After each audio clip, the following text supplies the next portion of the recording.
JumpNet laser transceiver showing minor fluctuations in receiving bitrate. Upstream bitrate is stable. This should be alright. Nodes 1 through 10 are currently showing all parameters within acceptable norms. Let's see here. There is a extra tariff on node 3 today. I'll have to set it so that we do avoid that node in the future, hopefully, until the tariff is reduced. Looks like we are ready for transmission. Checkers green.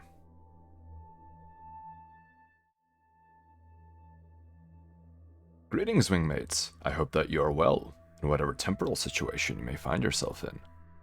I see that we already have some inputs in the chat console.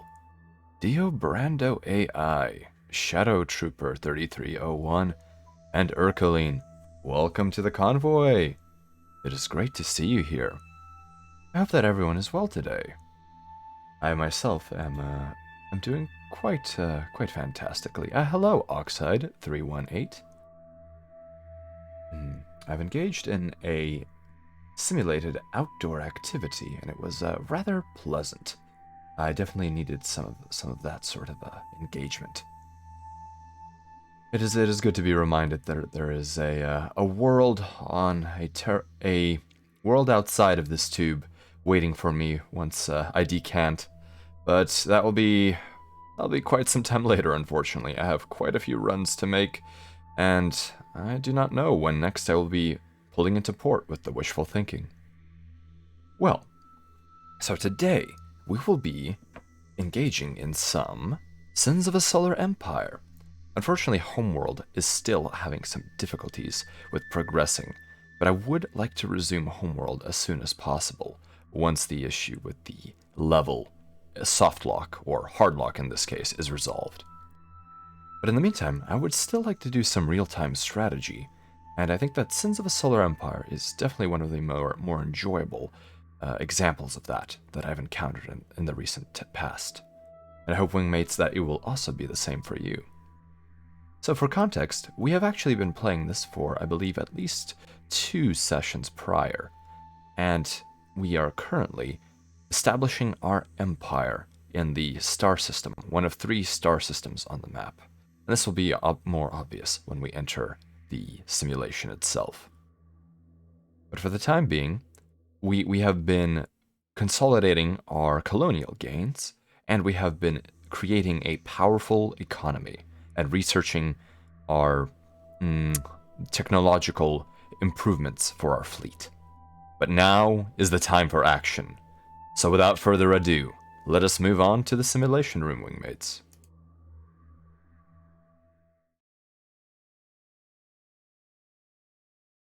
Okay, here we go.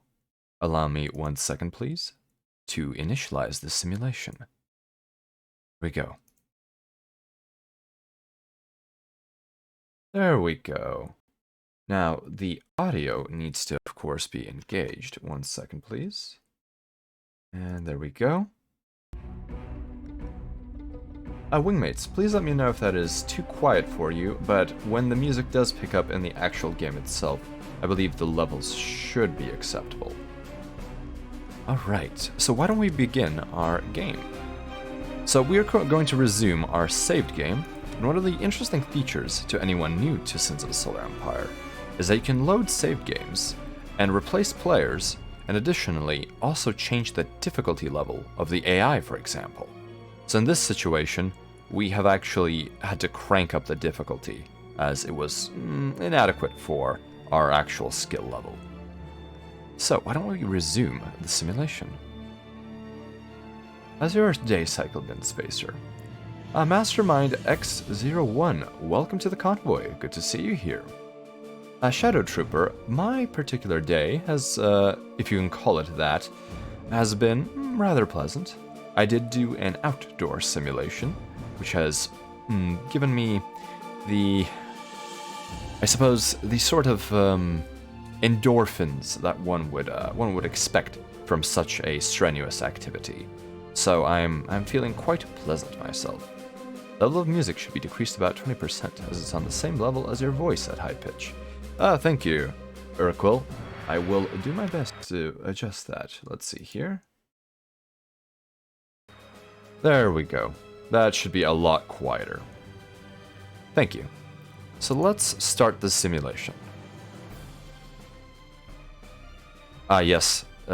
Concept art. Oh, this used to be a dual railgun turret before it became a phase beam emitter. So this is the...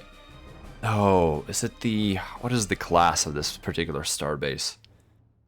Okay.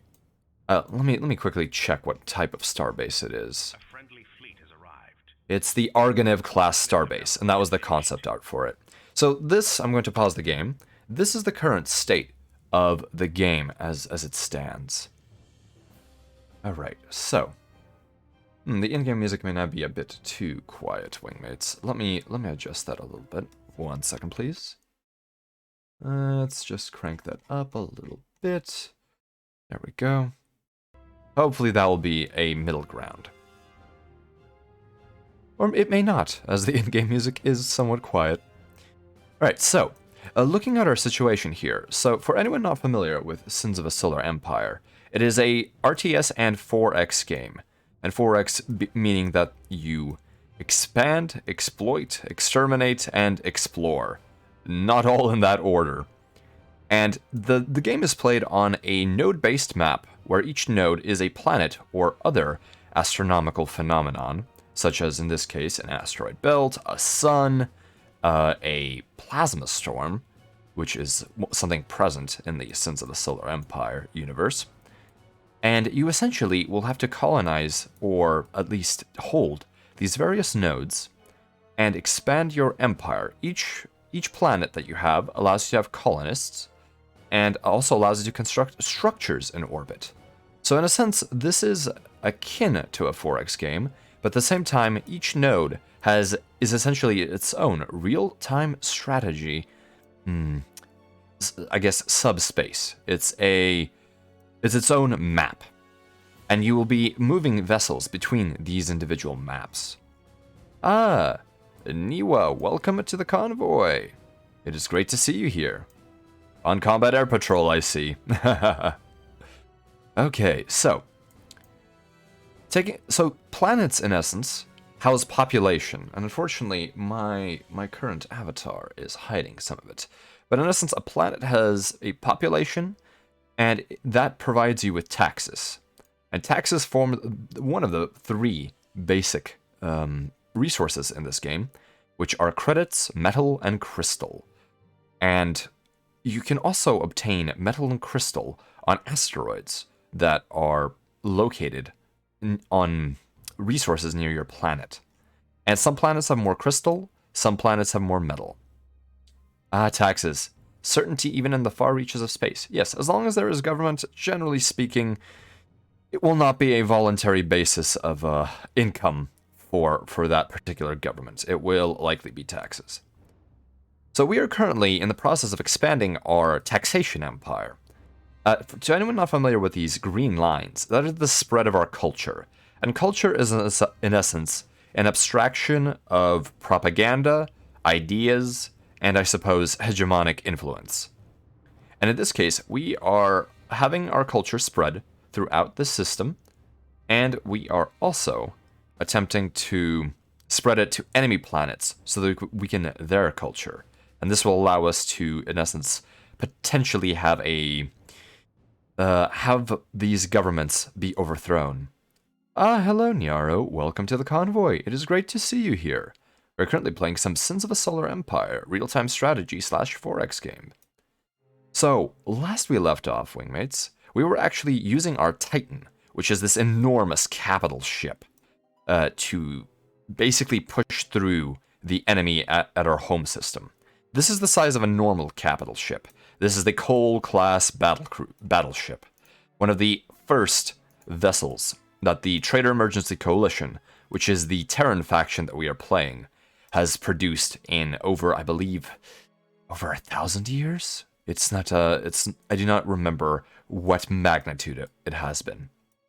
But in essence, we are going to be pushing our way through this branch of the node network onto the planet Artemis, Mirren, and Maresev, and finally to Halitherses.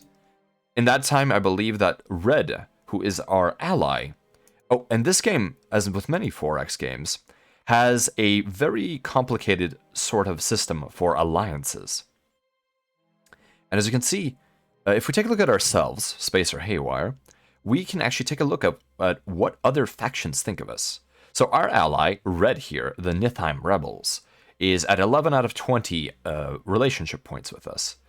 And this means that we can actually do quite a few things with them, such as make treaties and declare peace, and in fact, not even peace, a military alliance. So in this situation, we can see that most of these do not have a very good reputation with us, especially not the Provians, which we are currently annihilating, or they have already been annihilated. And many factors make up the way that these alliances play out, and there are both penalties and bonuses. Some bonuses include essentially arbitrary things like racial relations, and that could also be a penalty. There are 3 different factions: the Vasari, the Aeon, which is this faction right here, although that's not typically what they look like, and the Traitor Emergency Coalition, which is what we're playing. Additionally, there are both Rebels and Loyalist sub-factions for each of these groups, so there's quite a few complicated relationships here. Maxim Sharpie and Attenborough, welcome to the convoy. It is great to see you here. I hope that you will enjoy a bit of 4X real-time strategy simulation. So I'm currently simply explaining what we have been doing. Another feature of this game is that there is a vast research tree. And as you can see here, we have military technologies, defensive technologies, which are also military, but they had to be pushed out into their own tree due to the sheer number of them. Civilian technologies, which expand your economy and your colonial infrastructure. Diplomatic, which is related to forming alliances and increasing your benefits for doing diplomatic actions. Fleet logistics, which we are currently attempting to improve in order to allow us to build more capital ships. And artifacts tab, which is odd things that you can find on planets via exploration, and they will affect your empire's abilities. Let's see, Maxim Sharp, you've been modding the game since January, just watching Sins play people playing Sins recently. I'm glad that you're enjoying Sins to its fullest. I think that Sins has quite a few mods out there, although I don't know how many of them are currently in active development. So, we actually can build 2 more capital ships, so while we are paused, let me go to my capital ship factory on Velik. Yes, Velik has a capital ship factory, and yes, I did name a couple of these planets after VTubers. Please forgive me for this, wingmates. Let's see here. So we will want 2 more capital ships. So far we have not built a Marza Dreadnought, and nor have we built a Corsiv battlecruiser. So let's queue up those, and we will have no room for non-capital vessels. Let's see if we even have a colonial vessel. Let's see. Do we? We have a Raylaws Heavy Constructor. Ooh my. I think we may actually require... Oh no, we do. We do have a colonial vessel. That is excellent. Alright, so why don't we begin this? Nyaru, you want to live on Velik? I'm sure it's a very cozy planet. It is a greenhouse planet, though, Nyaru. So I don't know if you would particularly enjoy the humidity. Let's take a look. Oh, it's also a death world. Oh, wonderful, wonderful. I don't know if you would like to live on a death world. You can't see that statistic, but the planet does have that particular quirk. Shadow Trooper asks, where is Planet Spacer? Planet Spacer is nowhere. I have named my home world after my home planet, Farterra. Farterra is one of the founding worlds of the Far Suns Coalition, and it has been retroactively renamed after its initial colonization, I will say that. Let's see, Planet Spacer gonna have to be a huge planet. Well, I would certainly hope so, but it is my capital, so in a sense it is a huge planet. Attenborough. I'm not sure if they produce dump trucks on Velik, but I suppose if that's the sort of fan fiction that you wish to engage in, feel free to make any sort of fiction. Let's see here. Oh yes, there is Planet Iron Mouse right here, which does produce a lot of the metal in my empire. Let's actually take a look at the tab here. So Iron Mouse is the second highest metal extractor income, and that is only because it is one jump further away from Far Terra, meaning that there is a lack of allegiance. In essence, the closer planets are to your capital, the more taxes they're willing to pay. Let's see here. Can't be too much different than Florida. Perhaps not. Perhaps not. At least before the atomic exchanges, Florida, from what I understood, was a very swampy state. Okay, let's see here. So why don't we unpause the game and begin the violence? Allied backup has arrived. Alright, so we have colonized a new planet, and we are currently engaged in preparing it for Research complete. as a next point of contact. So currently we have these small little frigates attempting to valorantly hold off our Titan. As you can see, the scale of this battle is completely mismatched. We are shredding these pathetic little enemy vessels. Alright, so our fleet is not quite ready to jump, as Velik is currently producing some more capital ships. And I would like them to be ready for action by the time we jump to our next planet here. Oh yes, those were in fact, if you can see, some of these icons have a little fist above them, followed by a faction symbol, and those are insurgents or rebels. And these are in essence minor groups that you cannot control as a player, but they do help you or they do attack you. Oh, and what I did right now is capital ships, unlike normal frigates and cruisers, which are smaller vessels, they can actually be leveled up. And I currently have an ability which allows me to level up these capital ships even before they're in combat. Normally combat is the way you would level them up. And this is the Marza Dreadnought. It's a forward-heavy vessel, or forward firepower-heavy vessel, typically used for planetary bombardment. And I do not think I will actually run its... Planet Raise ability uses large siege guns to fire upon the planet, inflicting massive damage. But I do prefer passive abilities, so I will run Incendiary Shells as my first ability. And the Corsiv is ready. So the Corsiv is literally a cargo freighter that is used for boarding. And it has some very interesting abilities that in essence will allow your fleet to survive a little bit better. And I will now move them to Ogiria, where the rest of my fleet is currently based. Let's see here. Research complete. I was about to say, Velik said how her ideal home would have a greenhouse. Oh! Well then perhaps Planet Velik is actually going to be very habitable for her. So one thing I did forget to do is construct metal extractors. So let me do that very quickly. And I will also begin industrializing this planet, I believe. Let's see here. So, my fleet is getting ready. I am currently constructing things. I have a starbase, the Altimus, right here that I need to prepare. Now, I don't know if this actually will be a battlefront, so I will hold off. Oh, Mirren has quite a few things going on, and they have an Argonev starbase. This is going to be a problem. Starbases are very powerful, and even our Titan may not be able to take it down. Let's see here. The asymmetry there is pretty weird. Oh yes, the Marza Dreadnought has a very silly asymmetry. Hello, Bonbane. Welcome to the convoy. It is great to see you. Other than the whole Death World thing, of course. Yes. Let's see. So Goshal is another example of a planet or a Structure complete. an astronomical body. In this case, it's simply an asteroid. Finished. Oh, and I haven't constructed resource extractors from it. That is a big sin on my part.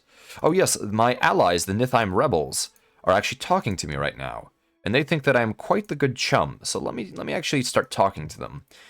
So they're ready to help me, and our diplomacy is actually increasing. Let's see if we have any pacts that we can manage. Oh, we can offer them a couple of pacts here.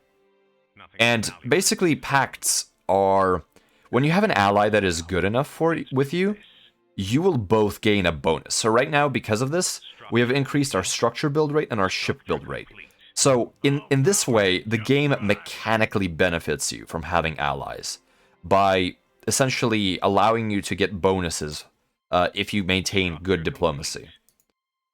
Oh, Miwa, I apologize. Welcome to the convoy. Great to see you here. This is not modded, Bonbane. This is stock Sins of a Solar Empire, although it does have all of the DLC.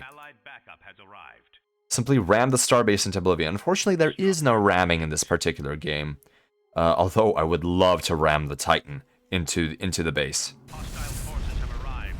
Well, hostile forces have arrived, except they are being annihilated. Oh, another one has jumped in. But this one is slightly more durable, and you can't see because the effects are so bright. But that is a Kodiak cruiser, which is one of the toughest small-sized capital ships available, or cruisers available. So where is my fleet? Are they jumping in? No, they're on Goshal right now. And for anyone joining us, let's take a look. Oh, let's see. I actually misclicked, and now the Korsev battlecruiser will not jump as I wanted it to. Let's see here. Standing by. I hope she holds together. I hope she holds together. Here we go again.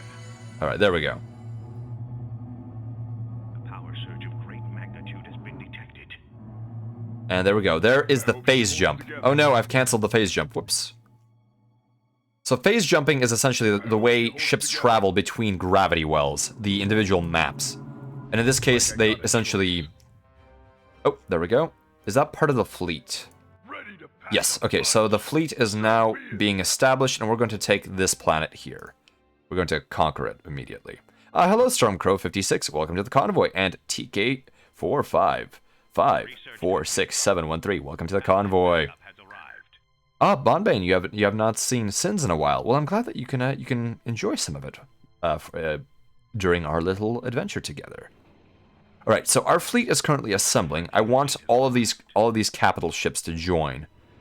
And there is the rather asymmetrical Mars Dreadnought. So let's see. We have completed training, so let's increase incendiary shells, which improves damage taken by enemy ships, and also does burn damage. And we will actually also... we will go with Radiation Bomb, which allows us to do damage per second over an enemy target. So let's put 2 levels into that. Raising the planet is a good ability, but I would rather have damage in fleet combat. And we can also put a fighter or bomber to launch from our Korsev, which has leveled up enough to gain ranks that give it that. Boarding party. So a boarding party will damage enemy ships. That's another ability. We can have demo team, which scuttles friendly ships, and it deals damage to enemy ships. There we go. So that is essentially a sacrificial ability. But salvage operations, whenever a friendly ship is destroyed, the capital ship gains hull points proportional to the destroyed ship's maximum hull points. So this allows Korsevs to actually be some of the most durable ships in the entire game. Yes, TK, I do know, but I did wish to say the numbers for whatever reason.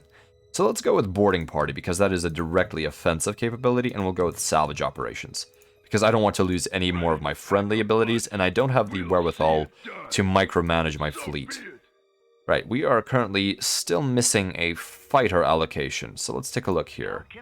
Oh, the Dunov has it. Let's see here. We actually had some level ups, including one for the battleship, which will allow it to have its own bomber squad, and we can add to its ability.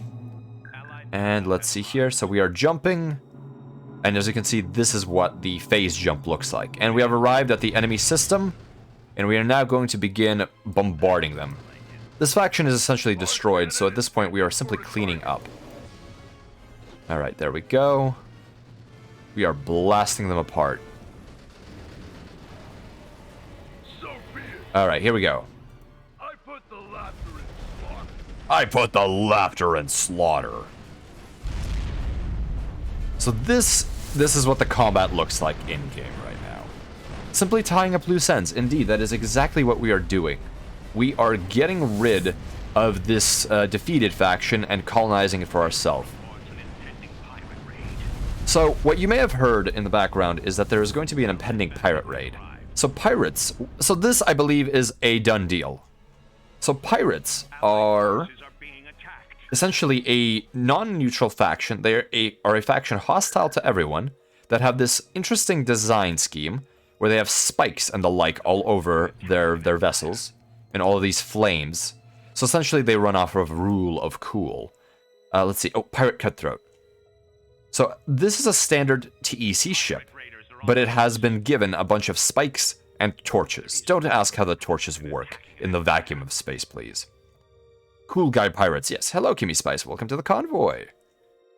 So, these cool guy pirates normally will attack anyone. Let's take a look at the pirates tab. They will normally attack someone that you place a bounty on. As you can see, the pirate has a fantastic artificial jaw that looks like a very thick beard.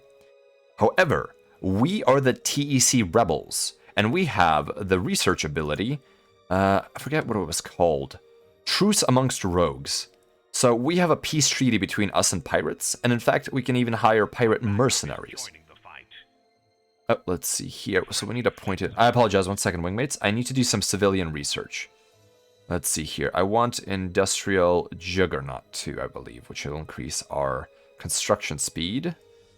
Oh, no, we will need long-range jumps, because we are soon going to begin attacking the enemy. And we will probably also want...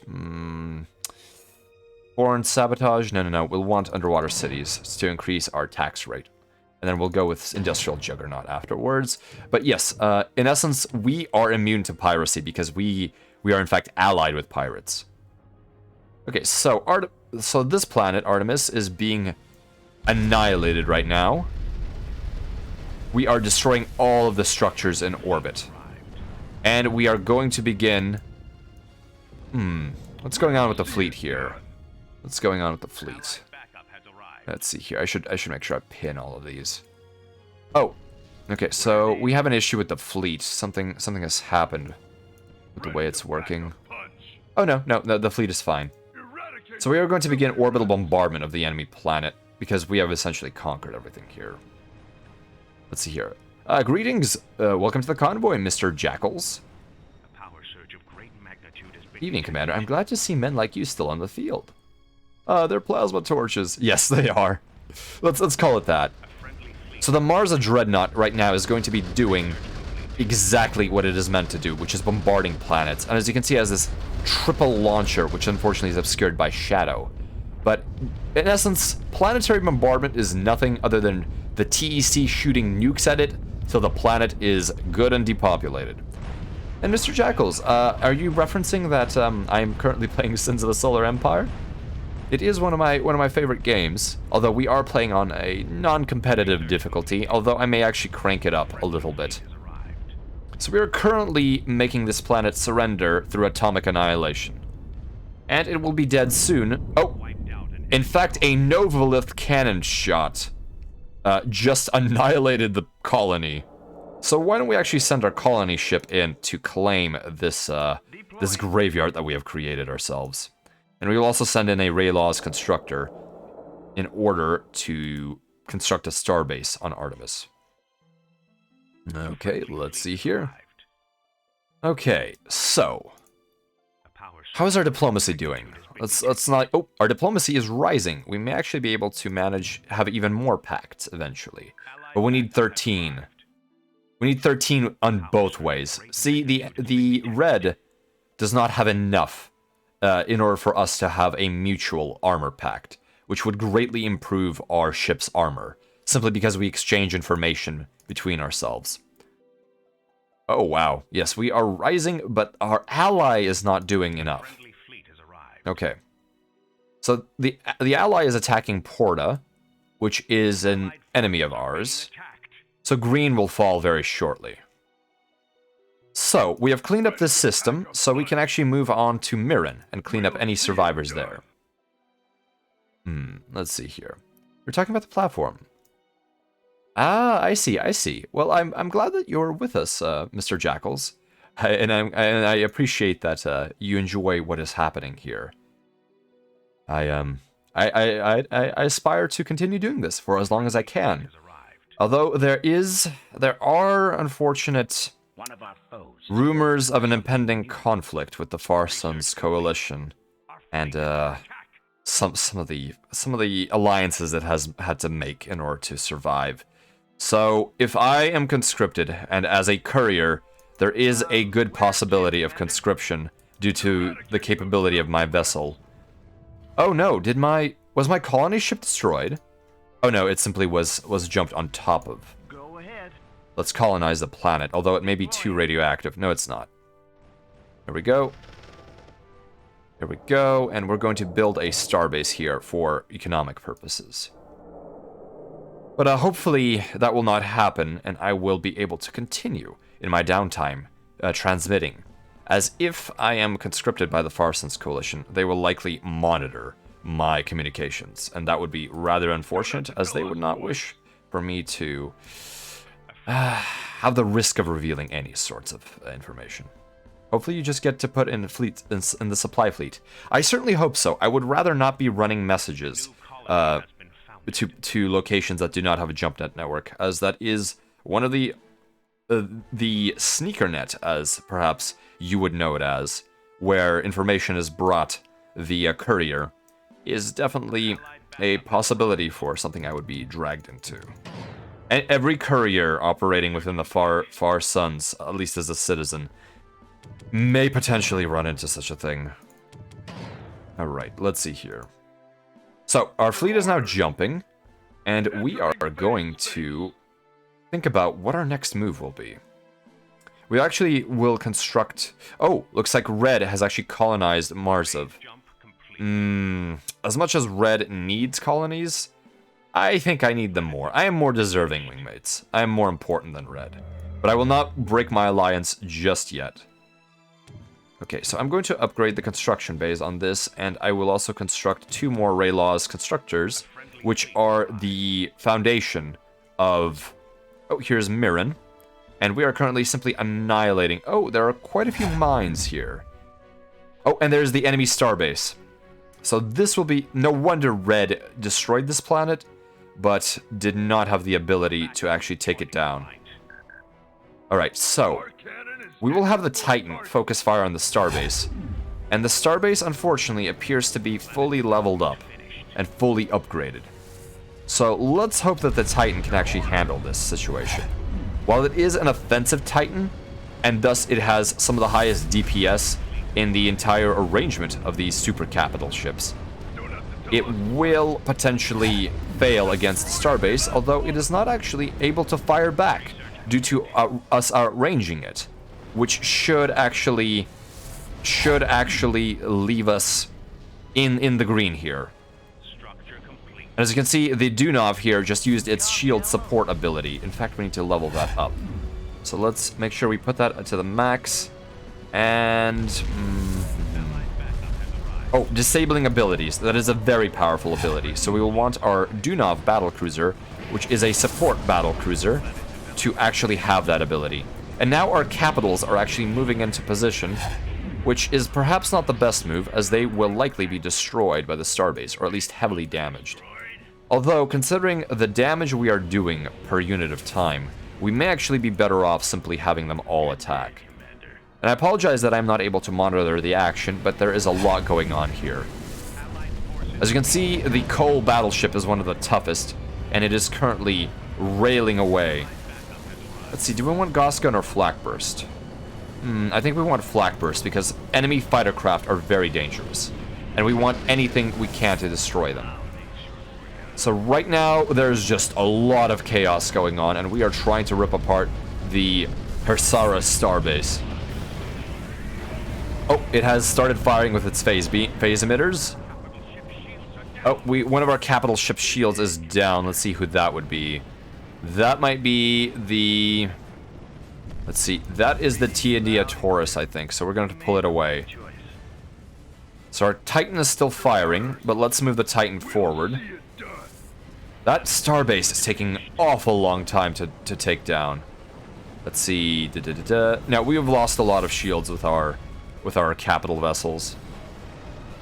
Let's see here. Come on, come on. That will be a windfall of experience if we destroy it. Let's take a look at some of our fighter groups here. Let's see here. Let's zoom in on them. Come here. Come here. There we go. Come on. Come on. Give me the zoom, please. Ah, my goodness. Apologies, wingmates. Does the Far Sons Coalition give pensions for military service veterans? There is a social benefit to serving in the military of the Far Sons Coalition. Oh, there we go, there we go. Now we can see the fighters actually doing what they do. But the benefits are somewhat more limited than, say, for example, in the Interstellar Union. That nation definitely admonishes its warriors far more than the Far Sons is able to, simply due to logistical and economic reasons. Alright. So we are currently ripping apart this position. We have done what Red was not able to do. So let's begin moving our Proteov colony frigate into position, because this planet will soon be ours. Oh, let's see here. So the two Starbase construction cruisers have been created, so we'll move them to Mirren. So let's take a look at what's going on here. So we are currently attacking the enemy Titan foundry, and this is what allows you to construct a Titan, which is the overwhelming vessel that I've been showing off. Alright, let's take a look at the Titan and all of its beauty. The Rebel Titan is different than the Loyalist Titan, and the Rebel Titan is essentially a gun with an engine on it. Very powerful. Let's move it closer. And these, as you can see, are mines. And they are typically indestructible because they are partially in phase space. And, oh, my Titan is now level 5. Excellent. Let's see, so what level are all of my... And I will add more levels to magnetic containment, which gives me more antimatter. And I will also increase explosive shot. There we go. I like passive upgrades such as high-stress alloys, composite mounts, and magnetic containment, which add to the hull, firepower, and other features of the Titan. It's a mobile Novolith, indeed it is. Oh yes, thank you for reminding me, Maximum Sharpie. The Novolith, which I have constructed on Far Terra, for example, is an interplanetary gun, which fires across systems. Unfortunately, this one's recharging right now, so I do not have a shot ready. And because I am not the best at micromanagement, I've actually had it auto-cast, which means it will fire as the moment it is able to. But yes, the Novolith is a very powerful game-ending structure. Alright, so we have colonized Mirren, and now we are ready to make our push onto Halithurzes, where Red may be colonizing soon. So, let's make sure we develop our planet, because there is a penalty for colonizing a planet without actually having any structures, any infrastructures to support civilian life. So, before Red colonizes everything, we must make a mad dash. Let's take a look at how the battle on Porta is going. Red appears to have the upper hand here, as while Green has their Coronata-class Titan, the Exorciant. I do not know if Red will be able to take this planet, because they do not have a Titan of their own on the field. I do not see their Titan. So this is a fight at a disadvantage to them. They may need our backup in order to take Porta. Let's see here. Also, each faction's superweapon has different effects. Yes, Maxim Sharpie. So, the Novolith, which is the superweapon of the Trader Emergency Coalition, is able to directly damage a planet's health from range. The Vasari have a superweapon which, if I recall, destroys structures in orbit. And the Advent have a superweapon which allows them to destroy, or to essentially add an enormous amount of propaganda to broadcast the unity. They call it the Deliverance Engine. and in essence, it will throw a bunch of culture onto whatever target you select. The fight. Ooh, I will need a repair cruiser at some point. And while this is happening, I will actually send in a Proteov colony frigate, Planet development because finished. this coming planet may very soon be colonized by Red, and I do not want Red to have even more planets. Transmission received. There we go. Structure complete. Oh, good. Let's see here. You don't have to So tell Red us. is no longer our enemy, and we actually had a capital ship that we left behind. Let's see here. Is it here on Vitoris? How can I be of service? Yes, it is. So we have an Akon class mothership. It's a colony vessel. It used to be a... In the lore of Sins of a Solar Empire, this previously was a cruise vessel. Our fleet is under attack. And now it has been converted into a warship that can also colonize Where do planets. you need me? And all factions have similar types of vessels. Alright, so I'm going to move this to We're underway. Haristes. There we go. Bigglesworth, welcome to the convoy. And Komodo, welcome to the convoy. We are currently playing versus the AI, as playing versus someone else will definitely be something for a collaboration. Friendly fleet. Although there have been rumors of a Sins of Solar Empire collaboration. But that would take quite a bit of time. This game is not fast. Alright, so hopefully we will actually be able to colonize Halitherses. We are going to wait while our ships repair, and let's make sure that our research is going as well as we want it to. So I think we have researched the entire defensive tree, and now we need to make sure that we get some of the... let's see, some of the military research here. We want more antimatter, and we want stronger hulls. And higher order explosives are also an upgrade that we want, which will increase our autocannon damage. And autocannons are just one of the many types of weapons that that we have available as the TEC. And refine emitters allow lasers to fire faster, or no, to shoot, to hit better. All hands, prepare for phase Okay, and we will need to research all of this military tree. Now, civilian, we are currently en route to research essentially everything. friendly fleet. So why don't we just simply select all of the abilities that we want. There we go. While we wait, and diplomacy has been almost fully researched. So now we will have liberated resistance, which is a rebel power where allied insurrectionist forces will occasionally spawn and use their capital as a rally point to liberate enemy-held worlds. And that will be very helpful because it's simply free ships. Ooh, Porta is currently going to fall. So we will actually send our forces to Porta so that we have a chance of colonizing it ahead of our ally. Where to, Let's see. Commander? Shattered Moons are not colonizable. I completely forgot that. So that is what... let's see here. Okay. Weaponized memes, basically. Yes, Bigglesworth. The Deliverance engine is weaponized memes. The Advent is all about their psionic linkage, known as the Unity. And the only reason that there are rebels, in essence, amongst the Advent, is that some of them believe that the Unity has been tainted and must be purified. Let's see here. Is this kind of like Civilization 5? Well, in the sense that it's a 4X game where you have research, you have diplomacy, you have fighting, you have city building in a sense, which is this colonization approach, and you also have different victory conditions. But in our case, we're simply doing a destruction victory condition. Let's see.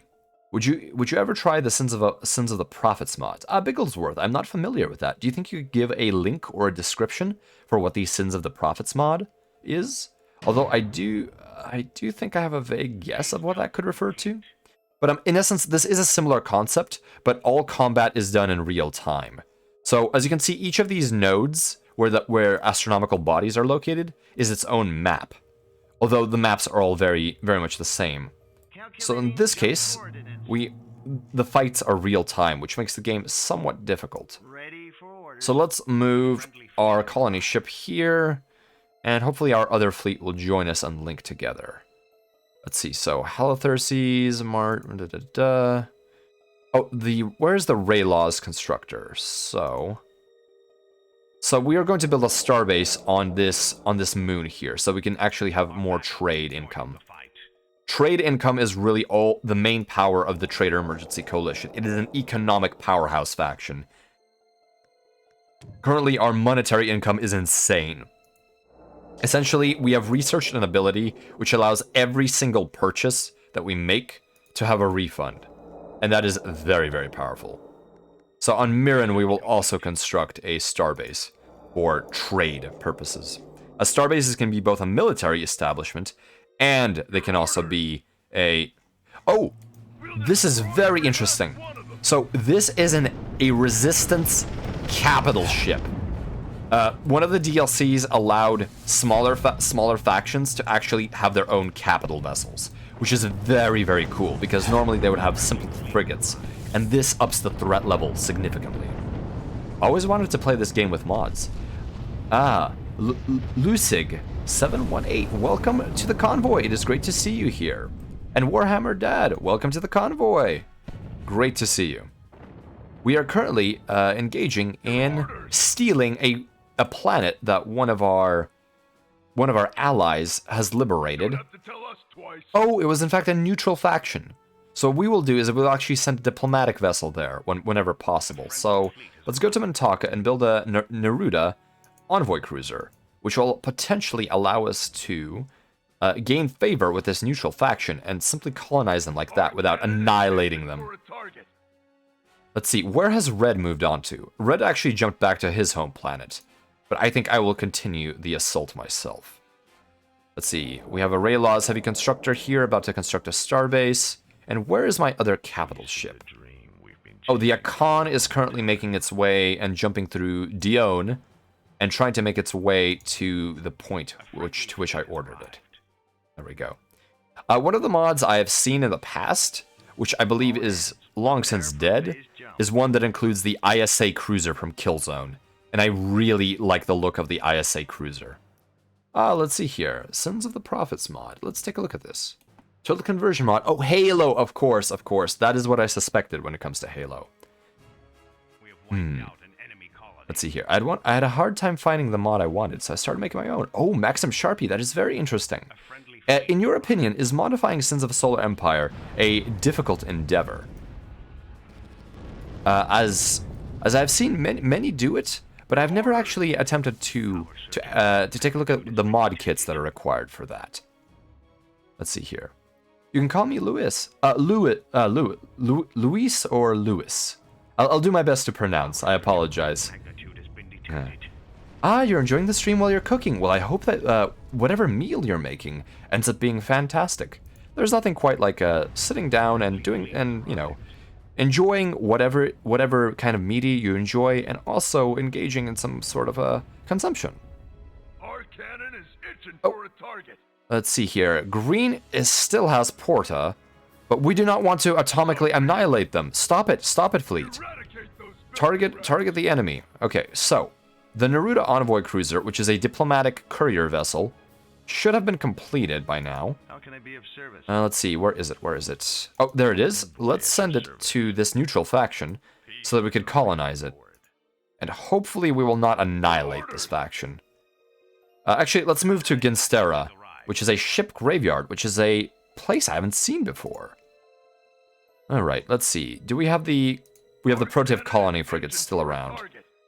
Let's see, so the TDN Haywire, which is our first capital ship we built, will now still have to jump to Porta. And how is Halitherses looking? It's an uncolonizable shattered moon. Let's see here. It's the easiest game to mod, but extremely time-consuming. Oh, I see. What would you find is the most time-consuming aspect of that, Maximum Sharpie? I'm very curious. Is it importing the models? Is it getting them to work correctly? I'm unfamiliar with that. Let's see here. It can be either, lol. Whatever is easy for you. I see. Killzone, the ship is certainly interesting. I really enjoy any sort of science fiction vessel which has a stacked deck layout, as it is much easier for me to have suspension of disbelief where there is not some sort of artificial gravity system being engaged. As far as I'm aware, and as far as anything I have researched has brought up, no one in the Far Suns Coalition or in the rest of the sphere of human colonization has anything akin to gravitational cancellation, or at least in a practical sense. While there is a bit of graviton manipulation that occurs for the use of the jump net, it is not controllable to the point where we can simply cancel the issues of inertia and acceleration within a vessel. Let's just setting up the research trees, balancing all the art assets. Oh, I see. So it's assets that is difficult. And I would imagine that there is quite a bit, especially if you're making some kind of custom faction or the like. I have not seen the data structure for this game. It would be interesting to take a look at the way that the engine utilizes the actual data files. But I have not seen that. How long does one round game last? It completely depends on how many players and factions there are, but currently we are pretty much done. We are getting close to conquering this star system, but there are 2 more where the enemy AI is currently... Oh, we actually have vision to the enemy. So this is what the enemy position looks like, and our ally is actually jumping in to begin their attack on that. So we have 2 more star systems that we may wish to conquer. And I think we may jump to this one here, because red is jumping to the other one. Alright, so, what does Ginstera look like? The enemy has a couple of ships, including a sad little defense vessel, which, if I recall, is a anti-fighter craft. Or no, it may actually just be a... goodness, I don't remember what particular... oh, it may be it's an anti-fighter vessel. But right now, they have a very pathetic fleet here. We will conquer this. Oh, so our fleet actually has had a number of level ups. Let's see here. We can level up salvage operations. Or we can level up boarding party. We will level up boarding party. We will give the Marza Dreadnought its own fighter squadron. And we will give it the final level of incendiary shells. We will give the Dunov a fighter squad in addition to the bomber squad that it has. And we will increase its shield restore capability, which is a very powerful passive ability. And our Sova carrier, the TDN Taurus, will now have another bomber squad to add to its mixture. And we will add rapid manufacturing to the next level, which is the ultimate ability of this particular... Oh, we have another power, so let's add... more hardened strikecraft, which gives strikecraft more health, which is very helpful. Do we have any other level ups? Let's see here. I will take a look at this astronomical body later, but for now I am simply trying to... where's my Neruda Envoy Cruiser? Oh, my Neruda Envoy Cruiser... Oh my goodness, my Akon is being attacked.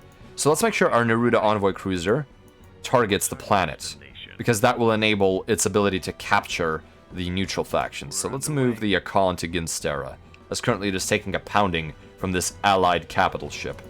Or for this, this capital ship belonging to this neutral faction, which is Renzo's Resistance Fighters. Oh, so yes, now there are allied capital ship. As our Neruda Envoy Cruiser has essentially targeted this planet for diplomatic overtures. And that would be, we are currently casting things like Goodwill and the like. Oh yes, so Goodwill is an ability which lets the minor factions ally with your empire. There we go.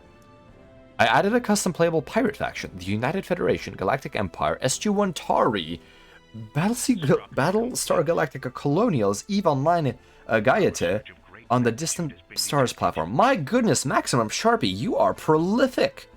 That is very impressive! How much time did that take you? I'm assuming this is over the course of years, but allow me to not underestimate your skills, as I have done that many times and paid the price for it. You still plan to add the Freelancer Liberty Fleet and the Homeworld 2 Higaran Fleet. Sharpie, I will say this, based tastes. Oh my goodness, wow. I would love to see some proper Homeworld fleet integration into Sins of a Solar Empire, as I absolutely adore that the designs of that. Okay, so the Akon is jumping away, excellent, and now Porta belongs to us for all intents and purposes. We are going to colonize Ginstera once the Akon arrives, because the Akon is actually able to colonize as part of its battleship ability. So let's make sure that is done correctly, and we will actually make this fleet exit, so... Let's see, leave fleet. and hopefully it will join Your this orders. fleet. Let's see How can I here. be of service? Let's tactics management. Let's create a fleet We'll again. see it done. And, no. We'll have to do this again. And, Structure complete. Okay, so select Structure that. complete. Add that. Standing by. Go. Friendly fleet has arrived. And let's form the fleet. And a fleet is basically just a management group. There we go. So now we have a full Here we fleet go again. again. And we have colonized that planet, so let's attack Our planet is under siege. Lingus. Yes, let's attack Lingus next. Let's prepare our fleet for jump. I hope she holds together. Battlestar Galactica takes me back. Yes, Battlestar Galactica. While the series does have its problems, I believe that it is still very, very enjoyable. Let's see. So we have all of the extractors that we could have on the ship graveyard, which is a very interesting astronomical body. I wonder what it is about it that what ability does it have? Nothing much, but it does have these nice doodads of empty dead ships lying around. As you can see, we have a Dunov cruiser and some of the Advent ships just simply as decorations. Let's see here. So Porta is under attack by not very much. Let's see here. Since January? Oh my goodness, Sharpie. That is prolific, I will say. Very, very prolific. Pachi. I kneel, as they say sometimes, on this particular platform. Friendly fleet has arrived. Wow. You want to add the Progenitor and Garden of Kadesh as minor factions? Oh, that would be fantastic. I would love to see the Kadeshi as a playable faction in a different game. The Kadeshi do not get enough love, in my opinion. Standing by. Fantastic. I hope she You have a holds fair bit of together. history modding various games. I'm really happy with the Sins mechanics. Yes. I think this game has attracted many simply because it is a competent game, and yet it does not do too much. I think Friendly fleet has arrived. especially how much the developers have supported this game over the years, despite it being so, relatively speaking, dated. It is fantastic. deploy. Alright, let's see what Lingus looks like. Hopefully there won't be too many enemy capital ships here. Has arrived. And essentially none. There's no capital ships, so we should be able to raid this very aggressively. Let's see here. Spacer, Sharpie. Which for you is the most contentious point of Battlestar Galactica? Asks Ringo. Ringo, welcome to the convoy. Let's see here. At what point did you seriously consider dropping the show? Ringo, I will say past season 1, I started losing interest, and I think some of the Lords of Cobol stuff really missed me. I think 33 was the peak of Battlestar Galactica, and while I think it did come back a little bit during the things with the Cylons, and at least with the content regarding the Cylons, and I suppose the meaning behind Resurrection, that sort of did interest me enough. I was a little bit lost during some of the stranger parts of it. Maxim Sharpie, you were not able to see BSG when it was airing. I see. What is your favorite part of this game?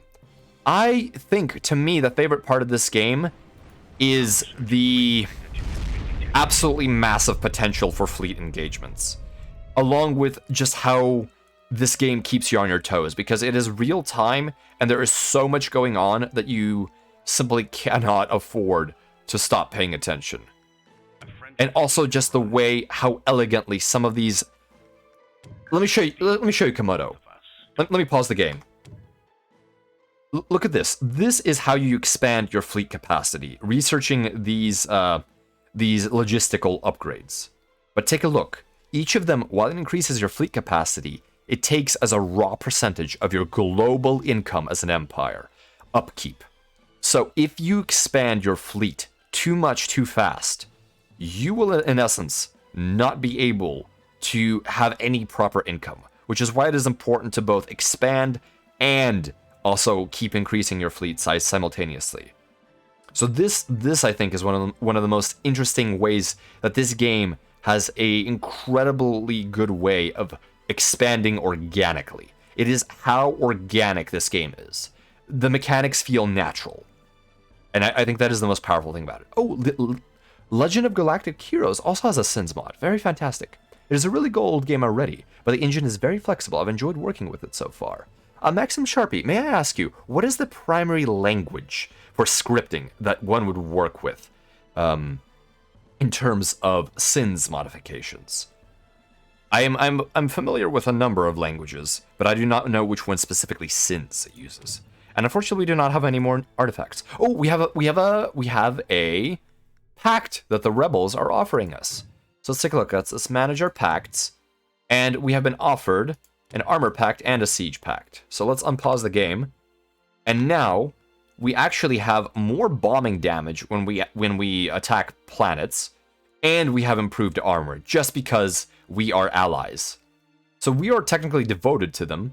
And oh, let's take a look. Relationships with us. So others' opinions of this player. We love the Nithheim Rebels. We are at 20, which is the max possible. Whereas the Nithheim Rebels, they're only at 15. So we'll have to wait a little bit more for more treaties. Yes, indeed, Daishima, welcome to the convoy. It is indeed time for more space warfare. And we are currently on a war march when we are attacking Lingus. And let's watch some of this planetary devastation that we are incurring. Oh, there come the nukes, wingmates. There come the nukes. Look at that beautiful glow of a dozen suns rising at the same time.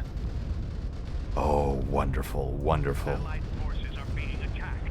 Ah, yes. Orbital bombardment. I see, Bigglesworth. You might get the game just for that. That is wonderful. And it is always time for a bit of space combat. How much of a breaking point was the new Caprica refugee camp plot arc? Ringo, in my opinion, the Caprica refugee plot arc was tolerable. I truly don't know. I think at a certain point I accepted that BSG had gone a certain way, and I was simply enjoying the aesthetics of the setting, if not the plot. So it was one of those things, unfortunately. Like I got a Let's see choice. here. So we are. Here we go again. Oh, there's an artifact on this planet. Yes, fantastic. Let's take a look at what that artifact is. So let's make sure we research all of our upgrades, that we explore the planet, and that we make sure that we get all of our resource extractors. Let's see here. There we go. Let's see. Yeah, they went deep into the god stuff in BSG. I was more into the fights and survival aspect of the colonies.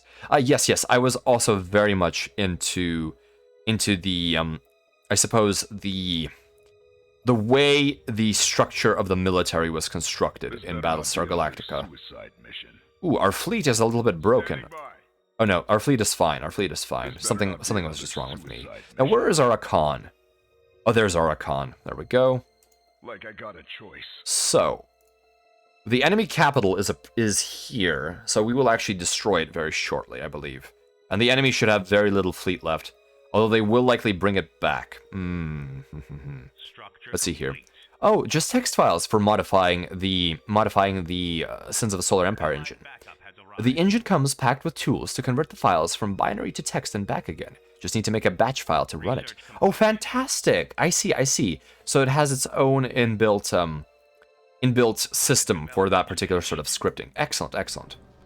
Thank you for letting me know. I might actually look into that. Allies' planet is under The engine comes packed with tools. Oh, yes. There's a Legend of Galactic Heroes mod. Oh my god, I can use either Yang ship or the Reinhardt ship. I do not know. Maxim may know. Thanks for letting us know, Spacer. Well, yeah, I don't have very spicy opinions on BSG. I enjoyed the series, go again. but I do think that season 1 was my favorite for Battlestar Galactica. Let's see here. Love me some spaceships. There are as much characters in themselves as actors on screen. Maximum Sharpie, you are an individual after my own heart. I absolutely adore the character of ships.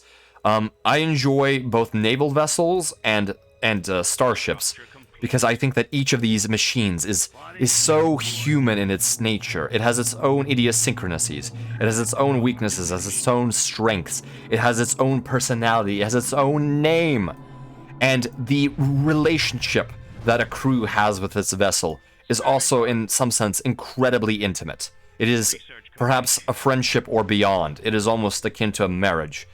And the reverence with which a nation treats its ships is incredible. A ship is both an individual and more than that. Ships are... finished.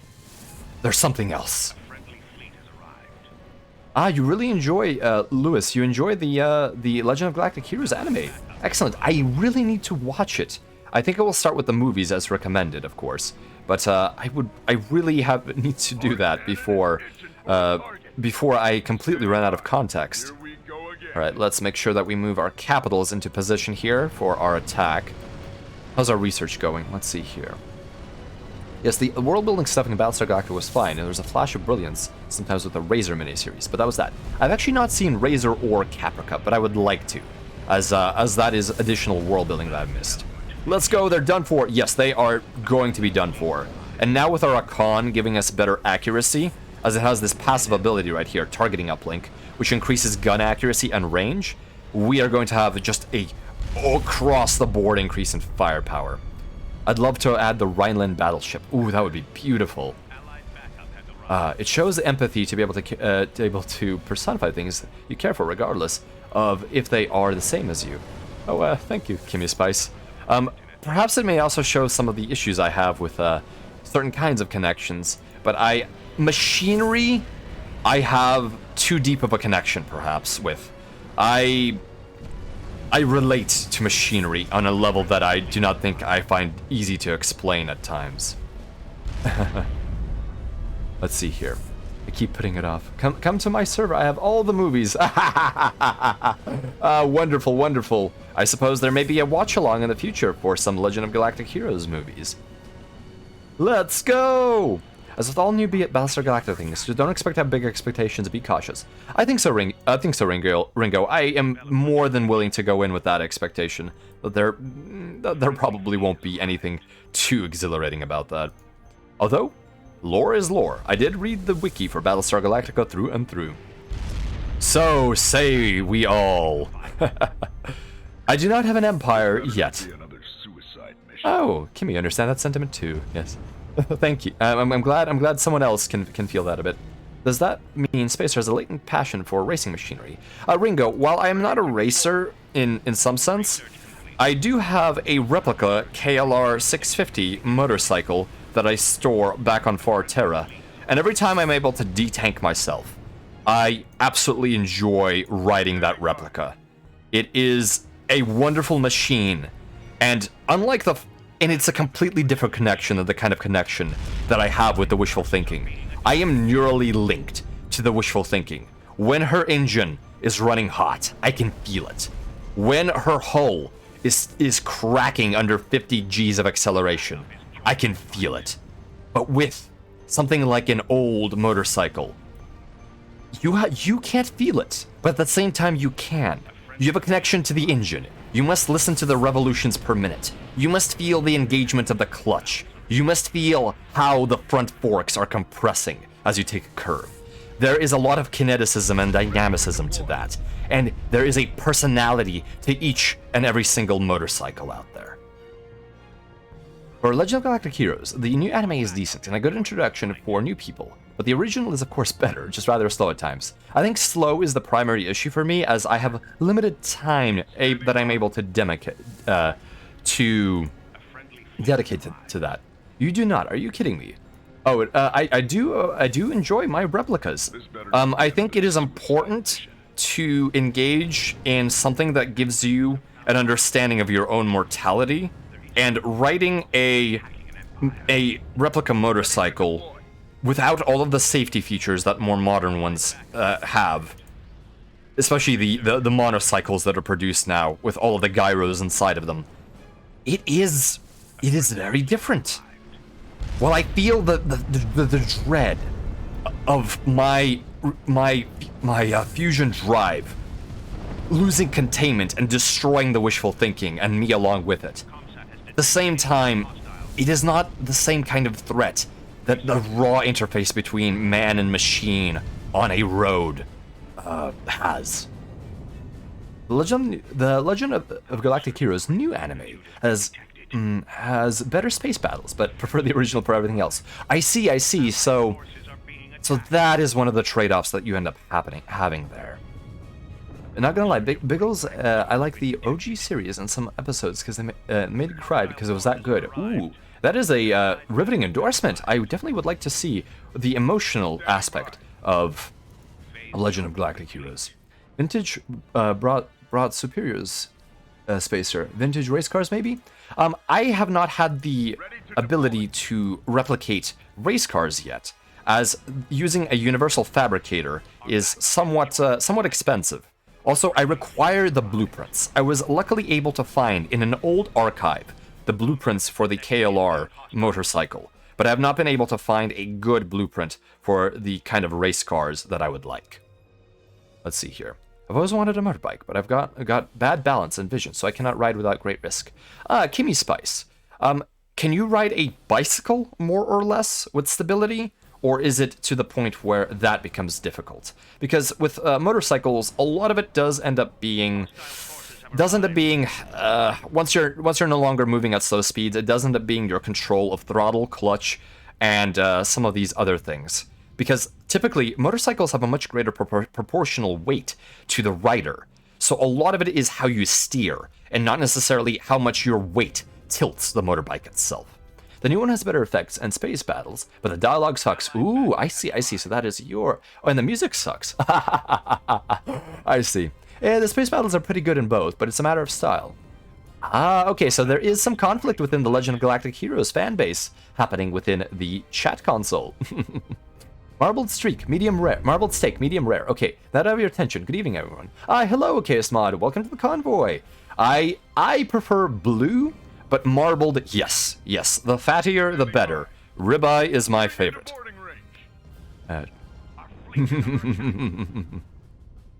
Yes, Komodo, I have a replica KLR 650, which is a Kawasaki motorcycle, although that company has not existed in over a millennium. So, I cannot get parts for it. I have to use the universal fabricator in order to construct it myself.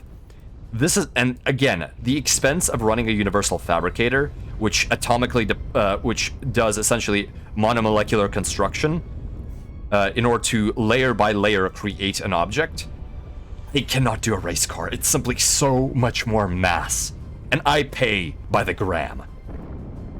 Hello, Future Butt. Welcome to the convoy. Yes, we're doing some Sins of a Solar Empire, and I am not the best at it myself, but I am also playing against a more forgiving AI. And I simply play it for the enjoyment of having massive fleet battles and also atomic devastation of the enemy planet. Let me take a look at what artifact I picked up. I picked up a planetary organic AI. A sentient cybernetic artificial intelligence manages all aspects of population development on your empire's planets, yielding higher populations, growth, and tax rates. Oh, this is fantastic. Look at this tax rate. A quarter tax rate income increase. This is fantastic. My economy is going to be bustling now. I am unstoppable, wingmates. Let's see here. I'm not familiar with legends. Oh my goodness. Let's see here. I've missed a few of the chat phrases. 1 second, please. Let's see here. IDK. Bigglesworth says, I prefer the old battles, but I like getting the new ones. And yes, the characters are great. If only Redacted had survived. Ooh, I see. So there's going to be a bit of a heartbreak impending. You're not familiar with Legends of Galactic Heroes, Maxim Sharpie? Well, neither am I. Turning quickly makes me dizzy, so struggle with acoustic motorcycles too. I see. Acoustic motorcycles. I'm not quite sure what that implies, but I definitely can understand that a quick turn would do that to you. Although I will say, for the most part, if you're riding on the highway, or if you are not doing anything but tight turns, it generally does not. The turns are not very tight. Hope you're not taking up too much space in chat. No, you're not. It's fantastic. Don't talk about food. This man will never shut up about steak otherwise. Oh, I do love myself a good blue steak. Perhaps seared on a cast iron skillet. Oh, fantastic. Big old, no, Lewis, don't cry. It does really scratch the spaceship itch really nicely. Yes. I absolutely love everything about this. Just the big battles, the designs of the ships, and of course the Traitor Emergency Coalition. I want Algoa. Red, I am not giving you Algoa. This is my colony. I guess the best compromise is rat cart, aka go-karts, with tuned-up, bigger displacement engines strapped to them. Yes, that could be a compromise between not having as much cockpit and risking your life more, but also simultaneously having more balance. But there is also no shame in riding a three-wheeled cycle. New colony I would consider anyone who has to do that, or prefers to do that, to still be someone who risks life and limb to have a vehicle without a cockpit. Oh, regular bikes, I see. Yes, if you're having difficulty with regular bikes, then there may be some troubles there. However, wingmates, to anyone who has a bright idea of riding a motorcycle, please reconsider strongly. The risk is great, especially if there are other motorized vehicles on the road that you are on. And in general, you have far less protection. So please understand that it is very, very dangerous and should only be done with a sober understanding of all the risks involved, and not with an eye towards attempting to be cool. It is not cool to be pasted by the road. Standing by. Be very, very careful. Oh, aka the Road Rat Racer. I see.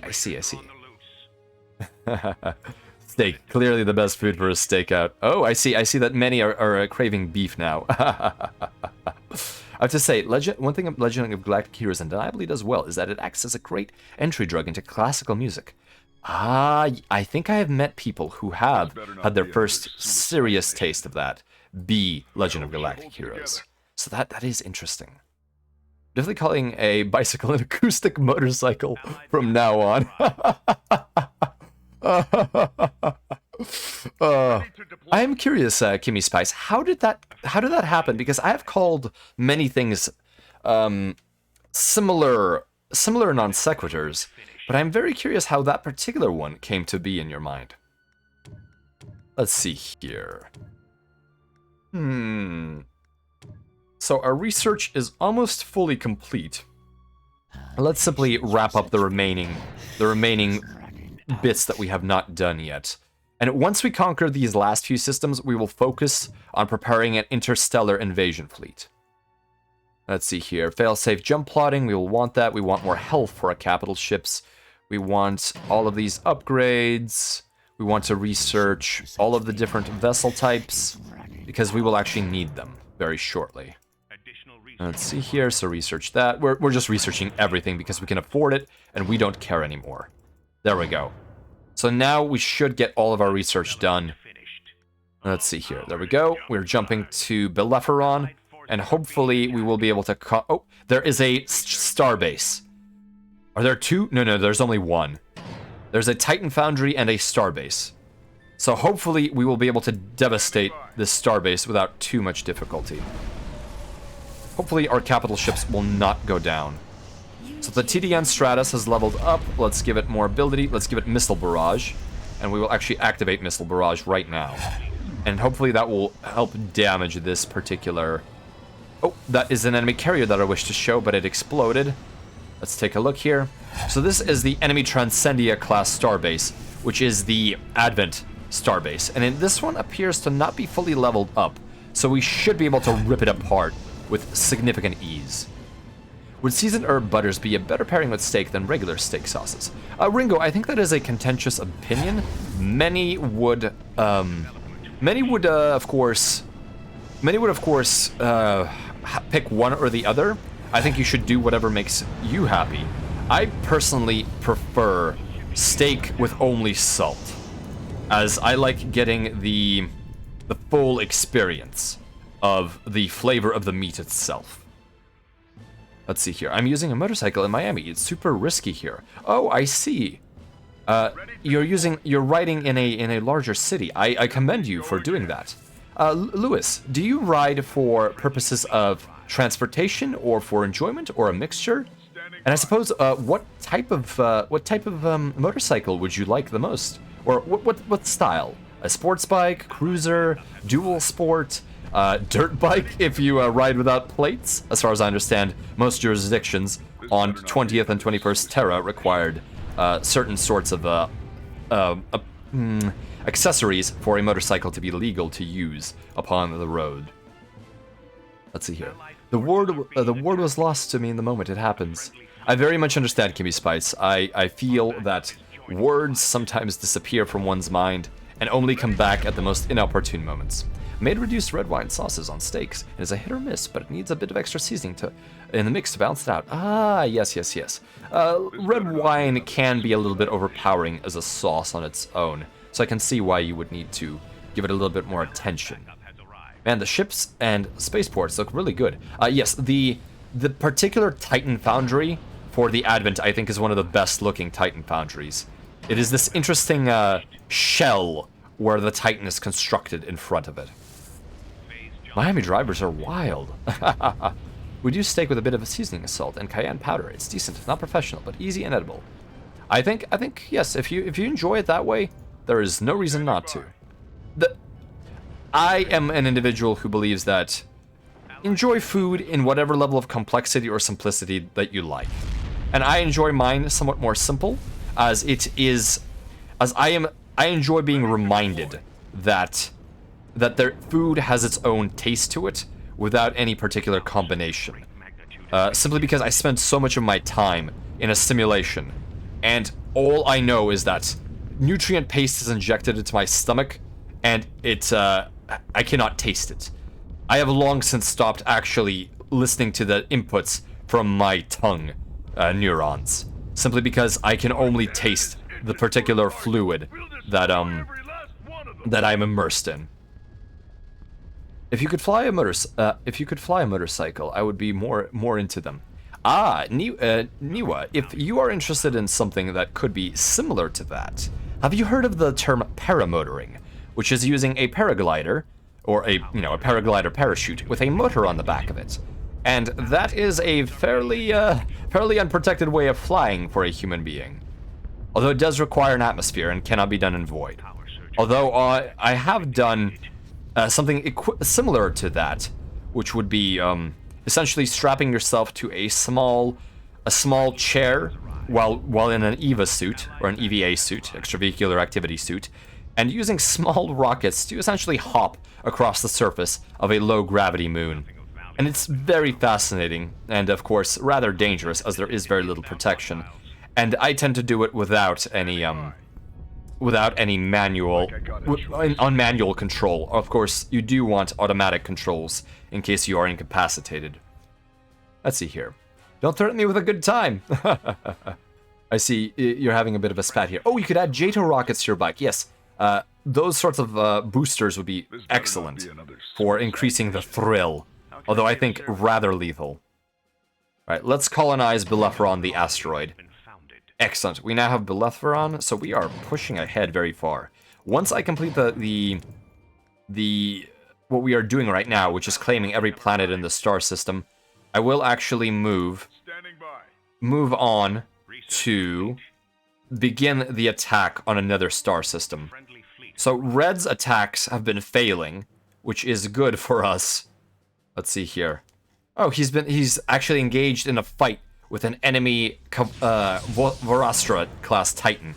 So this is the Vasari Titan. This one is capable of consuming planets, and it is also an incredibly powerful fleet combatant. And it also has this maw, and it looks like a manta ray.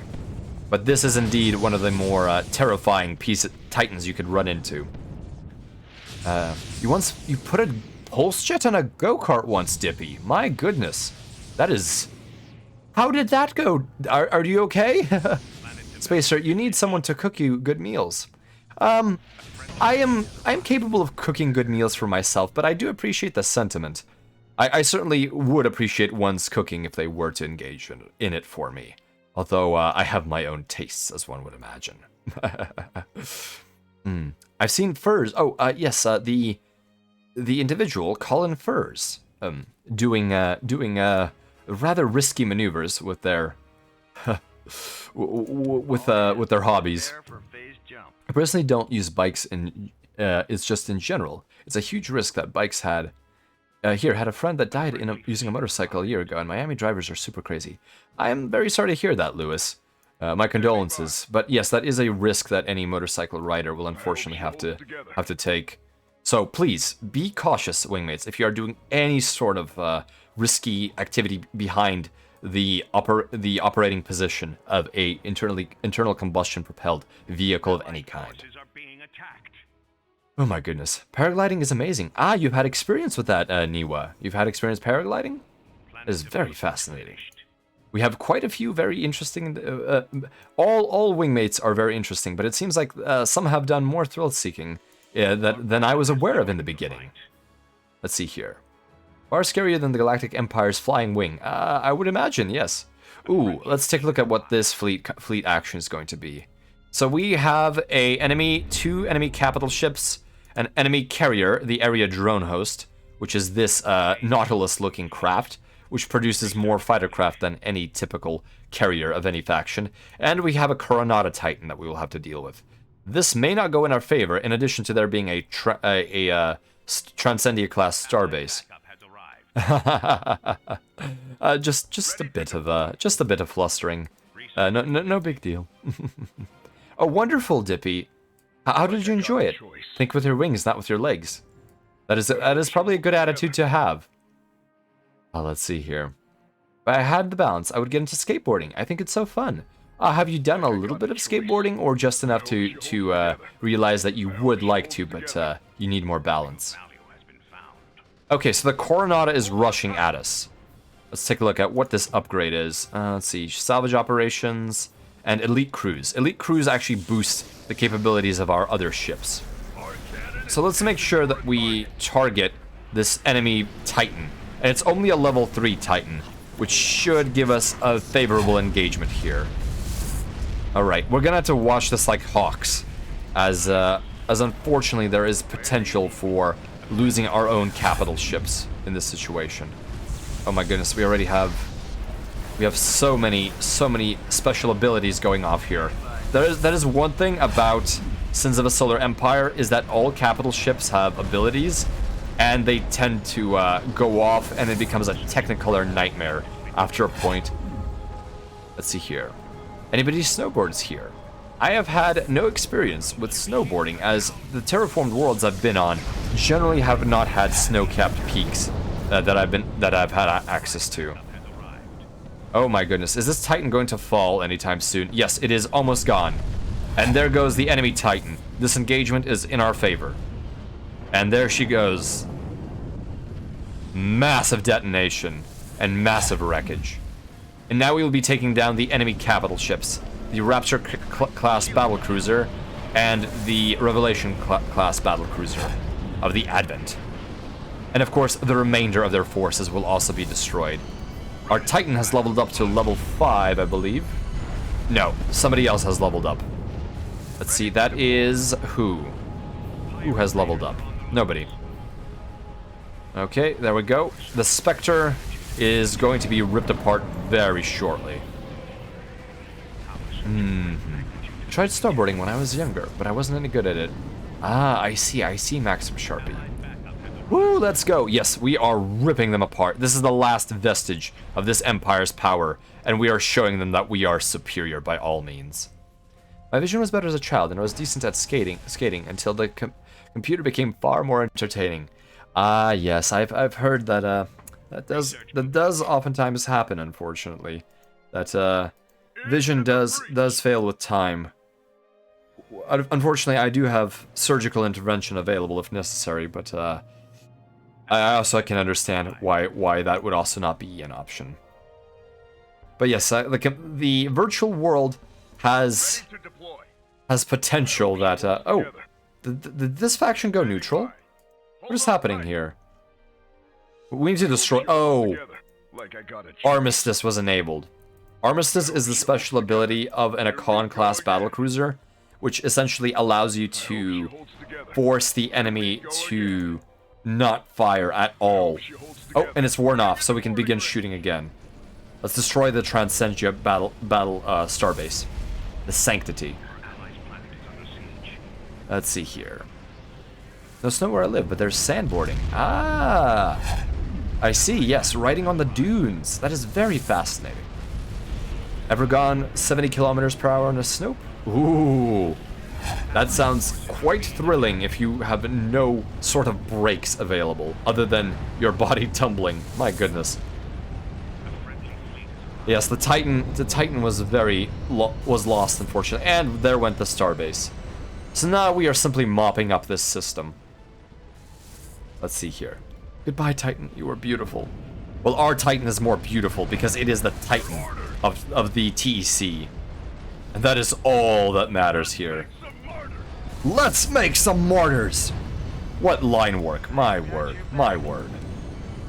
Right, let's increase shield restore. We want more shield restoration. That is definitely what we want the Dunov class to have. Let's see what level ups we have had elsewhere. Oh, this battlecruiser has had quite a few, or this battleship has had quite a few level ups. And we're simply running adaptive force fields that make this one of the most tanky units in the entire game. And I love the way that the Cole battlecruiser fights. It has its phase beams, it has autocannons, and it has its incredibly bulky brick-like mass. A Titan vaguely reminds me of the ship from Homeworld. From the mothership from Homeworld, Izmir Dabsta? And welcome to the convoy, Izmir Dabsta. Good to see you here. Bunzel, welcome to the convoy. I did some street luge when I was younger. If you want to feel speed, that's the way to go. Just don't expect to be able to stop where you want. I think that is definitely one of the risks of luge. I've never done it myself, but I've seen historical footage of street luge, and my oh my, it is something else. Street luge is similar to sandboarding, yes. The voice acting is so goofy, yes, but I love it. I love it. This cannon is itching for a target. Let's see, what else does it say? Ready to pack a punch! The Pride of Hagara is fantastic, and so is the original Banana Mothership. Although the Kun Lan from the from Homeworld Cataclysm does also hold a special place in my heart. And I think Kun Lan is one of the most functional motherships in the game, unless you consider the Rancor class, the Rancor carrier of the Tyrannic Raiders to be a mothership class vessel. Here we go again. Oh no! Our ally colonized the planet before we did. I'm going to declare war. No, I'm kidding. I will not declare war just for that. So, we have actually pretty much done everything we need to secure this system. There is only our ally and us left over here. So, what we will do is we will now prepare our empire for interstellar war. We will jump to the next star system and begin an attack. This should be an overwhelming force that we will be able to bring down upon them. Let's see here. Yeah, the Titan blew up some minutes ago. Yes, the Coronata class of the... Oh no, I have forgotten. Is the Coronata a Advent Rebel? Or is it Advent Loyalist? I think it might be... It might be... Loyalist. Yes, it might be Loyalist. However, I would need to double check. 1 second, please, wingmates. I require some hydration simulation. Please bear with me.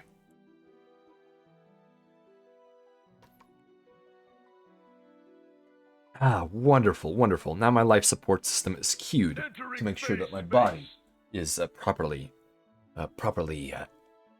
Oh my, what happened here? Why do I... Oh, I see what's happening. Okay, so I shouldn't have actually gotten that ability. Because now I have all of these garbage ships that are being developed. So I'm going to scuttle it. I do not need a Korsav siege frigate. I'm going to destroy it. And that is the insurgency that spawns at my capital world. So actually, speaking of capital worlds and things such as that, we actually have enough we have enough planets colonized that we should be able to build more Novoliths. All hands, prepare. Now, I've actually forgotten if Novoliths can actually shoot between star systems. I do not think they can, so let's not build any more Novoliths, and let's build them on the next star system over. Okay, so let's begin fixing our empire and increasing our trade network. Because we need to be an economic powerhouse, because when we have 100% fleet capacity, our economy will be in shambles. Advent Loyalist, thank you, Maximum Sharpie, much appreciated. Oh, I see, you were an Advent main. Fascinating. Which of the groups did you like better, Loyalist or the Rebellious Advent? I like when RTS games have funny voice lines, like like Company of Heroes 2, for example. I'm familiar with that game. I have played a little bit of the original Company of Heroes, but I have not had a chance to play Company of Heroes 2. Okay, so Entering phase space. I'm going to do a little bit of something here. I'm going to actually have this starbase be a support starbase, and I will have it have full construction bays. I will have it have a trade facility, and I will have it have docking booms, and the rest of it will be dedicated to structural integrity. There we go. So I will show you something, wingmates, when this is complete. Let's see here. So I want this to build a Raylaws heavy constructor, and then I will build more starbases. Let's see here. Let's see. I also love the Cold Trusak. It's evil skeletal Amar avatar or Kadeshi. It's like the evil skeletal Amar avatar or a Kadeshi mothership. Ah, yes, the Cold Trusak is rather ethereal in its design, although less so than the Advent, but it's no skeletal. Skeletal really is the best way to describe it. And I, Maximum, if you would like, feel free to link a image in the chat for the Koltrusak Titan. I think wingmates would do well with some context, especially as we are currently not going to experience too much action at the present time, since we are in the rebuilding phase of that. Thank you, thank you. They're both great, but I ended up playing Loyalist the most. Ah, I see, I see. What about Loyalist was it that appealed to you the most, Maximum? Or Sharpie? What do you prefer, Maximum, Sharpie? Sharpie, I'm going to assume, but that is only a guess. And yes, TK, we love chat and lurkers. Any wingmate who is here, regardless of whether they put their text within this chat console or not, is still a valued individual. So thank you for being here. Either works. Okay. Well, I like Sharpie, so maybe I'll do my best with that. Okay. So let's start getting our planets and our economy cranked up to 11, to use that particular Terran expression. So I want trade. I want trade and I want metallurgy. So I think I want a trade port here, simply to increase my credit income. I will place it right here. And I will also make sure that this starbase also has trade facilities. And I think that is the only upgrade I'll do for now, because there's no point until I know if I need to specialize the planet. This starbase should also have oh no, this is a military starbase, unfortunately. And since we are not TEC loyalists, we will not be able to construct 2 starbases on one planet. So Goshal will obviously require a trade port. So let's construct a trade port here. And is it worth having a refinery? Yes, it is. Yes, it is, because there are 2 adjacent planets. So what a refinery does is it's a structure that sends ships to planets up to 3 planets 1 jump away, and as a result, you get more ore that is from the refineries that comes from other sources. So it's basically a bit of a efficiency planning sort of thing, that you need to place your refineries on planets. For example, Ogria here is fantastic for a refinery, as it can visit exactly 3 planets. And we will put a trade port here. And in fact, Ogria has so many logistical slots. Actually, our culture is spreading very well, but just in case, we'll put a cultural center here in order to spread our influence among the stars. Okay, wonderful, wonderful. Lewis, sorry if I've asked too many questions, this question many times, but do you play any space game types or any games? Lewis, you have not asked anything too much. Thank you for clarifying that. I believe I have not sufficiently answered that, so I apologize in advance. But I will say that I have a particular predilection towards games with a bent towards space theming, but I also do enjoy a variety of other things. For example, Fallout 2 is one of my favorite role-playing games that I have in my particular stable. And I also would like to play Underrail. But in general, I do have a penchant for science fiction and for and for, I suppose, how would I describe it? Let's add a trade port here. Let's add a trade port, so 2 levels of trade facilities to increase our credits income. Structure complete. And, oh yes, we have constructed a starbase fodder here, so let's actually unpack this. Oh, the starbase right here, and I will explain, wingmates, what I have done when I have completed it. There we go. Let's move that there, and let's destroy whatever friendly insurgents we have had arrive at Far Terra. Let's see, where are they? They're not there. Odd, very odd. Structure complete. I'll have to figure out where. Why is there a Neruda? Oh, there's an allied Neruda envoy cruiser. Let's take a look at our diplomacy. So in essence, it is a preference of mine, but their relationship is not very good. They really should do something about that. Let's see what we can do about diplomacy. But I do like older shooters such as Unreal, and let's see, what is a fantasy game that I would enjoy?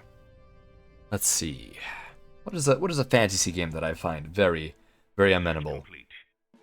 In my limited experience with that, I would say that I had a bit of fun playing Dragon Age. Let's see, what other fantasy games? If RuneScape counts as fantasy, then I will say that I enjoyed that too. I have also experienced the obligatory Skyrim, although the enjoyment of that I think comes from some of the ways that Skyrim interfaces with one's mind, rather than perhaps the absolute nature of the game itself. Okay, let's see here. Did I play Unreal Tournament 99? I have played less Unreal Tournament 99 than I have played Unreal itself, which is a little bit strange, but it is the way that things have worked out in my existence. I see, so Mirren actually has also a great place for a refinery. So let's construct a refinery, and oh no, not a science base. Let's construct a refinery. Oh, what is going on here? No. We need to cancel that immediately. Alright, let's cancel that, and let's construct a refinery. There we go, and a trade port. So we are simply becoming an industrial juggernaut right now. That is our main goal. Let's see, so Artemis already has a trade port, excellent. So, wingmates, if you look at the map right now, as I hover over credits, you can see what the longest trade route is. And that, in essence, gives you a bonus. The longer your maximum trade route is in length, the more you get out of it. So I would like to actually extend that by putting a trade port on Velik. There we go. So let's slap down a trade port. There we go. And because Velik is actually not a good place for a refinery, so let's not do that. Let's see here. Now, does Mintaka have a good place for that? Mintaka can become a trade facility by making the starbase have trade ports. And we can actually... Let's see here. I think I've only played the only RTS I played is Stellaris. Currently got a save going on with a few friends. Oh, fantastic, fantastic. Many have played Stellaris and many enjoy it. And I would like to try it at some point. It's simply that I have not had the opportunity to do so recently. It is a bit of a time commitment, but I would like to do it. Ooh, Galleria could use a starbase. But unfortunately, this one is a military starbase, so we will not get a good trade route that way. That is most depressing. Does Iron Mass have a trade port? Yes, it does. Okay, does Oriani have a trade port? Let's see here. They are part of my empire, and they have not constructed... Oh, no, they've constructed a trade port. Do I get anything out of it? This would be Dione. Let's see. No, Oriani. Do I get anything out of Oriani? Yes, I do. So I technically have a trade port in Oriani. So that is now my longest trade route. It is, as you can see, quite long, which means I do get a massive credit income. Right now I'm at 141 per second. Let's see here. Monster Hunter. I have not had any proper experience with Monster Hunter, a KS mod, and so unfortunately I will not be able to do so. But I know that it is many have enjoyed that game quite a bit right now. Let's see here. So, I think I will construct a ship fabrication facility here in the northern part of my empire in order to in order to actually build the correct vessels for constructing star bases. And unfortunately, that removed all of my logistics slots, so I will not actually do that. I will construct a port there instead. Actually, no, that's fine. We can use a starbase port here. So this will be we will have to improve our infrastructure here. Oh, a experimental weapon is being constructed somewhere. Let's check where that happened. Oh, there we go. Let's see here. Would you play or try Dawn of War 1? Lewis, I really enjoyed Dawn of War 1. It is one of my favorite RTS games, or I suppose it's more of a tactical game, but it is considered RTS. And I would really like to play the Titans mod for Dawn of War 1. The original Unreal Attenborough is interesting, but it certainly is dated in its own way. However, I would say, if you like the history of shooters, it is not the worst thing you could choose to play. Hello, PigD20, welcome to the convoy. Yes, it's been quite a bit since we've played Sins of a Solar Empire, but I'm very glad to be here, and we are preparing ourselves for interstellar warfare. As you can see, Red is actually, our ally Red is getting very aggressive, and let's see what they have done here. Oh, Red has actually conquered a number of worlds here. Red is one of the most powerful players in the entire game. Do I want to betray them? I think I may wish to betray them. That might be fun. That might be fun, wingmates. Although I will lose a lot of bonuses. Let's see here. That offer to gift you the game is still up if you want it, Spacer. Thank you, Warhammer Dad. I think if I know I will be more committed to Stellaris, I would take you up on that. But unfortunately, it is the case that I am not ready to commit to it. So I don't want to disappoint you or anyone else. Especially if I would accept a gift and not use it. So that really is the primary reason I appreciate it, but if I cannot be truthful with what I'm saying, or at least not deliver upon what I'm saying, I wish to, be cautious about that. So Bellerophon is actually a good place to have a refinery here. So let's put down a refinery.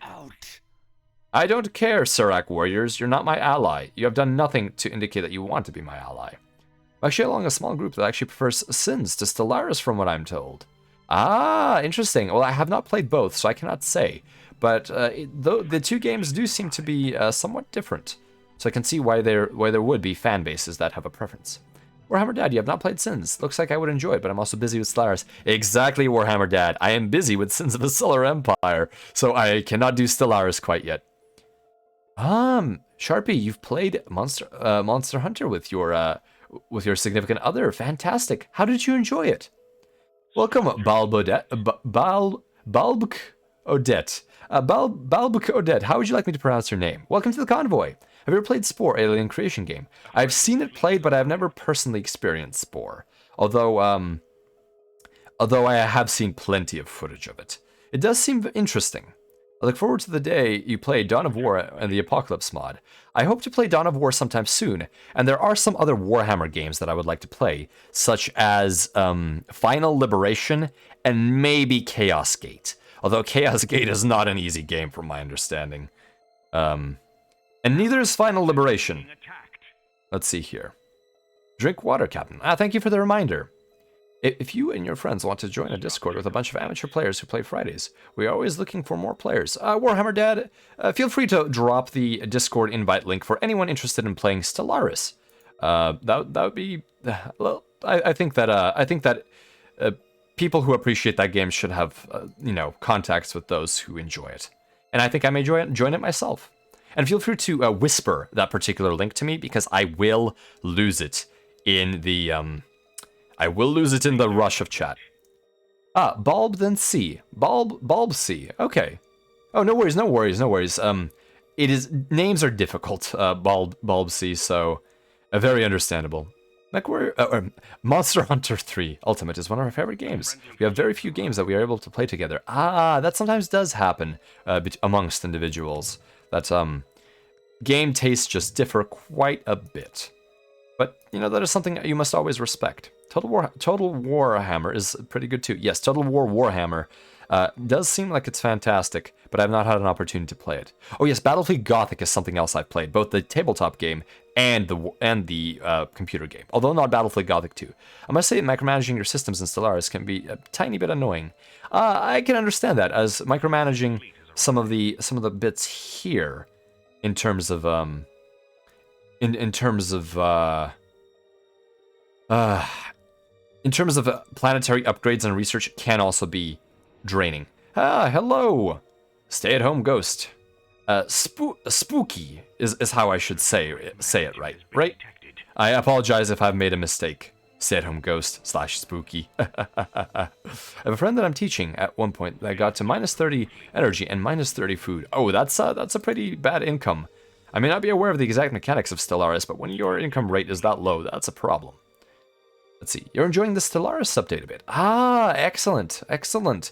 I'm glad that the game is still being updated and expanded.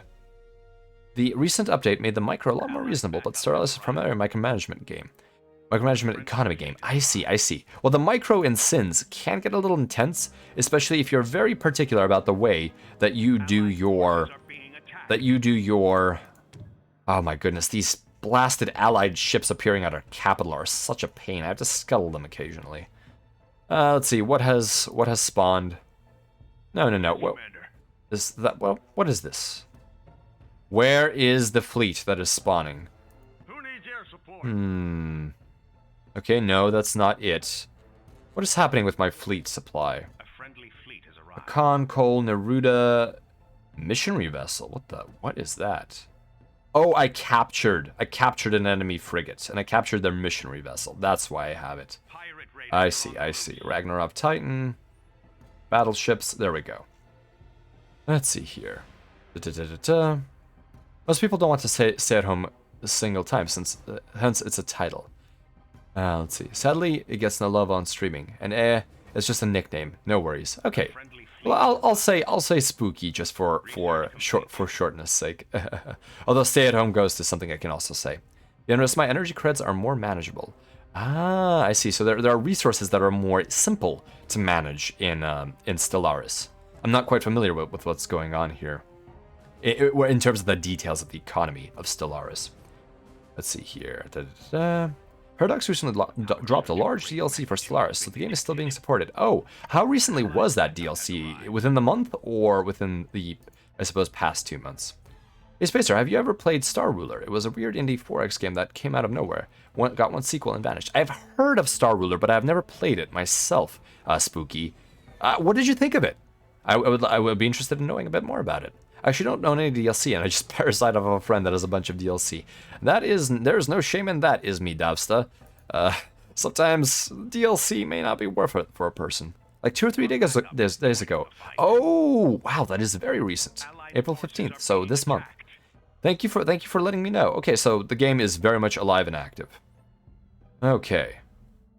What was the most recent update? Was it more factions, or I suppose a mechanical change? Okay, so let's find that missionary vessel. Where is that blasted missionary vessel that is taking up my precious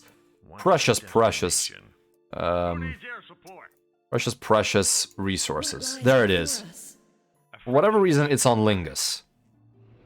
What is this doing? This is not even remotely... Oh, it's a colony ship. Let's destroy it. We don't need it. We captured it during the battle using our coercive frigate, or coercive battlecruiser. Honestly, Star Ruler 1 is easily my favorite 4X game of all time. It's janky, it's weird, but there's nothing truly else like it. Gory and Wassenaar, welcome to Convoy. Interesting. Stellaris has intense customization of your species' empire, so new factions isn't really a common thing. Oh, okay. Gotta love idle units. Yes, and it was also taking up population. So we may actually have to expand our fleet no matter what. So let's do that while we are ahead of ourselves. Oh, quite a few factions have been killed already. Let's see here. So, let's take a look at our research tree.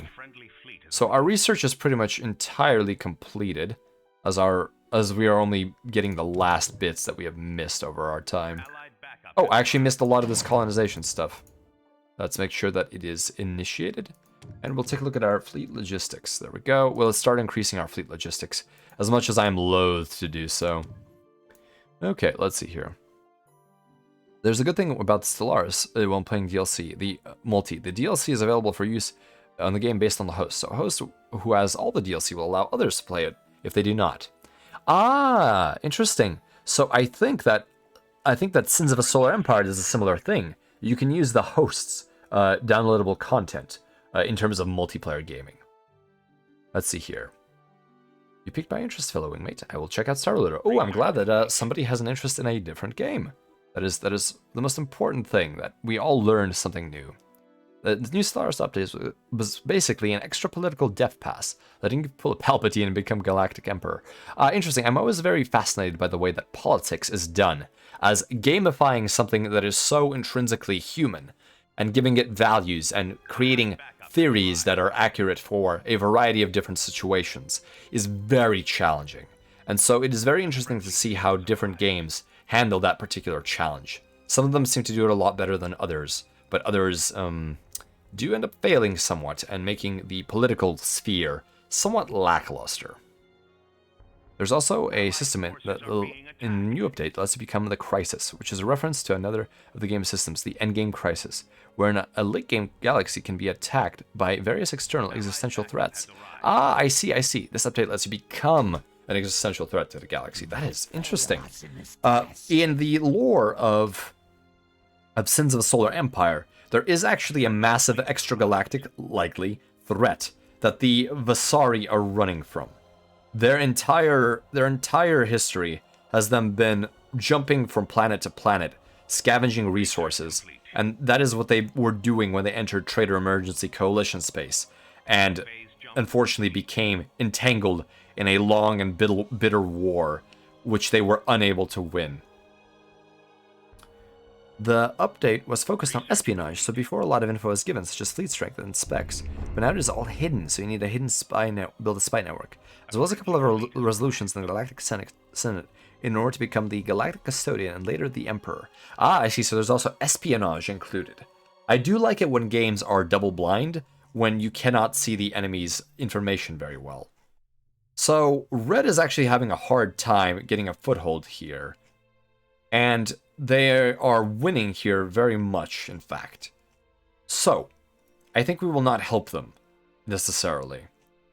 Right, so, let's make sure that we construct 2 more Raylaw's constructors in this particular star system, so that we can actually build 2 more star bases. So, around a star, unlike the rest of the Gravwells, you can actually construct up to 2 star bases. There we go. Okay. Yes. I believe the new system is better because previously you just met an empire and you knew a lot about them off the spot. Oh yes, that is a little bit unrealistic. I do enjoy it when there is a bit of mystery to your enemies, especially in something like BattleTech or a tabletop game. I absolutely do enjoy it when you cannot really tell what is going on. Right, so we are currently going to spam Raylaw's constructors in order to put star bases to expand our trade network here.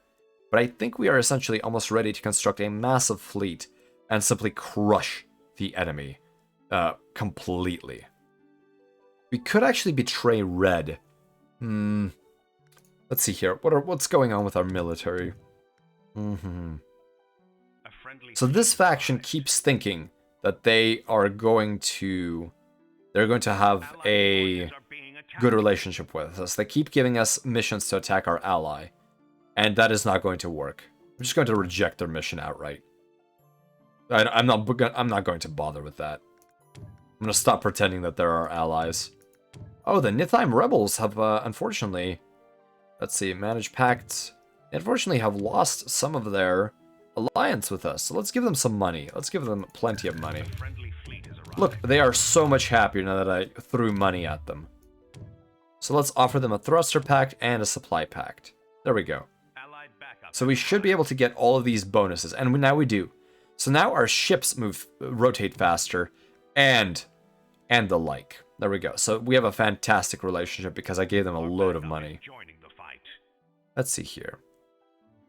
The custodian is basically give me special powers control to deal with this threat, sort of like the classical Roman concept of dictatorship. Ah, I see. So that is, the custodian is emergency powers. That is very fascinating. I really like that. I think that games that allow you to have much more realistic alliances that are flexible and shifting, and where there is a hierarchy that is consensus-based, is very interesting. So I would like to see more of that. So Stellaris seems to be appealing to me in more ways than one. My goodness. You know, before the modern age, when the term had a different meaning. Yes, yes. Dictator had a very different meaning in the Roman era. I suppose it was the predecessor of I guess the emperor of the imperial Rome after the era of the Republic. But that is how it goes sometimes. Also, there's a mechanic where you become a galactic crisis, you build a menace by waging war and pursuing population, doing bad stuff. Eventually, you get Star Eaters to gather dark matter to fuel a stellar engine that will eventually cause all the stars to go nova and turn into black holes, destroying planets. Wow, that is a lot going on there. I can see that the game has a lot to offer. Out of curiosity, Spacer, did you find any time to check out the playlist I sent you last time? I want to hear your thoughts when you got around to it. The one on Twitter, I believe, Twitter DM. I have not had an opportunity, and I've been all over the place. I apologize. Feel free, Spooky, to send me a ping to wake me up. I profusely apologize for that, but I have been jumping from thing to thing. The problem with Custodian is that if you choose to not give up your emergency powers and declare yourself Emperor, you can cause a massive galactic civil war. That actually sounds like a lot of fun. Yeah, Dictator had a different meaning during the Roman Republic. Yes, very much so. No worries if you're busy. I know the feeling. Sometimes it's not even necessarily busy. It's thoughts have shifted to a different tangent, and the other thought was forgotten. And it's very embarrassing, but I think it happens to many people. So please, do ping me again with that particular bit. In a previous save I had, there was an Elk cluster gate close to my homeworld. Is me Davsta. I am not sure what an Elk cluster gate is. Do you think you could summarize what that implies in the game? Also, wingmates, I do require a bit of hydration. 1 second, please. Excellent, excellent. All right. So let's actually construct more capital ships, since we have the population for it. Let's go to Velik, which has a capital shipyard, and let's build another fleet. So we have one of each right now, and we have enough crew to build at least 5 more. So let's build another coal. Let's build another carrier. Let's not build another Akan. Do we want another Korsev? Maybe not. I think I want another Dreadnought. I probably want another Dunav. Okay, so we have at least 4 capital ships being constructed right now, for our fleet. Yes, so wingmates, here is what happens. You are able to construct up to 4 star bases around a sun. And right now I have 1 star base, which in essence is support, because it has this ability called resupply, which essentially repairs and replenishes allied vessels. And it also acts as a trade port to give me money. At the same time, my other neighboring star bases are purely military, so they are able to defend the Caster starbase, which allows them to have an excellent synergy. There we go. So we are upgrading all of our star bases by this particular blockade zone. Let's see, where is my factory here? So I need to actually construct Ligma. Oh, Lignus? Lignus. Why did I say that? I believe I was thinking about something else. Ginstera has a naval yard. So let's construct more. We need at least 1, 2, 3, 4, 5. We need at least 5, 6. So we need at least 6 Raylaws constructors in order to get star bases here. Alright, let's make sure we do that. Oh my goodness. I've unfortunately missed some of the chat console. 1 second, please, wingmates. Okay. The game is very in-depth. If you let me teach you, it will set you up with an empire that's easy to use. I will consider that offer, thank you. Oh, another fun galaxy-shattering possibility is so-called War in Heaven, when 2 ancient fallen empires with their powerful precursor technology decide to get in fights. Oh, that's a very interesting scenario. I do enjoy that sort of trope, to some extent. The yellow cluster is a small extragalactic cluster that can only be accessed by warp gate. I see, I see. So you cannot simply jump to it. Activating it can open a way to an otherwise accessible part of the galaxy. Ooh, so it definitely helps you to have your own little pocket system. It also contains a special nanite resource and can spawn random events, including threats and benefits at random. Ooh. It also might spawn a mid-game crisis in a nanite invasion. Ooh, that sounds like a bit of a problem. It can be invaded by a nanite-fueled enemy, or it can be deserted, or find it full of friendly but strange civilizations. But because the entrances are randomly spawned, you can take over and claim the L cluster if you have shortcuts across the galaxy. I see, I see. So it lets you cut time out using these entrances, possibly. Those ships resemble retro Cylon starbases. Oh, the, which ones, Ringo? Oh, Battlestars, Battlestars. Yes, some of the capitals do resemble Battlestars to an extent. Let's take a look at the... Velik should have actually concluded production of our capital ships. Let's see here. We have rotated. Let's see here. So Velik is done. Oh, we will have to up our fleet upkeep again because we need to construct more capital ships. Let's see. So we can build up to 4 more capital ships remaining. And we will, of course, max out our capital fleet. How is Red doing? Red is doing very well here. They're basically conquering this entire system without a doubt. However, Red is still unable to get a foothold here, which is good for us. And there appears to be no dominant empire in this star system. Let's see here. It also, yes, you can be invaded by a nano-fueled enemy, or you can be deserted.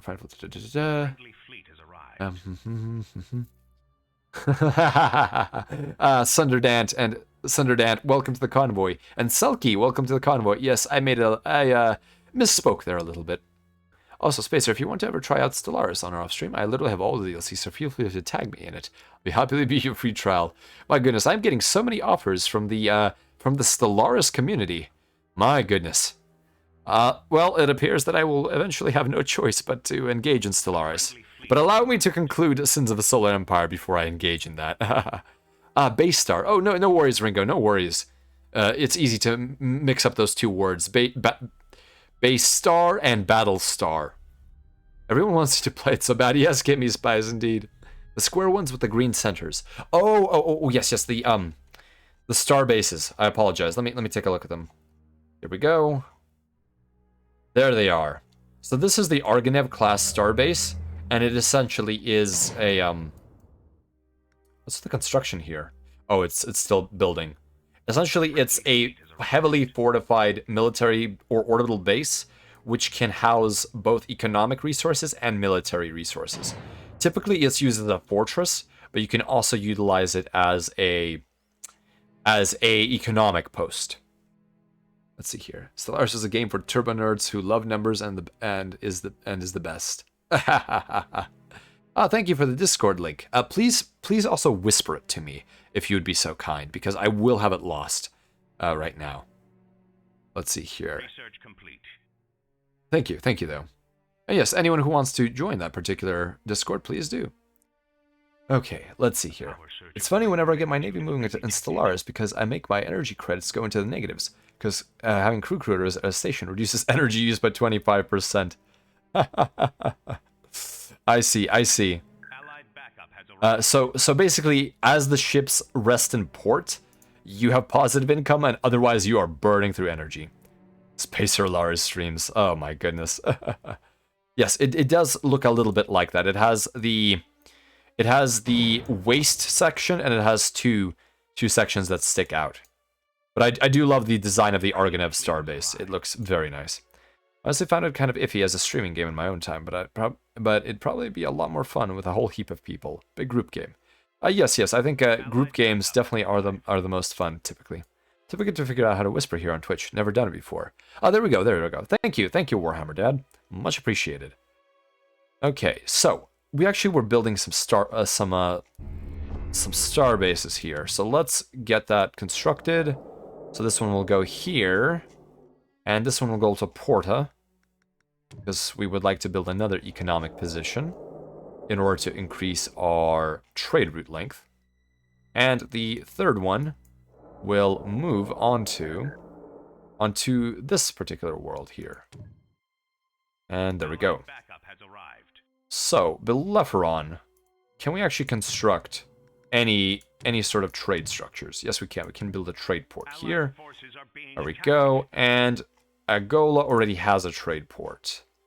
So we'll actually construct a frigate factory here instead of using the one on this planet, because then we can actually construct another logistics structure, since we will free up the slot. Arrived. Let's see here.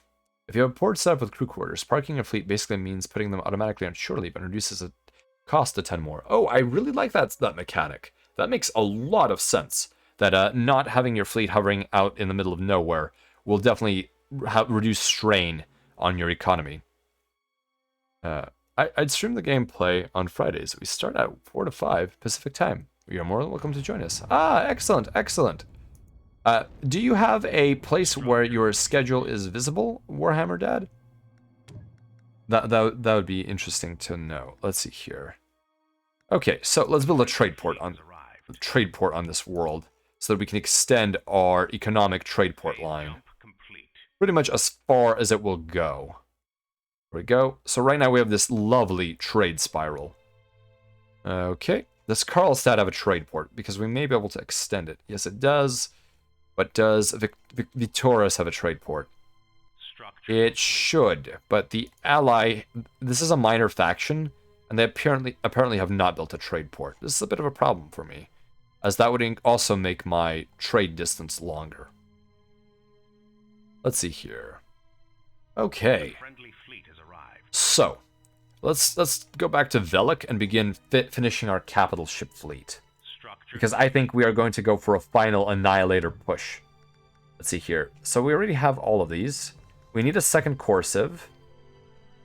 And we also need a second Akan, because once you lose a battleship, if you lose its abilities, that is no fun. Being attacked. And I think we will build another Cole, another Sova, and we're out. So because the Cole and the Sova are both very combat-capable craft, and the Cole being a brick that is very difficult to take down, and the Sova being a fighter carrier. Friendly fleet has arrived. So we are currently constructing our capital fleet, and we will continue constructing our star bases in order to make sure that we are ready for anything that may happen. So does Bellerophon have a star base coming up? I forget if I have deployed it. So let's construct another Raylaws constructor. As you can see, the build rate is incredibly fast. It takes only 13 seconds to build what is the foundation of a starbase. This is because of all of our military upgrades. Hello, Yukis. Welcome to the convoy. We are currently playing Sins of a Solar Empire, which is a 4x RTS. It's a hybrid.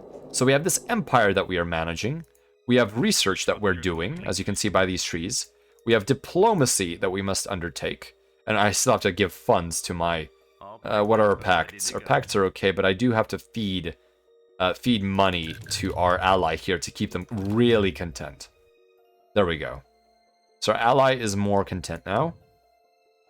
Okay. And I think I will also send another envoy for diplomacy, because if I look at my relationship and how it's constructed, let's see, my envoy actions are only at a 6. I can do better than that. Structure So I will construct a diplomatic envoy and send it to Kolm in order to... Let's see here, let's build a Neruda envoy cruiser. Allied backup has arrived. And I will construct that in order to allow us... Times of war are So Lingus has a base. Does Bellerophon have a base? Where is my Raylaws? I think I'll need to construct another Raylaws here. So we'll do that. Allied forces are And we'll send it to... Basically, the envoy cruiser gives you diplomatic bonuses due to its powers that it casts on an allied planet. Basically boosting income and the like. Let's see here. I have been meaning to put it on Twitch here, but a small maintenance task here on Twitch, even setting up an animation to follows and such, are very difficult for me. I just get procrastinating and such. Yes, Warhammer Dad. I very much understand the difficulty with doing everything yourself like that. carrier at the ready. But yes, Yukis, I am glad to have you here. Our search of great Bribing him. Oh, stream alerts. I just use memes, lol. Memes, of course, are a great way to do that. Let's see here. So we have, this is a dwarf planet. A friendly So it's, akin to the Pluto of Terra. Okay, so where is that Rayla's constructor? Or has the Rayla's constructor moved here? No, it has not. Okay, so let's construct a starbase here. And let's take a look at our trade. We can probably extend this by having... Oh, okay, so that is... So if we move a trade port there... Okay, there we go. So all nodes are some sort of solar system and civilization. Yes, so Yukis. So if we take a look at, for example, our capital planet, so each of these nodes is some kind of astrological or astronomical body, from ranging from planets to wormholes to suns to warps or to storms, plasma storms, and each one of them is its own map with buildings or these orbital structures, a planet in the center, and a particular radius. A random gifts from my collection right now, the ones I'm waiting before the proper ones to be finished. I see, yes. Having some sort of asset is definitely very helpful. Okay, so that diplomatic vessel should have been completed. So let's go back to Algola and send our diplomatic vessel to our red ally, so we don't lose relationship nearly as quickly. So let's actually construct another one just in case, so that we can move it to Giada, actually to Garuma. Oh yes, I also wanted another ray laws for Pretoris because there is absolutely no fortification there. So let me go back to Algoa and construct another ray laws constructor because we will require it. There we go. I sort of want to set my stream to be a cross between Bob Ross and Mr. Rogers, two my favorite heroes. Yes, I am a big fan because I have seen the archives of Bob Ross. The art that that individual has done is particularly inspiring, especially how quickly Bob Ross did it. So many memes, while it's nice to look at, look as they appear. I do not want to make them a mainstay because not everyone enjoys them all the time. Well, Warhammer Dad, you do what you enjoy and what you think is right. That is sometimes the way things are done. So allow me to plop down a starbase here. I'll put it right here, away from the wormhole and before the jump nodes, before both of them. Okay, so why don't we continue onward and... Okay, so we now have our diplomatic envoy. We need to send them all the way over to Garuma and have them target the planet. Very well. There we go. Speaking of PMing you, should PM some screenshots from the mod for you. Oh, Sharpie, that would be great. I am available on Twitter, and I am available on... Let me 1 second, let me put out those social links. So here is my Twitter. I usually post updates about my schedule and the like there. So please feel free to follow on that. And if you do not like it, well, unfortunately, I do not have a personal website yet, but I do endeavor to have one shortly. Oh, no, very understandable. Feel free to send me a whisper on Twitch, as that is at the very least one that we share. And perhaps this also means that I should have an email for wingmates. Also, memes can be very satiric, very fast, and I don't want to exclude people.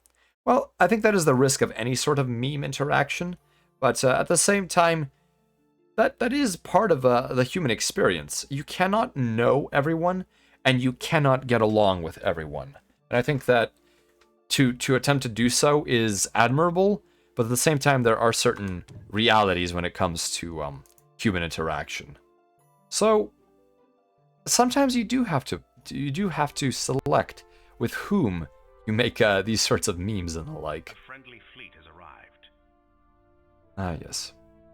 All right, so we are currently we are almost done making our economy an even greater powerhouse, despite it already being absolutely enormous. Let's see here. I do not even know. Oh, we're making 161 per second. That is a lot of credits. Let's see. We still only have these particular artifacts. I want more artifacts, and I'm willing to go to war for them. And our military is almost fully researched. We are currently leveling up our warheads, for planetary bombardment. And in fact, I think we just finished all of our military research except for improved repair bots. There we go, which was for the Hoshiko repair cruiser. All right, there we go. Perfect, perfect. So who here has seen the Ingenuity helicopter do a first powered flight on another planet? Yes, I have. Since I am on some sort of social media, I have seen posts about the launch of that particular drone. It is very fascinating.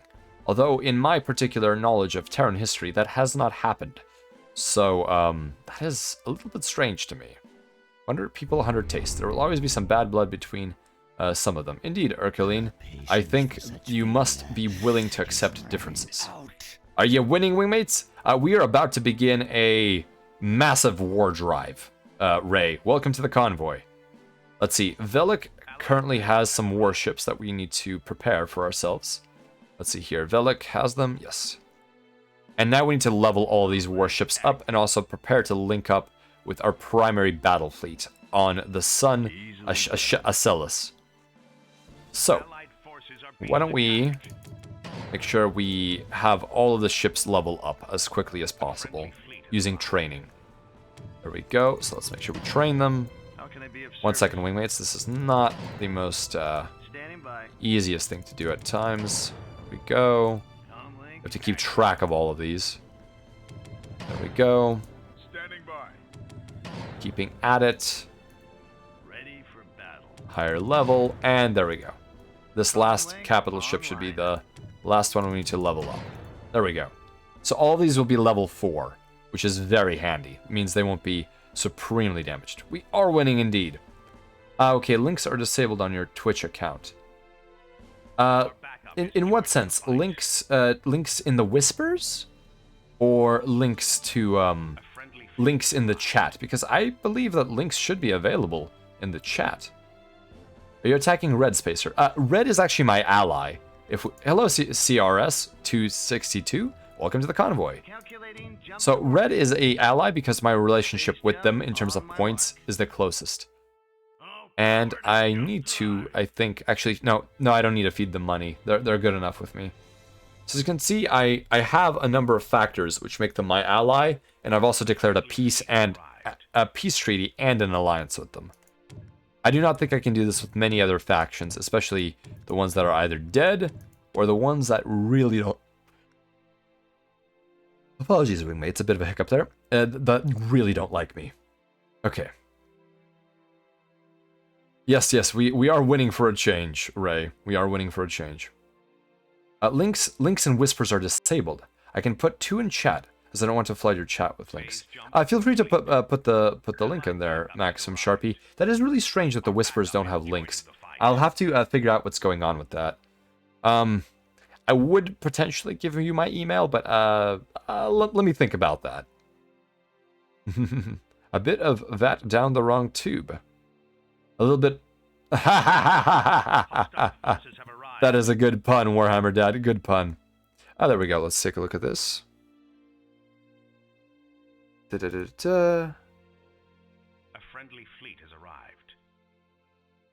My goodness. Twitch chat can sometimes be a little bit difficult. Alright, 1 second please, wingmates. I need to check this out before I forget this. Oh, I see. Okay, let's take a look here before this is lost, as a whisper is not accessible to me for whatever reason. Oh wow. Oh my goodness. That's an excellent compilation. Alright. Let's go here. Thank you. Thank you very much, Sharpie. Okay, so let's get back to it.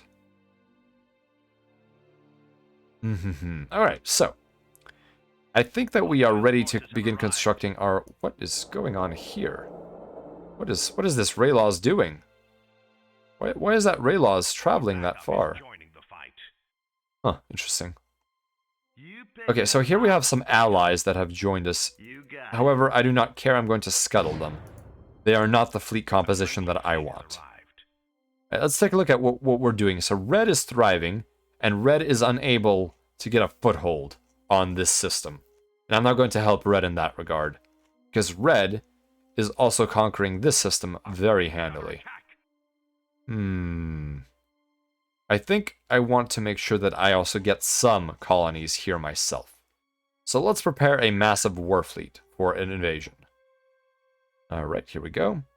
I was very happy to see the artists were willing to let me use their art for load screens. Wow, Sharpie. So all of that is just all of the various load screens for the various mods you've done? My goodness, get scuttled, nerds. Yes, I'm scuttling these rather silly little vessels. Okay, so where did my capital ships go? I believe they joined the fleet. Yes, I think they have indeed. They are just arriving at the fleet. So now I'm going to have to make sure that I do the upgrades for all of my ships. Let's see here. Oh, I've captured another enemy cruiser. Let's see here. I'm going to do a bomber squad, and the 4 abilities will be EMP charge and shield restore. Those are excellent abilities. This Korsev will have a bomber squad, and it will have boarding party at level 2, and it will have and we'll have salvage operations. There we go. Okay. And we will also need to set up this icon with targeting uplink, at least 2 levels of it. And we will probably want Ion Bolt because this is a combat level. And maybe we'll do 1 colonize because it's good to have 2 colony ships. Alright, let's see here. Which of these ships have not had their upgrades yet? So this Sova actually has had another upgrade. I didn't know that. And we will give it more missile batteries. And who here actually leveled up? This Sova needs more fighters. So we'll do heavy strike craft. And we'll do missile batteries. And we'll do 2 squads of both fighters and bombers. Let's see here. Is that blue star the center of the system? Yes, it is, Ray. This star is, in essence, between this star and other stars, you can jump, but you can't simply jump from one planet to another unless you have a very special structure that I believe the Vasari have, which is an alien faction. The voice acting is really growing on me. Yes, I really think it is very well done, and I think people might actually enjoy the Advent voice acting quite a bit. It's very smooth, and it has that particular echoey nature to it. Alright, let's make sure that we... Oh, goodness, thank you for the clip, Bulb C. I appreciate it. Although I don't remember what it is that I did. Oh, my goodness. Alright, let's see. So we have another bomber squad, and we have adaptive force field and flak burst. Because I really like flak burst. Let's see, incendiary shells, and... No, we want combat abilities. We want combat abilities more than we want anything else. Okay, we have a Sova carrier. Let's see, here we go. Oh, another carrier needs its selection here. There we go. And heavy craft and missile batteries. There we go. Alright, so we actually have quite a capital force here. This is our entire fleet. So, I think we can also begin constructing, because we do have a starbase for the construction bay, quite a number of cruisers and vessels. So we will want at least 15 Hoshiko repair cruisers, because repair is very important. We will want at least... We need more research. Did I seriously burn... No, oh yeah, we need more fleet logistics. So at this point, wingmates, we are going for broke.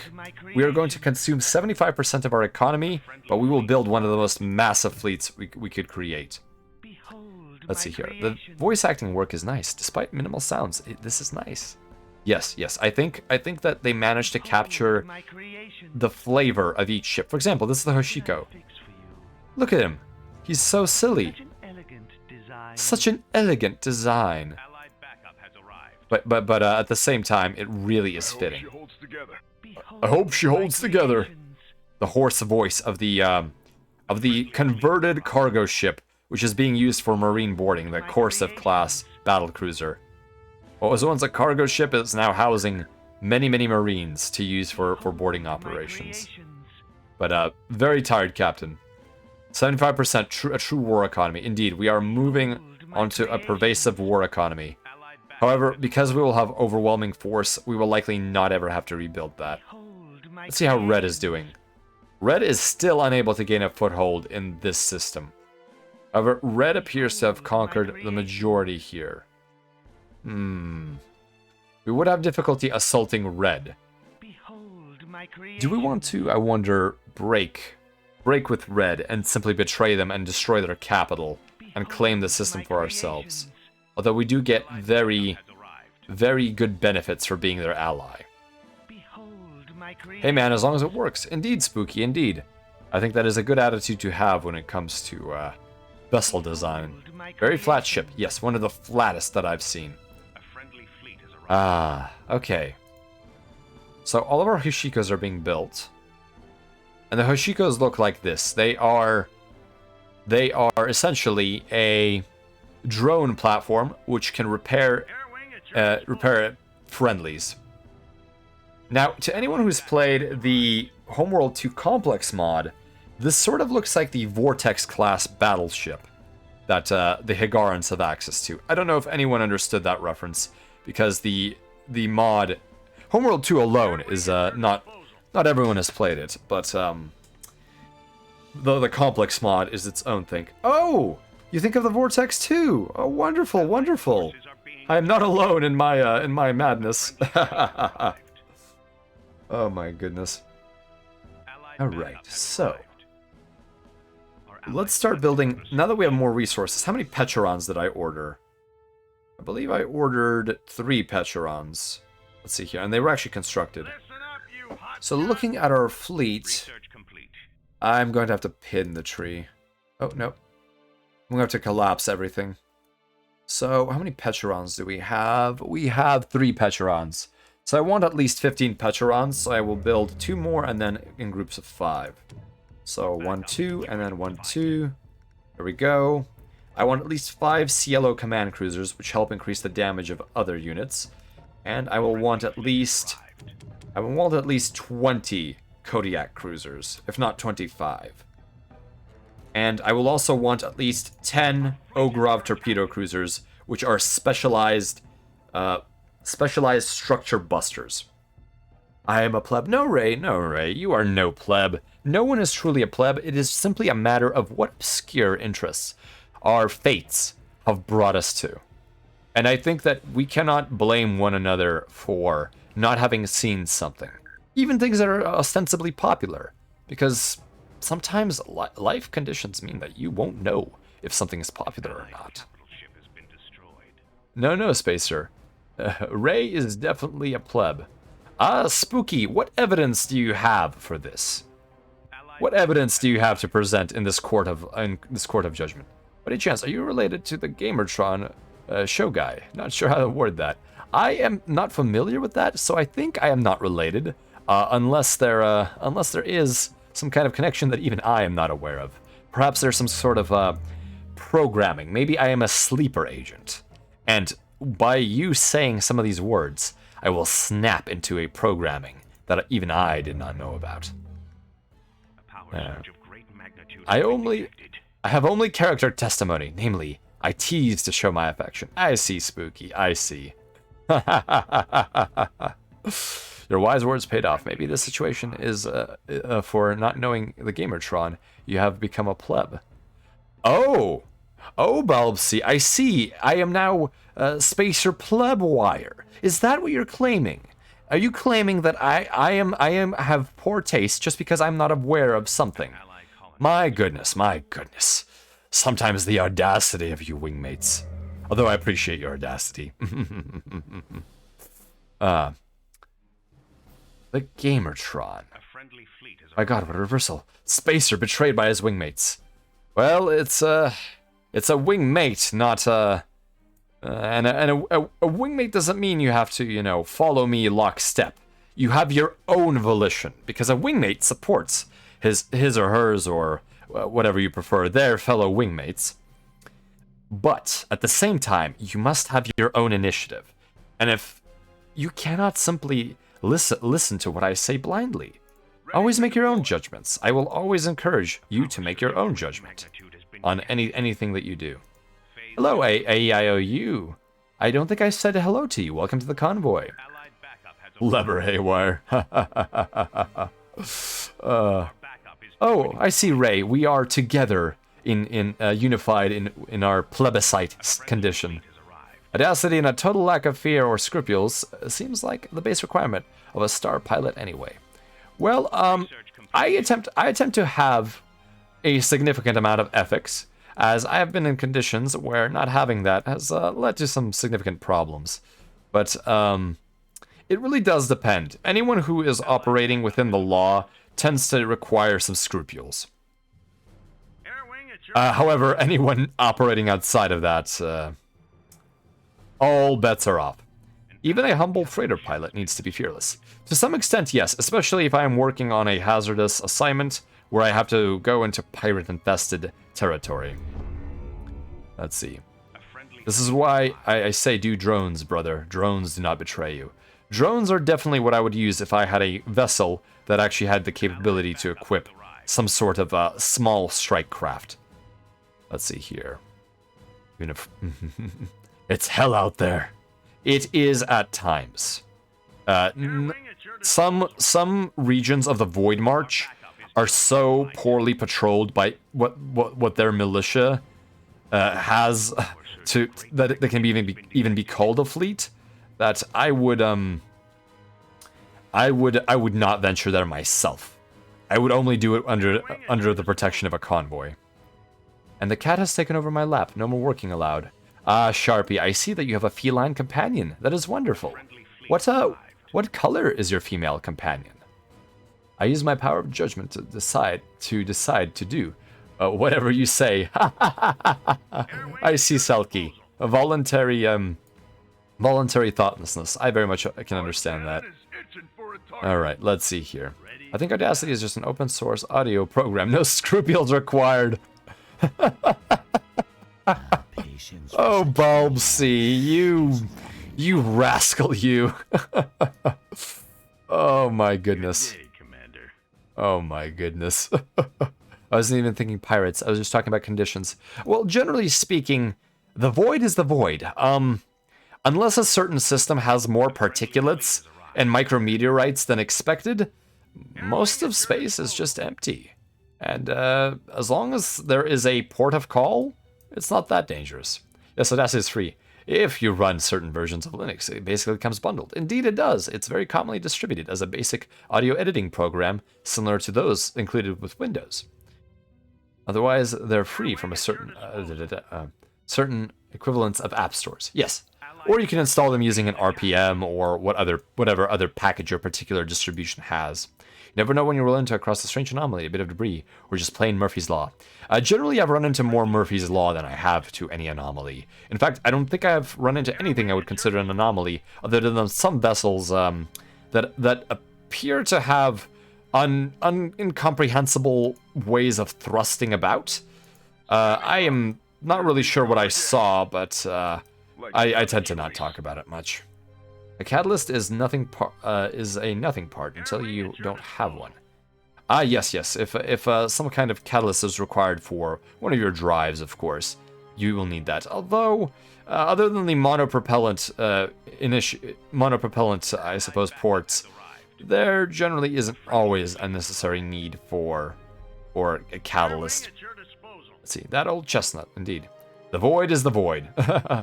Сережка 22, привет! Немножко опоздал на стрим. Не проблема, не проблема. Это... Стрим это только если время есть и интерес есть. Я не настаиваю никогда. Добро пожаловать в конвой. Yes, wingmates, we have some Russian-speaking individuals sometimes joining us, so I do tend to attempt to be as friendly as possible. I'm glad you like that, Ray. Okay, let's see here. Allow me to... there was one thing that I needed to figure out for my Russian-speaking wingmates. And I have been looking at this term for quite some time. Let's see here. Okay, 1 second, please, wingmates.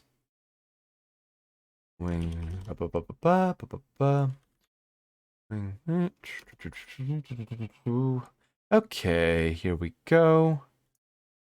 Ba, ba, ba, ba. Da, da, da, da. There we go. This was a translation that I was looking for during our last stream. So, to any Russian-speaking wingmates, I think that the correct term for wingmate in a translation would either be напарники или ведомые. So I don't know what you would prefer, ведомые or напарники, but that is the translation that I believe is proper in this situation. Apologies, wingmates. 1 second, please. There we go. Ready for the front line. Ah, yes. That was bananas. Ah, what was bananas, Bulb C? Visit my neck of space sometime, Haywire. It's a bumpy transition, but if you can get past the bit where the laws of physics are broken, you'll find that the world is quite pleasant. I'm confident. Well, thank you for the invitation. What sort of translation would I need to do in order to do that? I'm only aware of using jump drives in order to form wormholes to tear through space and make it to other locations, or through translation drives, which warp space around the craft and push it through a system. Oh, where am I jumping? Why am I jumping? I need to ask that. There we go. Let's pull back here. I hope she holds Naparniki together. sounds a lot better. Ah, Bloodstained. Have I said hello to you, Bloodstained? Well, welcome to the convoy other way. Добро пожаловать в конвой, напарник.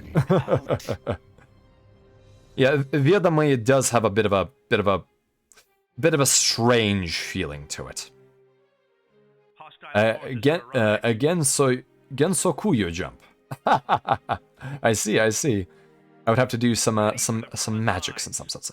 Oh, you'd have to come in sublight from pretty far out, too close to the world, and you come in a million pieces. A similar thing occurs with jumping in, or at least the stability of your wormhole may not be adequate if you form it far too close to a gravitational well. Oh, the Russian was bananas. It was like flipping a switch, and then a radio announcer came out and, of course, of Russian radio, I reckon. Ah, I see. Well, I'm fairly fluent in the tongue. In the Far Suns Coalition, it is one of the secondary languages. In fact, many spacers use it as a secondary language, as it does have a almost pseudo-religious significance due to the amount that we love Saint Gagarin. Many have little shrines dedicated to the patron of spaceflight on their vessels. Yes, we are currently assembling a very big fleet, and we will be using it as a absolute warhammer in our attacks on the enemy. I'm technically trilingual, but my French is really bad. Very understandable. I have some awareness of also the tongue of Spanish, but I have a rather limited experience with it, so it is also iffy, to say the least. Let's see. No.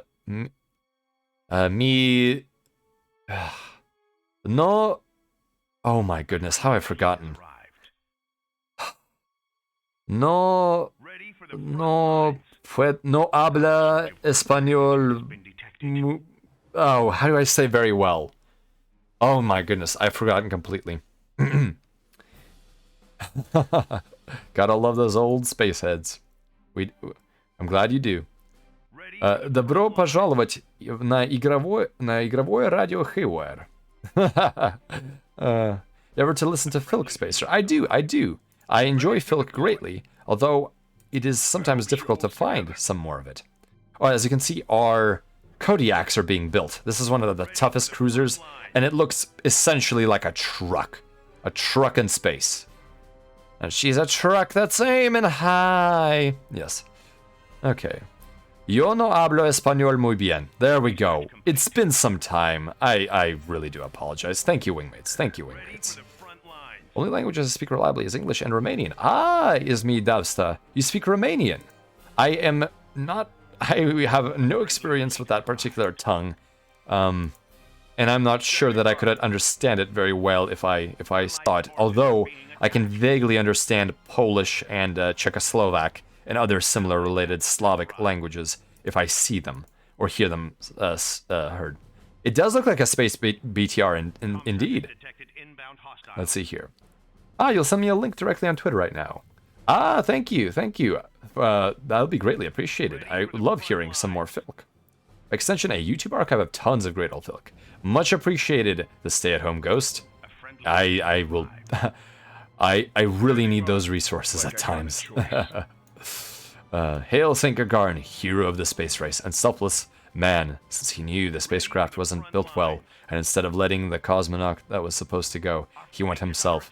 Indeed, Lewis, a absolute individual with a This heart better not be of another steel. suicide mission. Thank you, Saint Gagarin. Ты чё разумеешь? Friendly fleet. Why do you have that Latin I in that? Dippy, are you speaking Polish to me? Space Truckers, great movie. I have not seen Space Truckers. Hello, why not? Welcome to the convoy. I know a little Croatian, best I got. Oh, fascinating, Selkie. It is very interesting to know what kind of different languages, even little bits of it that wingmates know. Let's clear this place out. Dang old Ukrainian. У меня конлист була oh, it is Ukrainian indeed. Була дівчина з України, лол. У меня колись була дівчина. Oh! Понял. Standing by. Мой украинский как бы не очень хороший. Какие-то слова полностью проваливаются. Я вона мене трохи навчила. Oh, I'm concerned about that second to last word there. А вона мене... Friendly fleet is Oh, taught you. Oh, Ukrainian is understandable to my comprehension, but it is a little bit difficult at times. When I think of space truckers, I think of Elite Dangerous, people who make all their money through hauling. Oh, that is a career I could not do in a game. I already do it enough as a courier myself. Thus, I do not wish to space truck. So this right here is the Ogrov torpedo cruiser, which is a structure buster. It cannot target anything but structures, but it outranges pretty much every single starbase in the game. So it is very useful in a siege scenario. Let's see here. Oh, there's a full house. You attract a worldly crowd. Well, I'm glad to know that. I think that having a number of different opinions out there definitely makes this for a very interesting convoy of ours, wingmates. God, I wish I could speak Russian. Sounds awesome. Well, you know a bit of English, Spanish, bits of Italian, French. You know what? There's nothing wrong with knowing the Romance language families, and I would like to know Spanish myself. I think it is a very flowing tongue, and I mangle it because I do not have the best knowledge so far. is joining the fight. Universal. Thank you, Ray. Ukrainian is the Portuguese of Russian, kind of like Spanish and Portuguese. I would agree with that assessment, Dippy. I really would. Let's see. Would you be interested in doing an Earth trucking simulators at some point? Might be an interesting experience for you. I think I would try it out, especially if there was a manual transmission. Bunzel, if this is an indication that you would like to pull me into one of those games, as long as there's a manual transmission, I would have potential interest in it. Совет от друга, не ходи в свидания с украинскими девушками.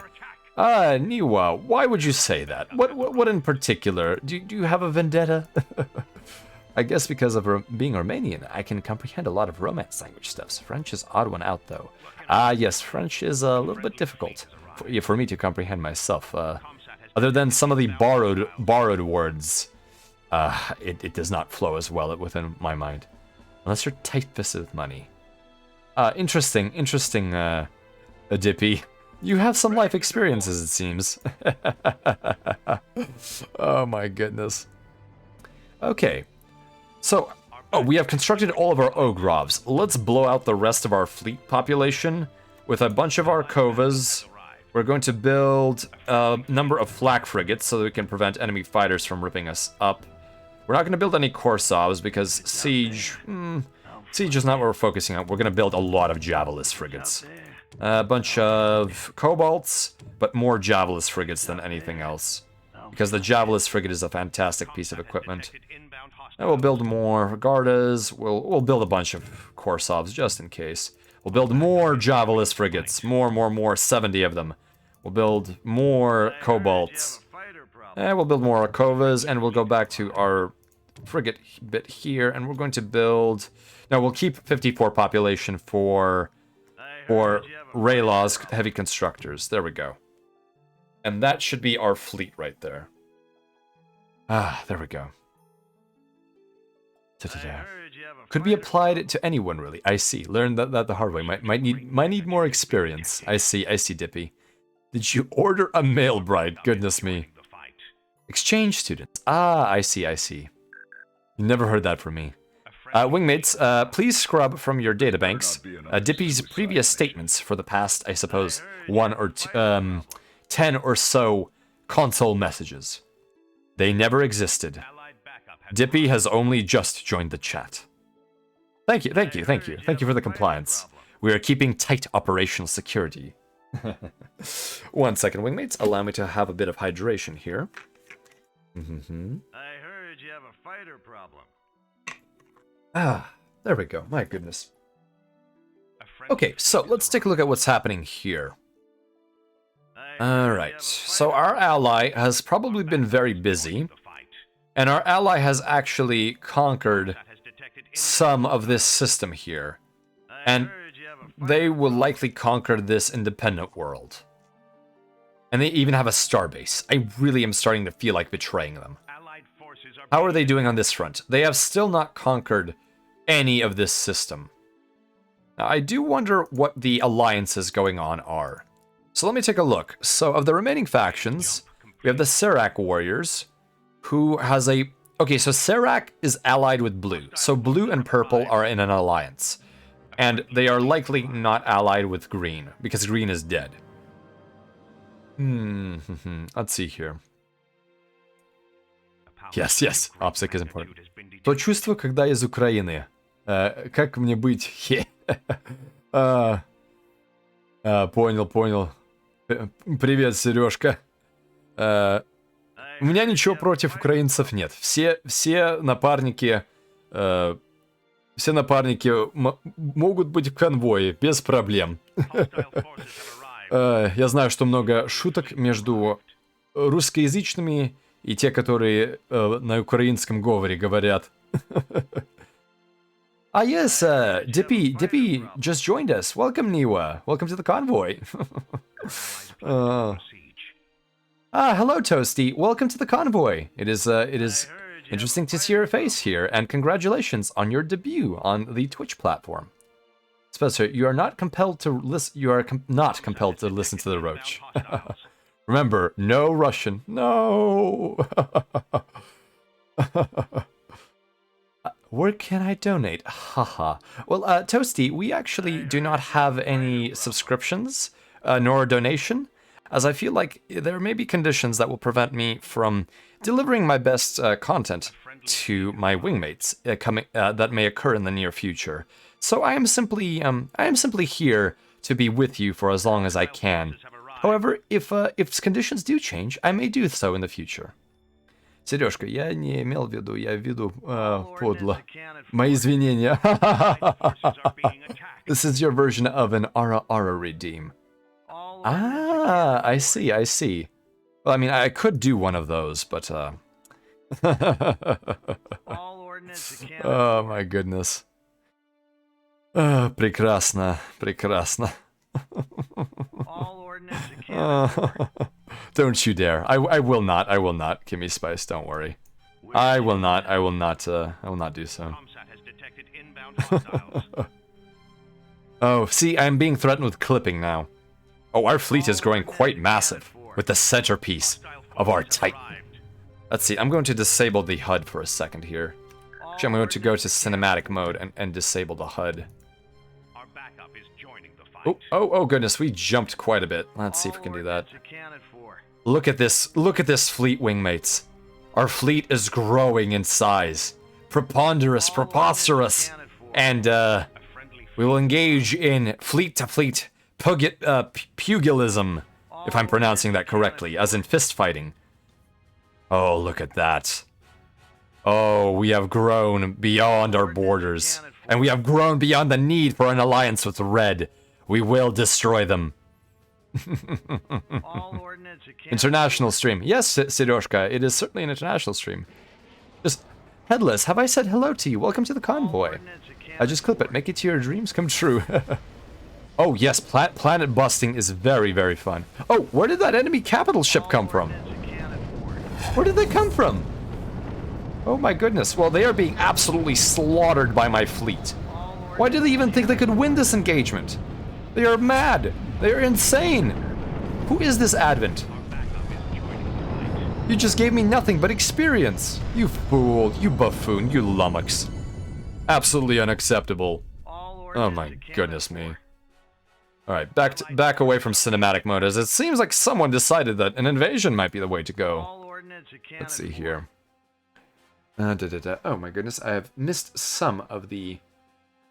All Headless, ordnance you're accounted going for some rest. I hope that I hope that you get some excellent sleep. Thank you for being with the convoy, even for a All moment. ordnance accounted for. And if you read pugilism, thank you, Spooky. That is much appreciated. All ordnance accounted Swarm. for. And yes, blowing up planets is definitely fun, and we can also do that with the Vasari faction, with at least one of their titans.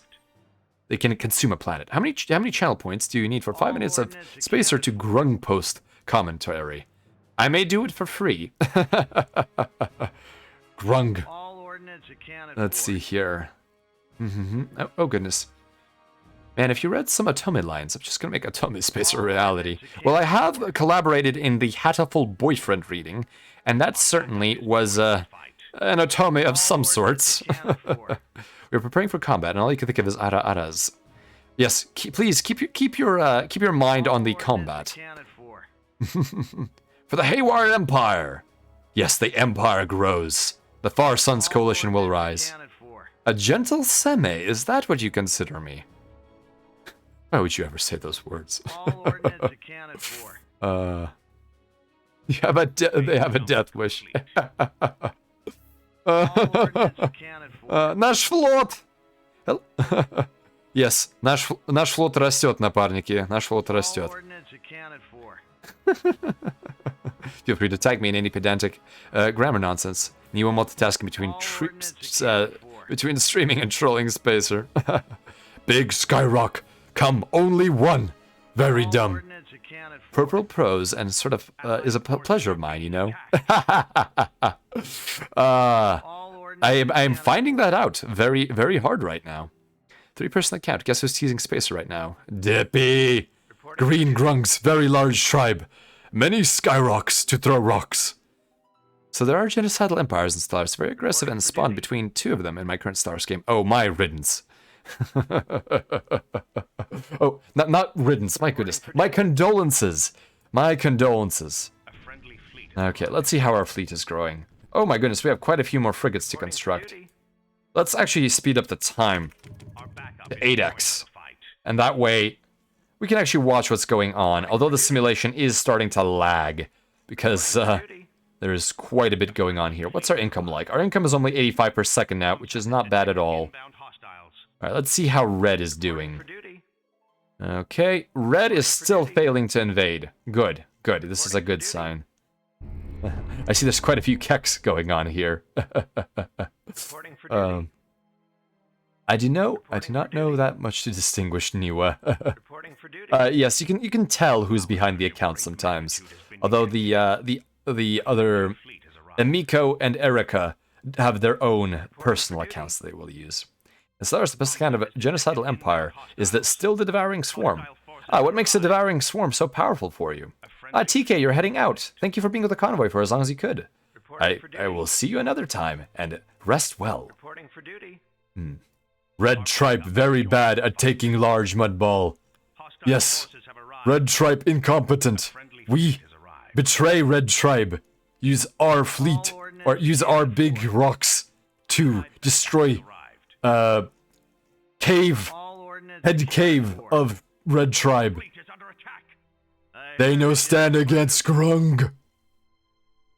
Green Rock better. Green Rock strong. I heard you have a fighter prop. Sky Rocks will fall. Allied forces. Sky Rocks fall on Red Rock Tribe. I heard you have a fighter problem. We gotta ask Meat how your accent is. We are lagging because we are at 8x speed. Because we want to finish our fleet as soon as possible. So let's see here. How is our fleet doing? How many more do we have left? 67 frigates left, so we should be done fairly soon. Spacer Cave. Sky Turtle of Grung's very green. This good. Red Tribe have teeny rock. Pickle Tribe have huge boulders. This is going to be almost a capped out fleet. We make Red Tribe. With the new population mechanics, driven assimilator is even more powerful. Population growth levels off in the late game, and assimilators keep almost all conquered pops. Oh my goodness. Oh, I see. So assimilators does make sense for their faction name in particular. Pay! We make the Red Tribe pay! Oh, wait, excuse me. Oh, we now have more green rock than Red Tribe have rock, and our green rock is in better place than Red Rock. Red Rock, no, anticipate, problem. Wah! Wah! Wah! Wah! Wah! Hostile forces have arrived. I do love the orcs quite a bit. Meat. Oh, since Meat has been mentioned, please feel free to link her socials or her Twitter channel, since I am apparently speaking her language. Hostile forces have arrived. We the orcs, and you is not. A Borg type of machine, so yes, that makes sense for the assimilators. Give me something to bomb. Looted lemon Russ. Ready to fight. Give me something to bomb. I forgot some of the lines that the orcs do. Forces have arrived. We have a cave person YouTuber, indeed spooky. All I know about Niwa is there's a time she wants to learn Mahjong, and a second time where I just get a cold shower. Kind of confusing, thinking that it was something I did. Now it makes sense. Ah, yes, the multi-platform nature of the Niwa gang. Okay, so our fleet is almost done, so let's turn back time. If we could turn back time. Oh no. There we go. So our frigate construction is nearing completion, and our fleet is absolutely massive, as you can see here. Hello, Cocky. Welcome to the convoy. Good to see you here. Thank you for joining us. All ordnance accounted for. Best line, Big Mech. Where's the truck? Where's the truck? Why am I walking? Ooh, yeah, mech's hard. Whoa!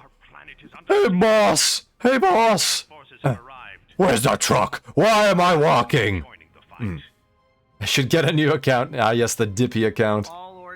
They are the nicest genocidal empire, as you can still do most of the types of diplomacy with other empires, even if they don't like you from the beginning. Oh, I see. Okay, so Stellaris does have a very variable amount of ways you can have a faction. Spacer, do you always do silly voices to yourself? I am an individual with many voices, and I wish to use many of them. Also, people might think I just have the hots for Spacer. I'm just trolling a bit. Oh my goodness. Meat isn't actually an Oonga Boonga VTuber. She's a very nice and intelligent lady. Astute analysis, Attenborough. That is how Meat is. She's quite well versed in her particular domain. Boss is the prettiest. Hey, boss. So sometimes that accent is difficult to pull off, the orc accent. How are you doing today, Cocky? I think this may be the first time I've seen you here. Not to call you out or anything, but it is good. It's good always to see some new faces in the convoy. All ordnance accounted for. And if by any odd stretch of the imagination, since this is a somewhat multilingual stream, добро пожаловать в конвой, напарник. Точнее, напарница.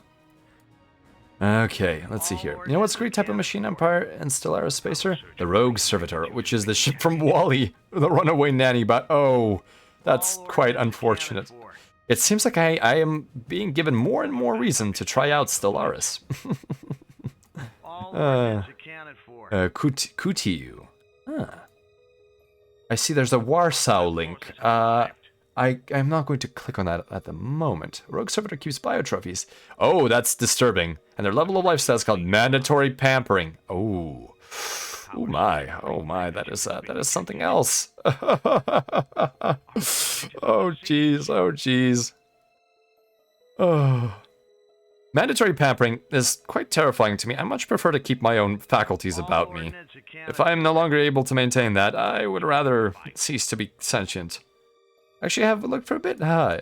Your big smart talk intimidates me. Are you sure? Because I only know rock, cocky. I am tribe spaceman. I fly green rock. Big green rock with big fire. Which throw fire. Big arrow. I'm just a simple delinquent with limited vocabs and understanding of the world. But I think you're really rad. Well, I think you're pretty rad too, Cocky. I enjoy your energy and your spirit. So thank you for swinging by. I'm speaking your language.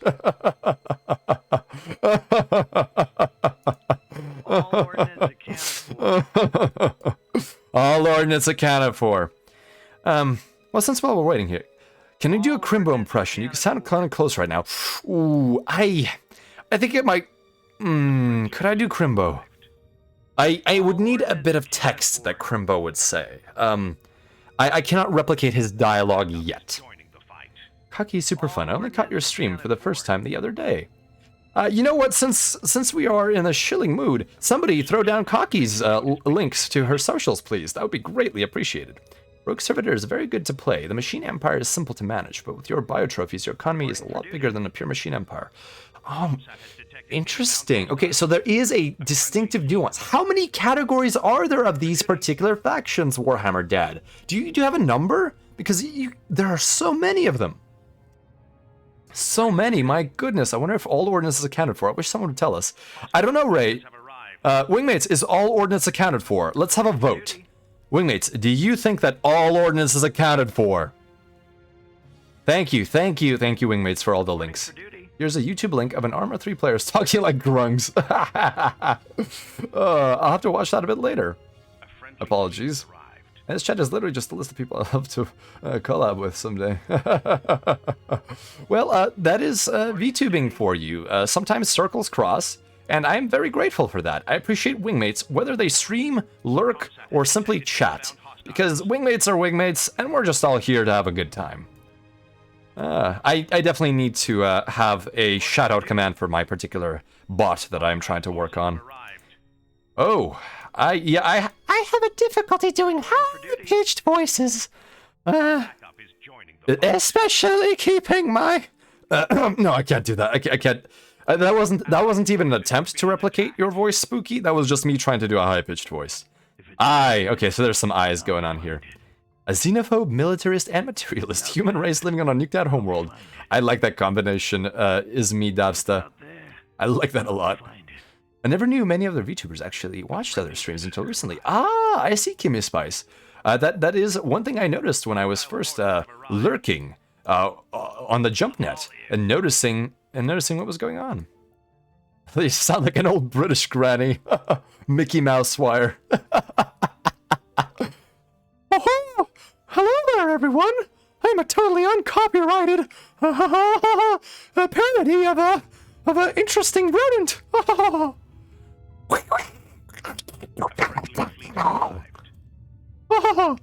Oh, shucks. I don't know if I could do the dog character either.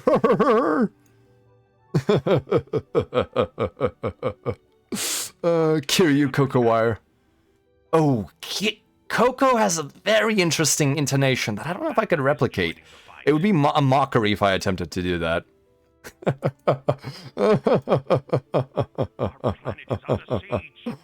Oh gosh. Oh gosh. There are 4 basic ratios: regular, biological, necrophage, machine, and lithoid. On top of that, there are 6 government types, 10 different ethics that determine your flavor. Oh my goodness.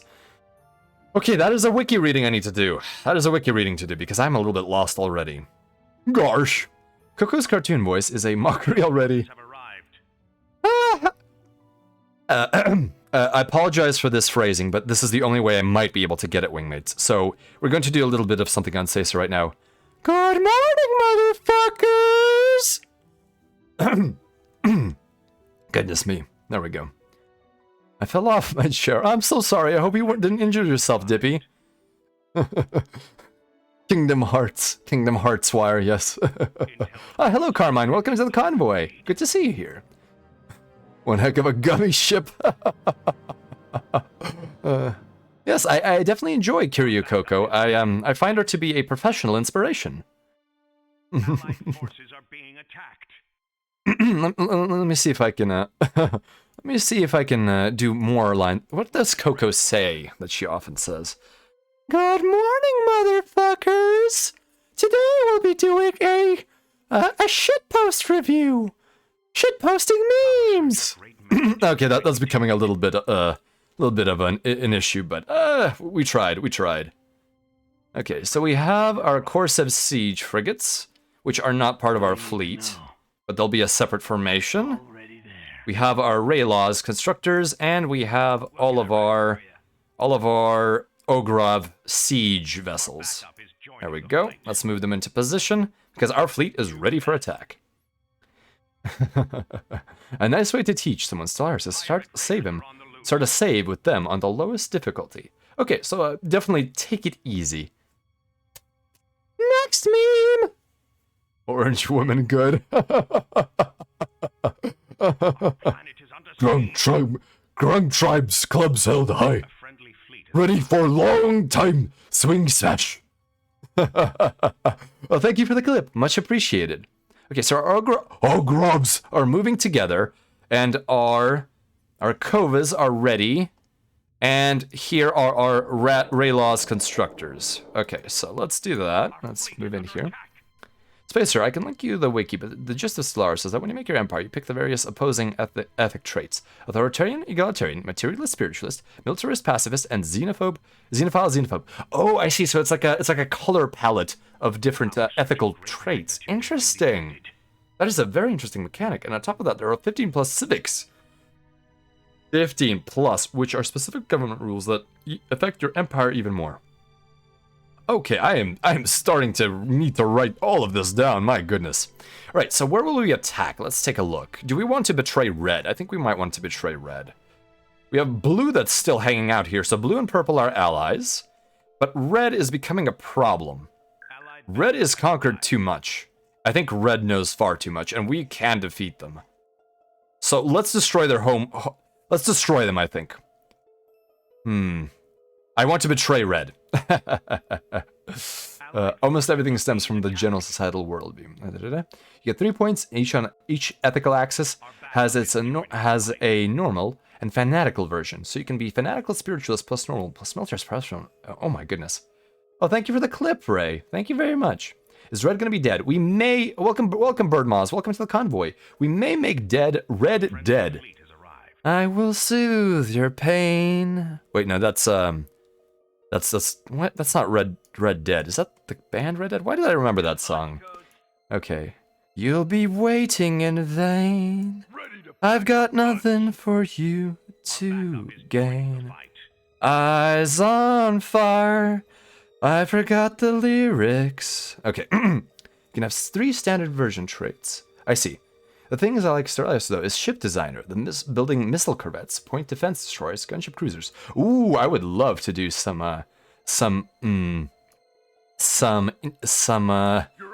design. Yes, ship design is one thing I definitely enjoy, so that might be an appeal of Stellaris. I think we're overwhelming space a bit too much. The game can be a bit overwhelming on paper, but it's easy to learn, hard to master. That does sound what it's like. Red Tribe, think we no see that it get big off green. Of behind green grungs. Oh, I'm sorry that I apologize for the vapors. We have nanites and revengeance. We destroy bad grungs. Okay, we're gonna have to declare war on this. Let's see. So we'll go through Landau and we will run to Aharon. Actually, we need to while we have vision. Let's see. So this place has a star base. Garuma also has a star base and is very much an important world for them.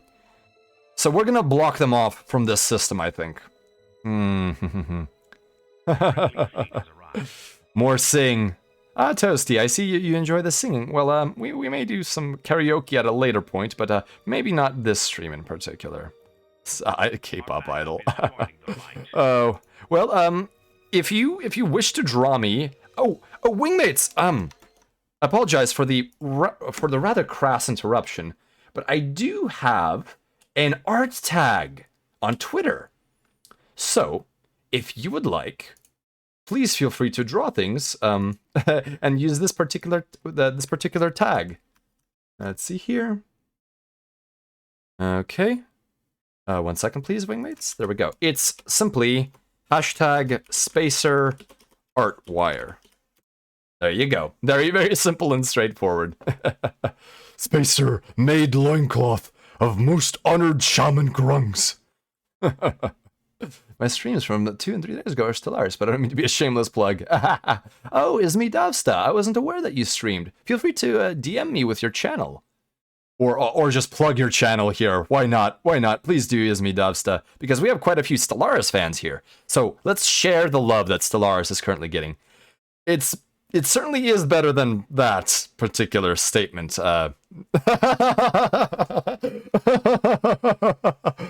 Spacer, do you not see how I roll? I won't just draw it. I'll hire Pro to draw at a great expense. Oh no, goodness. Spooky, please don't spend money on me. I am here as a something from the bottom of my heart. I require no payment for this. The what coalition? Well, it's the Far Suns Coalition, but apparently the Far Art Coalition is a little bit difficult to pronounce for many. No, I don't think the Navy will hunt you down just for that. Okay, back to the Situation Room. Okay, so let's save the game before we declare war on our ally here. So let's see, Haywire, free betrayal. So we'll know what this save is. There we go. So now we have a save going on. Spacer, getting you in an idol dress isn't to amuse you exactly. It's to amuse me. Oh, I see, Spooky. Well, you are more than welcome to do so. How did this happen? How did this happen? How did you... Wormhole! He ran past my wormhole. Did he also... This is unacceptable.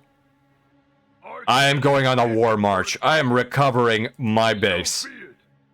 All of your base are not belong to us. My goodness. Ah, yes, there we have some Stellaris streamers plugging their links. Please check them out if you are interested, because there's a lot going on with Stellaris, and I am glad to know that there are people willing to help out there with that. He's supposed to be like TM Revolution. I see. CT save. Yes. How can Spacer wear an idol outfit? Can we be sure he has legs? Well, 1 second, please. Bulb C. I have legs. I am neo-human, and I have very limited genetic and mechanical augmentation. Although the neural implant and the life support internals that I have within me are, of course, related to that. But yes, I do have legs. There we go. If you keep torturing this man, he may never finish the game. I outfoxed. My favorite night hobby is try to break Spacer's concentration. Especially during a betrayal, Dippy. To war! Yes, we will be going to war. And I will, of course, be fortifying Tyrol a lot more. But Pink has pissed me off. This is a problem. You have a whole body, with legs, even feet, and hands. Indeed, Bulb C. I remember 3 days ago, on a save we abandoned, Cooper, a friend, chose his home system to have a warp gate. He kept getting invaded through the gate by things. Yes, this is what these wormholes do. They allow for instant travel between different systems, and they are an incredible pain. Oh my goodness, he is attacking all of my forces here. Well, I'm simply going to destroy him and block off the starbase. I can't believe I allowed that to slip through. This is just embarrassing. But our fleets are jumping through, so this should be no problem. Space. Let's see. Wait, actually, what temperature does that keep you at? It keeps me at 96.8. It is essentially body temperature in there. Pretty warm. Let's see here. Let's see here. He has legs dropped. I'm sorry, A-I-O-U-U-U-U. I hope to perhaps see you again, but if my legs are a hard sell for you, then I totally understand. Man is in the relaxation chamber. Let's see what's happening with Tyrol. Oh, Tyrol is getting beat up right now. We're gonna have to take all of these enemy forces out. Not to talk shop too much, Spacer, but what's your plan for future model updates? Are you going to get a live 2D or a 3D model at some point? Well, I don't mind shop too much. But, Wingmates, as you understand, I have actually drawn this representation of my actual self with my own hand. And it is somewhat limited in terms of displaying the exact nature of my existence. So perhaps at some point I would change it up. But for the time being, I think it is sufficient to display what I'm trying to do. But, we will have to work with that as time goes on, Wingmates. Here we go. The man is in the Saiyan healing tank. Never chilled, pickle, always fresh. I am not a Saiyan prince, Dippy. If you indeed have hands, can Wingmates have a high five? Sure, of course. You can have a high five, Wingmates. 1 second, please. Here we go. Let me initiate the high-fiving protocol. High five. Engage. There we go. I hope this helps you, Wingmates. Okay, let's see. Today, jelly goo wire. Jello lime wire. Room temperature. A temperature where he won't feel a gel around himself. Yes. If any of you have experienced a sensory deprivation chamber, that is something akin to this. If you want instruction and a really cool artist, feel free to ask me on Twitter. Well, feel free to actually link me their name too, Spooky. That would be greatly appreciated. Oh, wonderful! High fives! Thank you, Wingmates. Thank you. All right, let's see if our fleet can rip apart this enemy force. All right, here we go. Oh, they think that they are tough, but we are about to show them otherwise. And we also need a singular Raylaw's constructor here, although we will likely lose a frigate, so we'll be able to construct it sooner than later. Where is my flagship? Standing by. Where is my Titan? I hope she holds together. I hope she holds together. Oh, there's the Titan. So we should have no issue leveling this. Oh, they're running away. Oh, did we jump? Oh, no, I just simply followed the fleet to the wrong location. Okay, so we have chased away the enemy, and now we will proceed to secure this system. Okay. So let's secure the system by tackling the force on Krim. Oh, yes, Cocky, if you're still there, we named this planet after Rummy, you, and Crimbo. And it's currently getting attacked, so I apologize for not being a good custodian of your visage. So many high fives. Wonderful. Thank you, Wingmates. Thank you.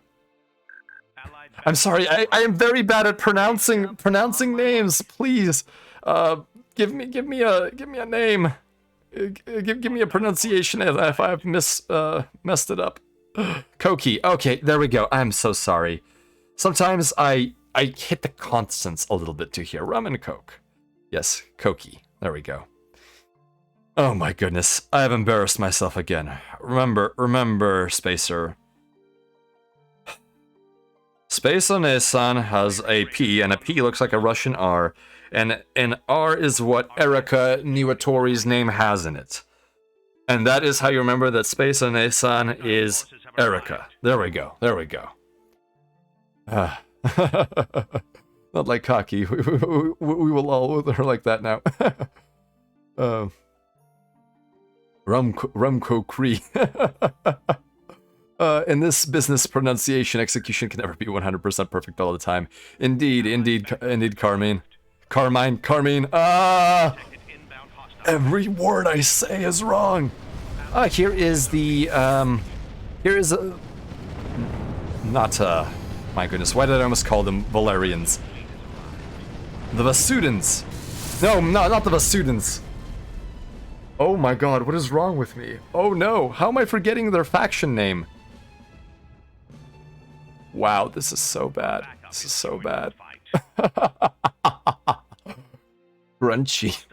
It's your intention that's a matter. Mistakes only mean you're human. Indeed, indeed, I'm very much only human. Been called many things. Just call him Tinderbox. Bike Bomb. Say my name. Bike Bomb. Carmine. Oh my goodness. Ready to deploy. Advent Vasari. Oh my goodness. Vasari and Vasudin are now intertwined in my mind, unfortunately. So I need to keep chasing the enemy.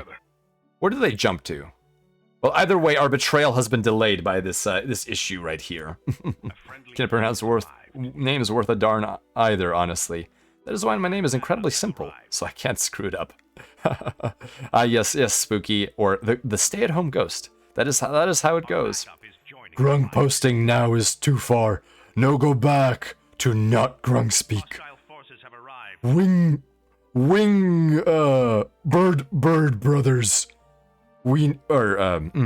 Sky brothers, we now only Grung speak. The salient point is that it doesn't matter how you pronounce it, as long as it's understood. I see, so as long as it's a unique identifier, it's what matters. I see, that's a good point.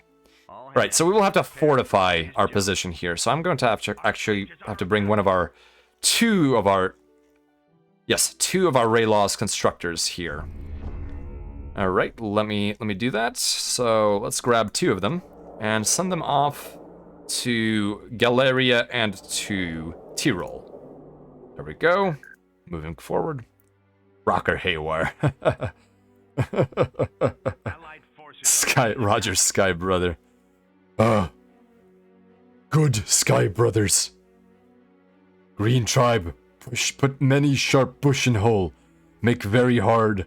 Come from hole.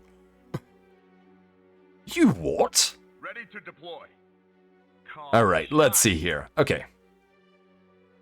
Like I got Let's deploy to Galleria, and I will do the, let's see here. 1 second, please. A friendly fleet has arrived. 1 second, please, wingmates. Okay. For whatever reason, Orc Talk has reminded me of something else, so I would like to do a little bit of a phrase. This way of talking would be on point for playing Warhammer as orcs. It does appear to be the way that they usually speak. Skygrung malfunction. Not cave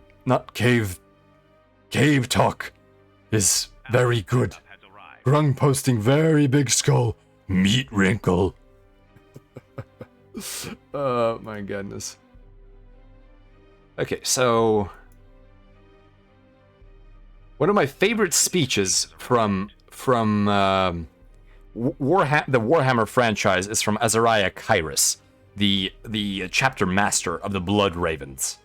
And this is I guess a bit of a spoiler, but what can you do? What can you do?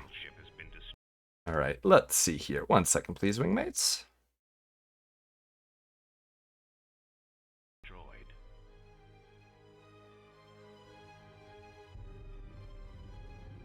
Entering phase space. A friendly fleet has arrived.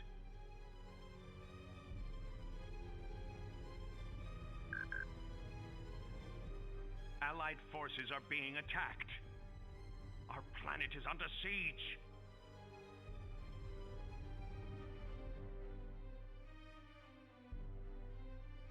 Our fleet is under attack.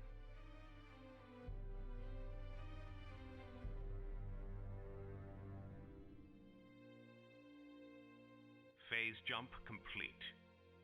A power surge of great magnitude has been detected.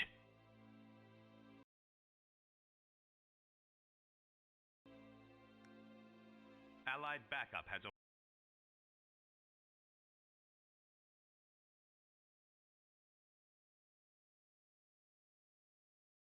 Wingmates, was that audio not working? Was that audio not working? It seems that there was a bit of an issue there. All right, I'll do it the old-fashioned way here. Okay, here we go. I apologize if I was silent Grung, no, here, Jargrug. Oh, I'm sorry, I had it muted. Apologies, wingmates, apologies. Oh, Romanian does have a very interesting sound to it, Izmi Dasta. Okay, let's see here. 1 second, please, wingmates. Something went terribly, terribly awry. So allow me to resolve that here. Okay, there we go.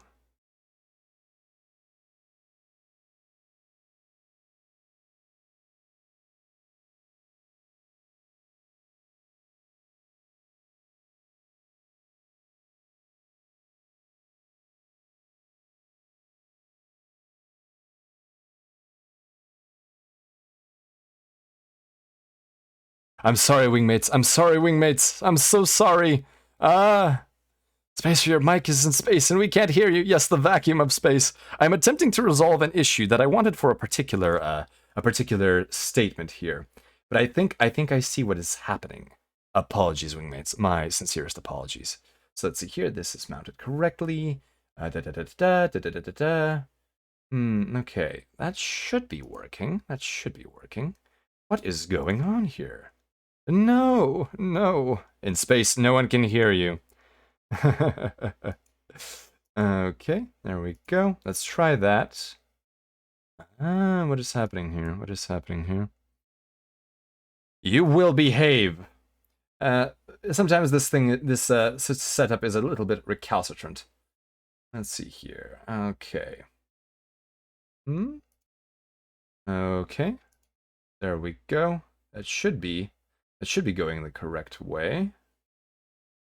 Alright. Well, no matter, wingmates. That will be okay. I have to disconnect from the transmission soon, but your company was most enjoyable. Thank you for hard work, and don't worry, this happens. Thank you, Miwa. I'm glad to have had you with the convoy for as long as you could be. I hope you get some good rest. Moving cave painting hog, moving cave painting hog, all sound drums. Record what you hear in settings. Clunky setting, but might work as a workaround. It's no matter. I was simply going to read something with a voice effect, but alas, we will have to do it the old-fashioned way. All right, wingmates. So I wanted to read you an excerpt from one of my favorite excerpts. Oh my goodness! In the meantime, the enemy has actually launched a significant attack. Let's see here. So our fleet on Tyrol will have to be directed onto Gelria. Here we go again. Let's see what's happened to our fleet. So our fleet needs to run. Run. There we go. The Korsav siege frigates are pulling away. And we need to deploy this fortress now. Oh, come on. Let's deploy the starbase before we lose any further ships. And we will jump to Tyrol with this. There we go. Alright, let's see here. Okay, Lil Dam, your wife is showing a video game she used to play. If there was a glitch, you were killed by a certain enemy in the game with poison, it would spawn the end boss in the game, and it just killed you. Oh, that is a very strange situation happening there. That is more than a glitch, I would say. That is quite a problem. Have you played Sins of the Prophets? Did you like it? Hello, Sleepy Sheba. Welcome to the convoy. I have not played Sins of the Prophets, but a friendly wingmate has actually mentioned it before. And so it's very much within my realm of possibilities for future endeavors. Ah, yes, my fleet has arrived. All right, there it is. Where is the flagship? Is the flagship lagging? Yes, it is. So now we will crush the enemy. In fact, I think we may push through the wormhole and stabilize the other side of the wormhole with a fortress. So what we will do, since we will actually keep this Raylaws constructor around while our battle fleet engages the enemy. And I will actually maneuver my formation to all tight. So tactics management, formation distance is going to be set tight. An engagement range, gravity well. Yes, very much. So now our ships should be a lot closer together. Alright, we have a new ability, and this will be salvage operations. There we go. And they are fleeing like the cowards that they are. Typical of the Vasari. Look at them running away. But, oh, how did these ships end up on the wrong side of the wormhole? Let's not do that. Oh my goodness, what is going on here? Oh, and red is pincer moving into the wormhole. Oh no, my fleet is attempting to jump through the wormhole now. Oh, this is a problem. Well, whatever, we are securing. We are going to secure the wormhole, one way or another. A friendly Alright, fleet let's see here. Let's jump through. Okay, where are we here? We are on Mirren. Who is on... Oh, Mirren, I can see. Let's see here. Galleria. This is fine. We're going to simply move the fleet into the wormhole. Why not? We're doing it. We're doing it, wingmates. We're not betraying Red quite yet. Okay, let's see here. There was... I'm trying to remember what the first RTS I played was. I think it might be called Company of Heroes 2, followed by Wargamer Red Dragon. Oh, I have not played either of those two other than a little bit of Company of Heroes 1. But those definitely are very, very powerful. Dude, Homeworld 3 is coming up soon, and I'm hyped. Yes, Sleepy Shiba, I really hope that it is not a letdown. It would be most upsetting if Homeworld 3 had any sort of issues. Oh my goodness. What is happening with this jumping? Why are they jumping in and out all the time? planet is under siege. Oh my goodness. Has arrived. So Rashalam. They're jumping in and out, and our Titan needs to jump in too. There we go. Come on, come on. Homeworld is a fantastic game. Oh, your first RTS was Homeworld 2. Have you played Homeworld 1, Sleepy Shiba? Planet is under siege. Oh my goodness. Structure But yes, I absolutely adore the Homeworld series. It's one of my absolute all-time favorites. And I have been playing Homeworld 1, but I did have a hard lock on Supernova Station, so I need to redo that level on my own, and I need to resolve it properly. But otherwise, I will hopefully be playing that as soon as possible. Let's see here. Oh, your first RTS was Battlezone. My goodness. Yeah, Battlezone being a first-person / RTS hybrid is very fascinating. It is a good game. Bring Sajuk to bear. Bring Sajuk to bear. Bring Sajuk to bear.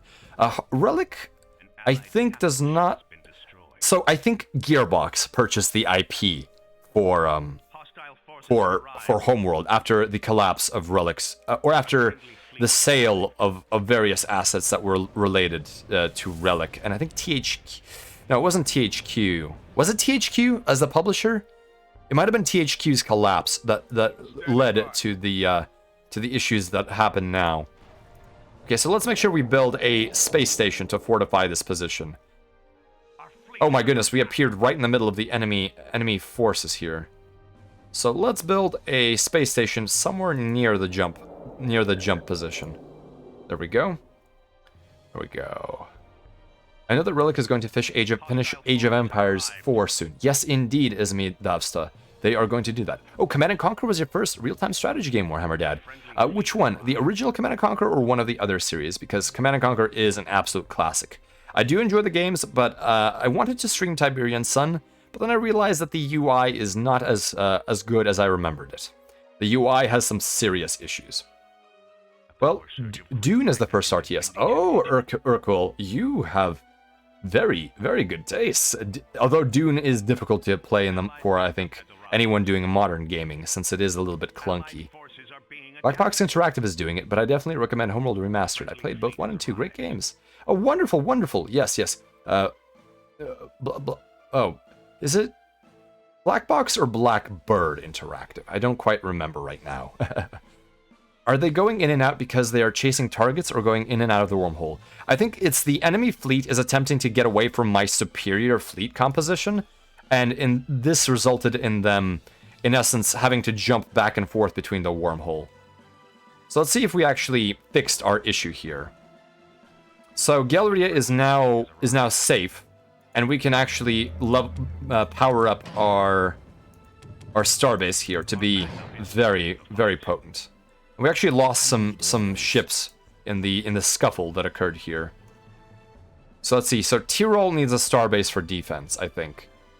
So what we will do is we will actually go back to Farterra and see all of these ships that we've been getting from our rebellion, and we will scuttle them. Because I do not want to deal with getting them to the fleet. And that way we'll have much more construction capability. There we go. Gearbox did not Relic, aka Blackbird Industries, use their IP for Deserts of Karak. Yes, they own the IP, but they most certainly are keeping it under their control while giving creative freedom to Blackbird Interactive. Let's see here. Apologies, wingmates. 1 second, please. Okay. Da-da-da-da-da-da-da-da.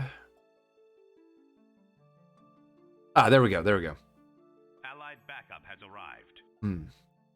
Yes, it likely was THQ, and it is very good that EA Games did not purchase it, as EA Games has had some issues with its IPs. Although I will say that the new remasters for Red Alert are very, very solid, and they stick to the original game engine, which is very important. After Dune, CNC, then StarCraft. Ah, yes, StarCraft, an absolute classic. I do enjoy the original quite a bit. Kind of hope that Relic will work on Company of Heroes 3, hopefully with better file management, because Company of Heroes 2 is somewhat large in file size. Well, games do get bigger as time goes on, it appears. Or at least as technologies develop. My first RTS games were Battlezone 1, Command & Conquer, Warzone, 2100. Ooh, excellent. All excellent games. I have considered playing Warzone at some point, but it's, of course, it is a little bit busy.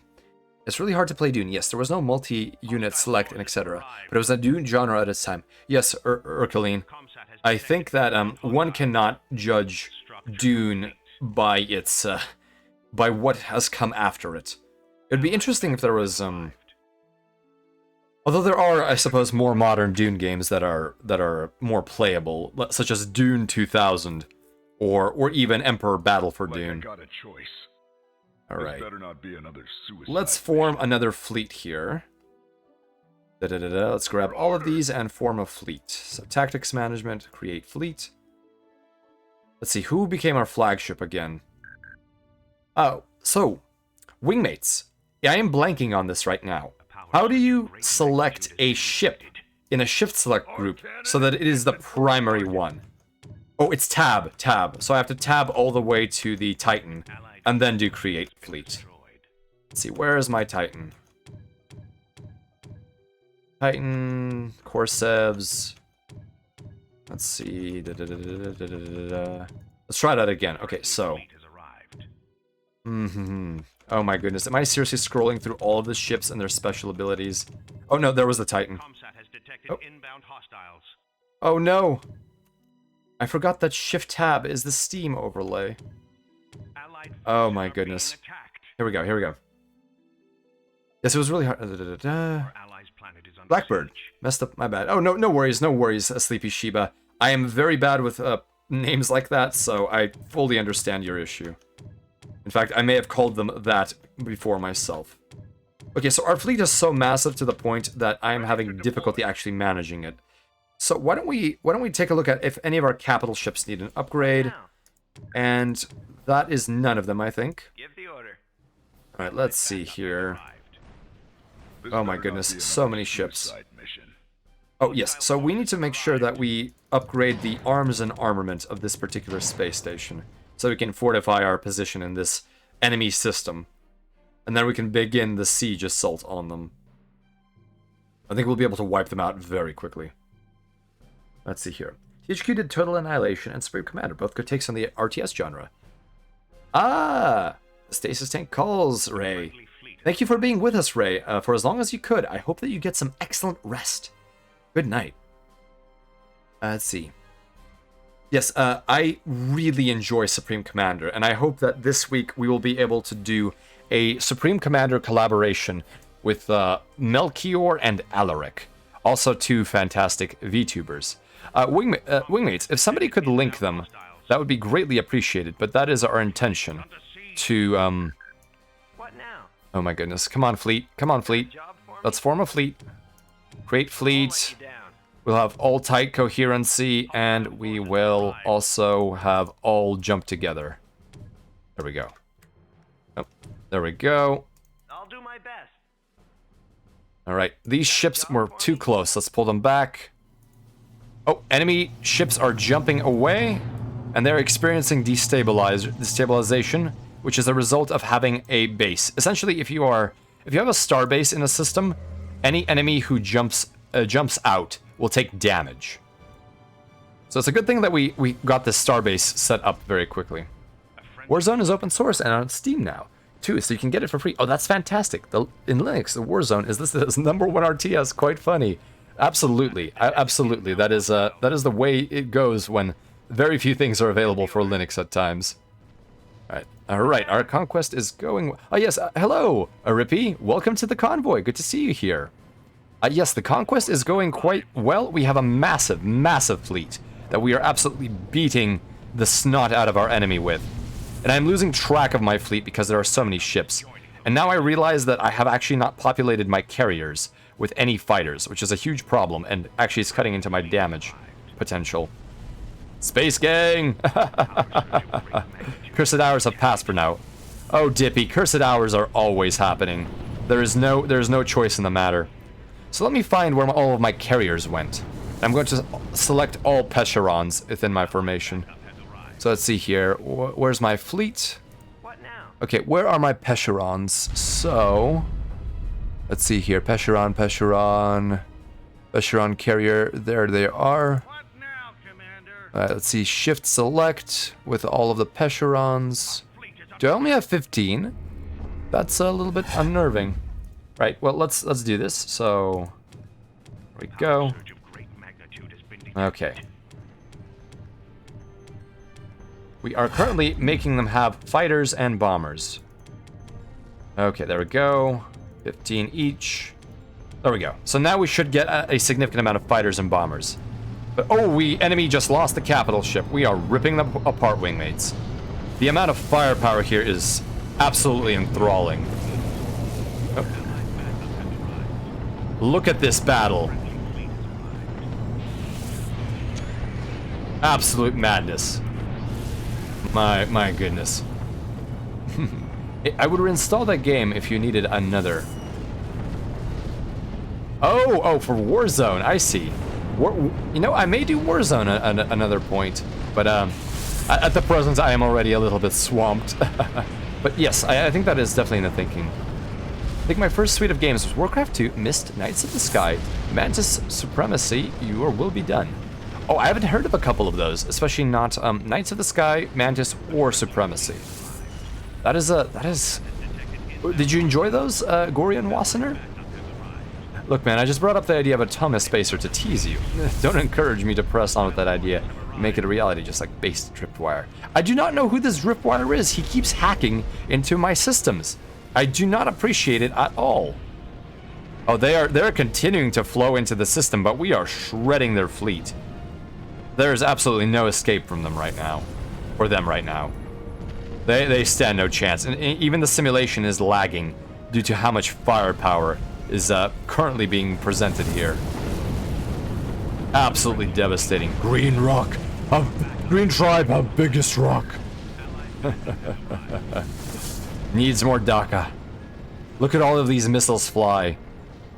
Pure rebellion power. I meant for Supreme Commander. Oh, I see. Yes, Supreme Commander is currently currently going to experience some love from me and the collaborators. But yes, I think there will be more of that in the future. Oh my goodness, oh, the enemy has jumped in another one of their capital ships, and they are trickling in. And that means that we are simply going to rip them apart as they make a run for it. They stand no chance to run this particular blockade. Oh, they're actually going quite fast. Let's see if we can slow them down a little bit.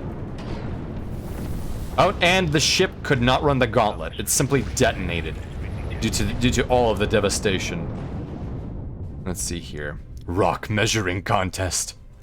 Knights of the Sky is virtually unplayable because of how old it is. It's like 2D polygons only. Red Baron kicked its ass. What genre is Knights of the Sky? I'm not. The title does not exactly inform me as well as I would imagine. All right, let's bring back the HUD. But as you can see, that was rather cinematic. Got a job for me? Okay, here we I'll do go. my best. Why do I have fighters that are unallocated? Did so many of my warships gain more skills? Better not be another suicide Or is it the mission. starbase? It might be the... Oh, no, it's not the starbase quite yet. I don't have any fighters for it. Oh, our Titan leveled up. So let's improve its passives. Actually, let's improve its actives, because we are now engaged. Oh, no. Oh, no. We'll do Overcharge. So Overcharge, in essence, makes the Titan play a synth sound. And the next special attack it makes will do more damage than usual. So it's very powerful as a move. Oh, we are shredding the enemy once again. Some kind of raiders. And these are insurgents. Let's see, how long have I been broadcasting? Oh, so wingmates, I think we'll go for a little bit more, and then I will call it a night, because it is getting a little bit to the limits of my endurance capabilities. And I'm sure that for many of you it is also. Oh, it's a World War I flight combat sim. Oh, that is fantastic. Let's see. The box and manual map were very nice, and the game was very fun. Mantis was a competitor to Wing Commander. It was okay. Okay, so it was also space-themed, this Mantis game. Oh my god, it has a remaster on Steam. Oh, interesting. Knights of the Sky. Feel free to link it, Gorian Wassner. Let's see, activate the base cannon. Base cannon. Yes, that is what we're doing. We're activating the synthesizer and blasting apart the enemy. My goodness, they stand no chance. Okay, let's see. We're going to have to push into their territory, I think, and win. Thank you, Gorian, thank you. Drop the base cannon. Okay. Well, since I am about to engage in some serious violence, I think I ought to say a litany for this. And so I will do that little speech that Kairos does. And this time I won't attempt to do any fancy microphone effects for my simulated system here. Oh, Hamara, so this system is very vulnerable. So let's prepare our fleet for a jump. Let's prepare it and get it into position. There we go. We're going to leave the jump node. Okay. Now what is happening with all of these ships? Okay. Standing by. Oh, we have a couple of new abilities. So let's make sure. Oh, experimental weapons are being constructed. That's no good. There we go. How many fighters do we have? Oh, we have more fighters available. I apologize, wingmates. There's a lot going on here. There's a lot of ships to take care of. However, it was exactly as it was. Very clunky. I hated it. I still hate it because I could not figure out why I kept losing. To this day, do you not figure out why you kept losing? Because there are certain games I've encountered where I still don't understand what I was doing wrong. Okay, let's see here. Let me see. Some of my other capital ships may have had a level up. Yes, they did have one.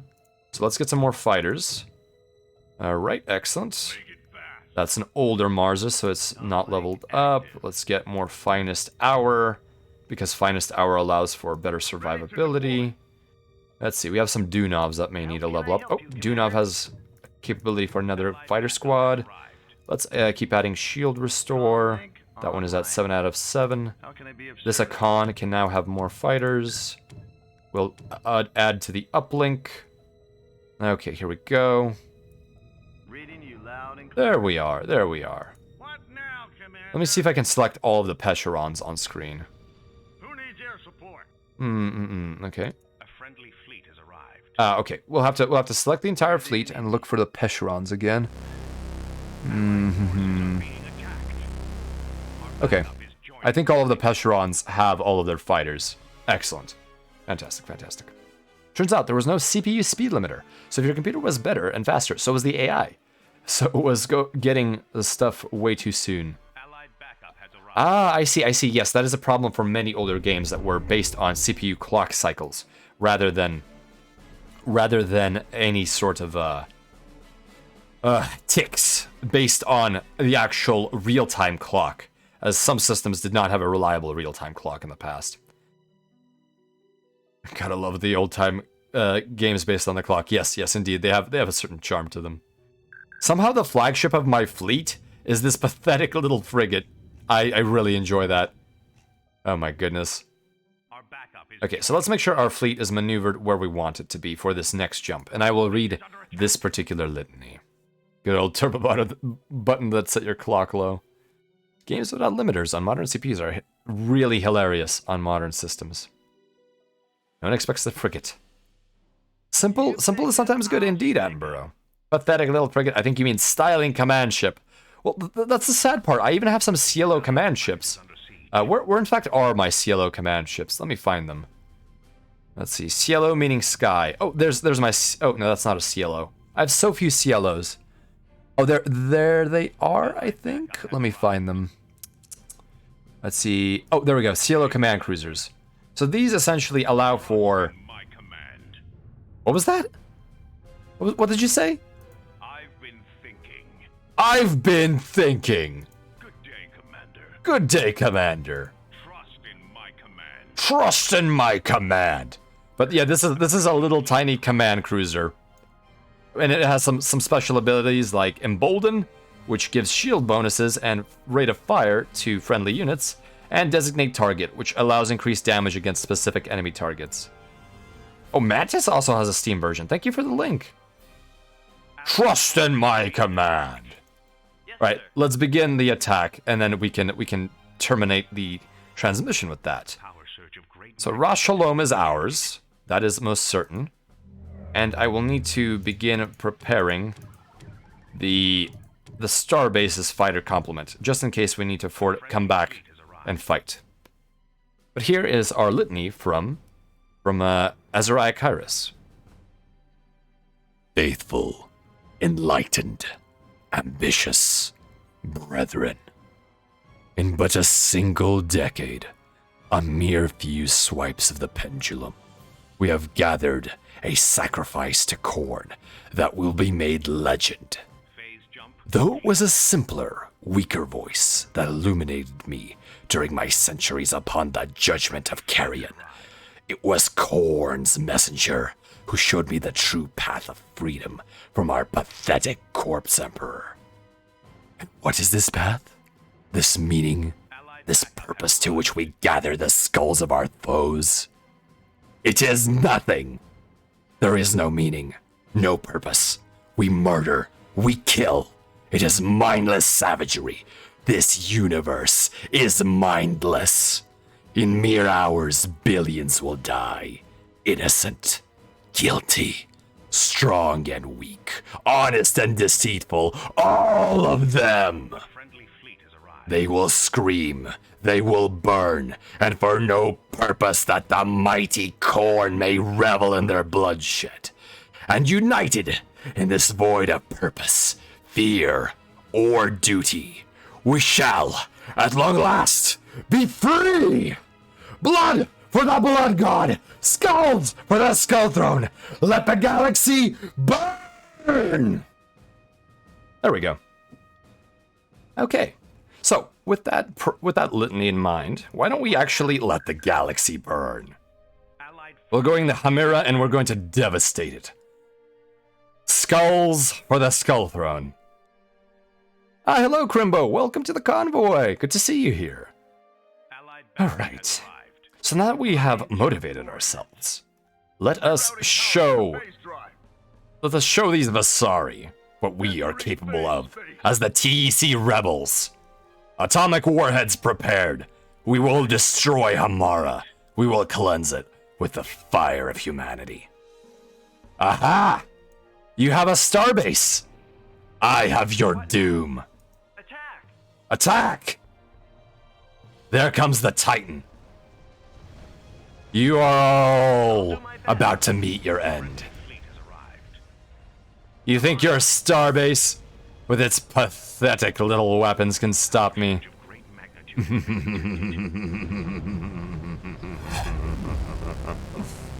Oh, I apologize that I am not being very quiet right now, Crimbo. Milk for the cornflakes! Allied backup has arrived. Alright, wingmates. We cannot change the outcome of this engagement, so let's go to cinematic mode. Because the outcome is already our victory. Look at all of this firepower being levied towards this starbase. Look at this engagement. Ah! No. Great magnitude is Select and attack. Put the left. I put the laughter in slaughter. Base cannon. Base cannon. I hope that we get another base cannon recharge. Speech too big to clip. Yes, oh, and there it goes. The enemy's precious starbase has been annihilated. We will need the UI, unfortunately, now. Let's go off cinematic mode. And let us simply proceed to bring death. And the coal battleships are pushing ahead. There we go. There's the cruise missiles being launched by the Ogrovs. Let's take a look at how the Ogrovs are doing. Let's take a look. So this is an Ogrov. It is a building buster. Stepcorn, why are you in my system?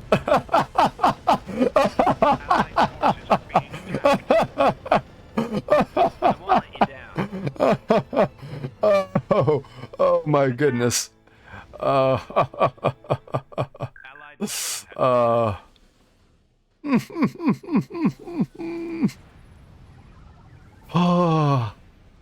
You should reconsider your statements, Gorian.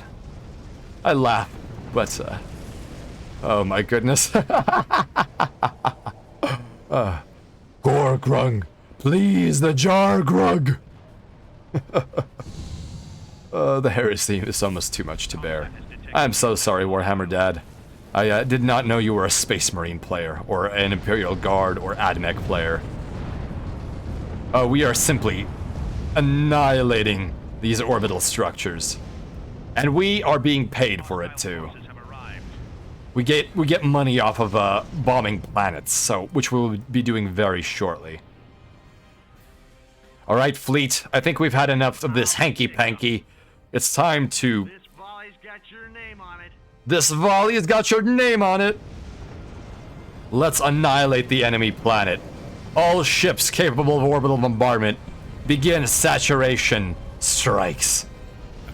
I'm a Dwarven player and recently picked up Slanesh. Ah, I see. So you do have quite a variety of different interests in that regard. I'm all ears. I'm all ears. Reports an impending pirate raid. Ah, here come the atomic warheads. Hostile forces have arrived. So many flashes of light on the surface. What do you think of Chaos Dwarves, Warhammer Dad? Squats. Yes, rest in peace, Squats, although you are somewhat resurrected now. I do love that every capital ship has details of where things like fighters come out of and nuclear launchers also launch from. So for example, if we look at the... Oh, well, in fact, there is no room for more particle effects.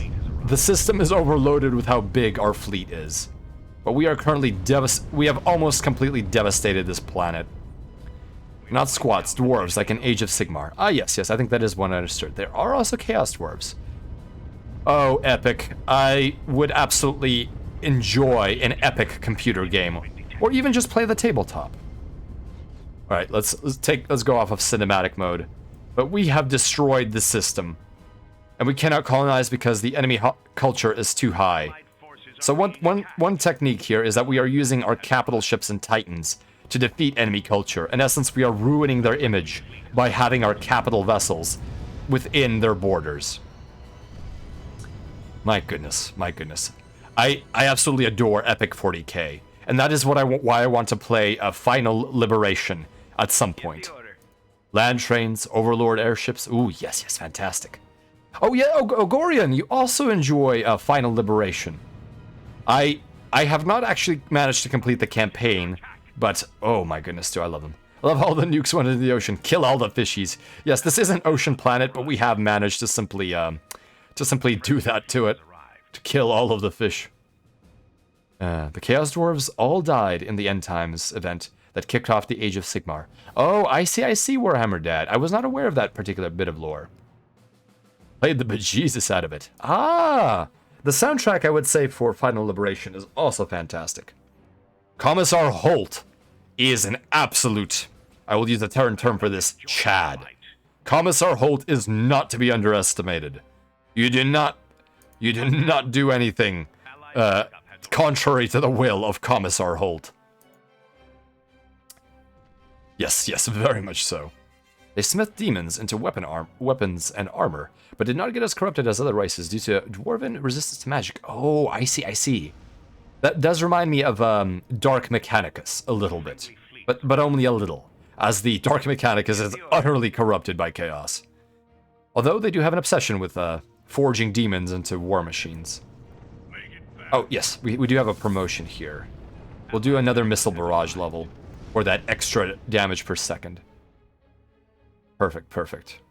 The Titan has not leveled up yet, but it is quite a high level. Right, wingmates. Well, we have done what we set out to do, so we will do a wire 3 as our next save. There we go, and we can exit the simulation. There we go. Let's take a look at how we've been doing. So our credit income rate was very high, and then we actually built up our fleet. But because our empire is so large, we still have the highest income. And we by far have the largest credits. We have great planet income. We have a huge trade economy. Volistad is always where my gardens are from, because lore. Yes, Volistad is a... I love the name. I love this. I love the way that the planet was portrayed. My goodness, there's a lot going on there. All right, let's see here. Metal. We are actually producing less metal raw than Red is, so we'll have to betray Red and destroy them. Red is our biggest competitor, even if they are our ally. Structures, we are falling behind with Blue, but we do have the most planets, which we will be conquering more of them. Let's see. And our empire as a percentage of culture is now dropping because Red is rising. So we need to destroy Red because they're our ally. All right, let's go back to the station, wingmates. And has the game crashed? No, it has not. All right, there we go. There we go. All right. Here we go, wingmates. Let's go back to the O'Neill cylinder. They also used orcs as slaves and created more power orcs to make better slaves, but they wad the bejesus out of there, and they came back during the end times and killed their former slave masters. Near the end, one of the dwarven ancestor gods saved their souls, but it could not save their bodies due to the limited chaos corruption in their bodies. Ah, I see, I see. That is very... I did not know about that lore. I need to read the wiki, very much so. Oh, you wish for a movie or a storyline? well, thank you. I will take that into consideration. I do have some personal stories that I could tell about my career that are not, of course, limited to not limited to classified information. That may be maybe a bit of interest. So I hope to have at one point written out for you some of my own memoirs in some sense. So I will let you know when that is happening, wingmates. Ah, okay.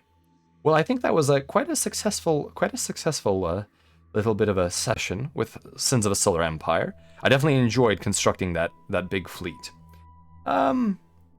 Well, wingmates, I think we had a little bit of a high energy there. So, would any of you have anything that you would like me to perhaps read to calm down the mood a little bit? There's no paper where you live. Well, paper is also fairly rare where I am in the Farsons Coalition, simply because most of us use either plastic paper or plastic print, if we actually need some kind of physical hard copy. But almost everything ends up being digital or on some kind of writing slate of some sort. Chaos Dwarf Wiki. Oh my goodness. Let's see here. Da-da-da-da-da. Mm-hmm. Okay. Da-da-da-da-da. Oh my goodness, that is quite long. That is quite long. There's not a lot where I'm at, Space. I'll show you sometime later. Well, I would love to find out. They're killing for wood cargo. Wonder what they would do for paper. Only, I suppose, high-quality wood is worth piracy, as that can be sold for rather much on the black market. It's just ruins as far as the eye can see. Oh, that is very unfortunate. There are many devastated worlds after the last implosion war. That was quite a terrible event, but luckily I was not conscious in order to witness the implosion wars myself. The time of the Farsons Coalition came long after the implosion wars, but the effects are still felt to this day. In fact, the sundering of the great empires that conflicted during that chaos was what created the Farsons Coalition and our neighbors, the Judicate of Steel and the Void March. Although the Void March is a much more recent development, as the the outlying Rimward states finally decided that they had enough of both encroachment by the Far Suns and by the pirates that were preying on the outlying systems. So, at last, they decided for a mutual defense pact, and thus the Void March was born. Alright. Well, let's see here.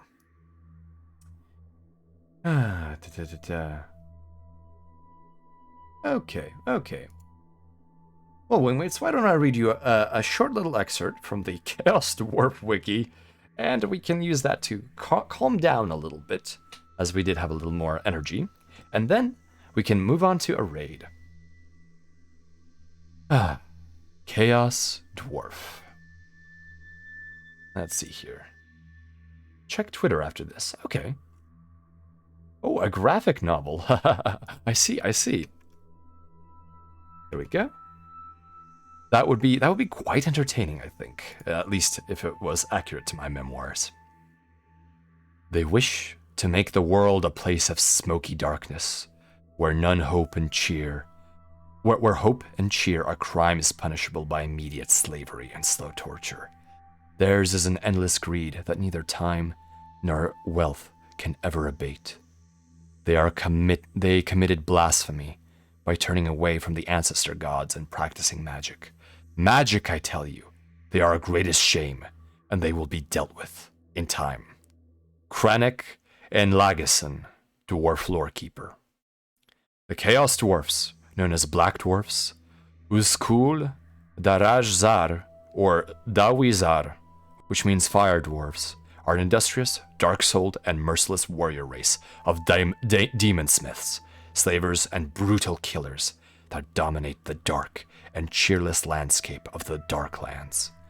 At the center of the Darklands lies a region filled with innumerable blackened factories of hellish forges and massive armories, a dark, heartless, and nightmarish industrial empire, the likes of which surpasses all others in the greater world. Long separated from their fading kin of the West, the Chaos Dwarfs have given themselves over to their Dark Master, and Chaos has worked subtle changes to their bodies. They are the darkness and evil of the dwarf race given form, slowly mutating even the notoriously resilient dwarven physiology, inflicting twisted terrors on their minds and souls, so that they have become a spite-filled and calculatingly cruel reflection of what they once were. Unlike other dwarfs, the Chaos Dwarf are deeply learned in the sorcerous arts and have become obsessed with the control of hellish forces and the fires of the deep earth, combining the dark lore they have gleaned with an artisanship and skill for metalwork and industry, undimmed from their ancient past. They build the greatest and most infernal war machines this world will ever know, hulking cannons the size of houses, or shrieking rockets that could obliterate entire villages into ruins. From their massive mile-spanning hell factories deep within the Darklands, shielded by deadly mountain ranges and set amidst desolations of industrial waste and the haunts of monstrous beasts, the empire of the Chaos Dwarfs has faded into legend to many in the old world. But those forced to confront their implacable black iron-clad armies and savage war engines know the truth. The day may yet come when the armies of dread Tsar Nagrund march forth once more, bringing their infernal war machines to sow misery and mayhem to all four corners of the world. So I think that's enough of a bit of an excerpt right there for that. Should I put the request in text file, or do I just type it in chat? Either or, Attenborough. If you think that we can have a short little excerpt here that is that would be good for wrapping this up, then please feel free to pass it along. I should have put I still have parts of an old of the old range of Chaos Dwarf Army. No Earthshaker cannon, sadly. Just a bunch of death rockets and a bunch of blunderbusters. But, well, that is still very fascinating that you still have vintage models of that type. That is excellent. Please remember that when you feel scared or frightened, Never forget times when you feel happy. When day is dark, always remember happy day. Oh, with the hats. Consider making a meme tag, Spacer. Ah, we'll have to have a poll for that. Oh my goodness.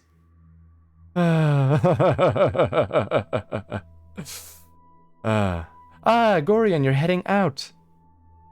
Oh, at an estate sale, I see. Well, thank you for being with the convoy for as long as you could be.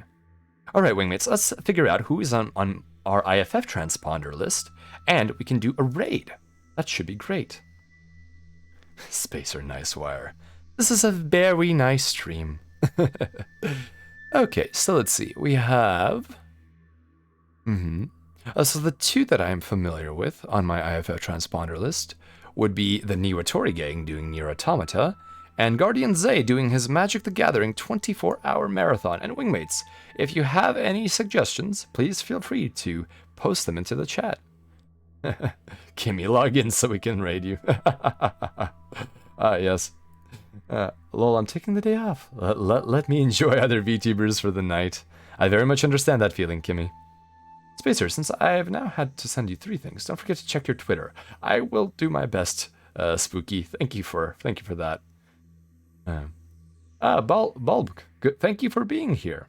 Hour 17. Oh my goodness. Well, Zay may need some support.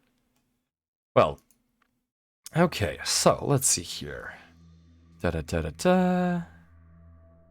wingmates. Well, what is your general feeling? Would you like to see some Nier Automata or some 24-hour Magic the Gathering marathon? You're interested in the marathon thing. Moral support. Okay.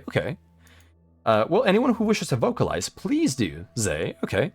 Well, we'll probably be doing that then. Let's see here. Card delivery raid message for the MTG stream. Well, I am not perhaps competent enough right now to create a fresh raid message, but feel free to modify the raid message as you see fit. There we go. Now we're going to mute that briefly. There we go. Card delivery. Yes, you can do all sorts of raid messages, wingmates. Okay, well, thank you. Well, Yukis, you are more than welcome to attend whatever VTuber stream that you would like to see. But I think there is a vocalization that support for Zay would be appreciated. And that applies to every single wingmate. Please, see whoever you would like to see, because your time is precious, and I would like you to enjoy your nights, your evenings, your mornings, your days, your afternoons, all of the time. Therazul, thank you for being with the stream for as long as you could. I may not have seen your name earlier, but it is great to have you pop up. Okay, wingmates, so let's raid Guardian Zay. Here we go.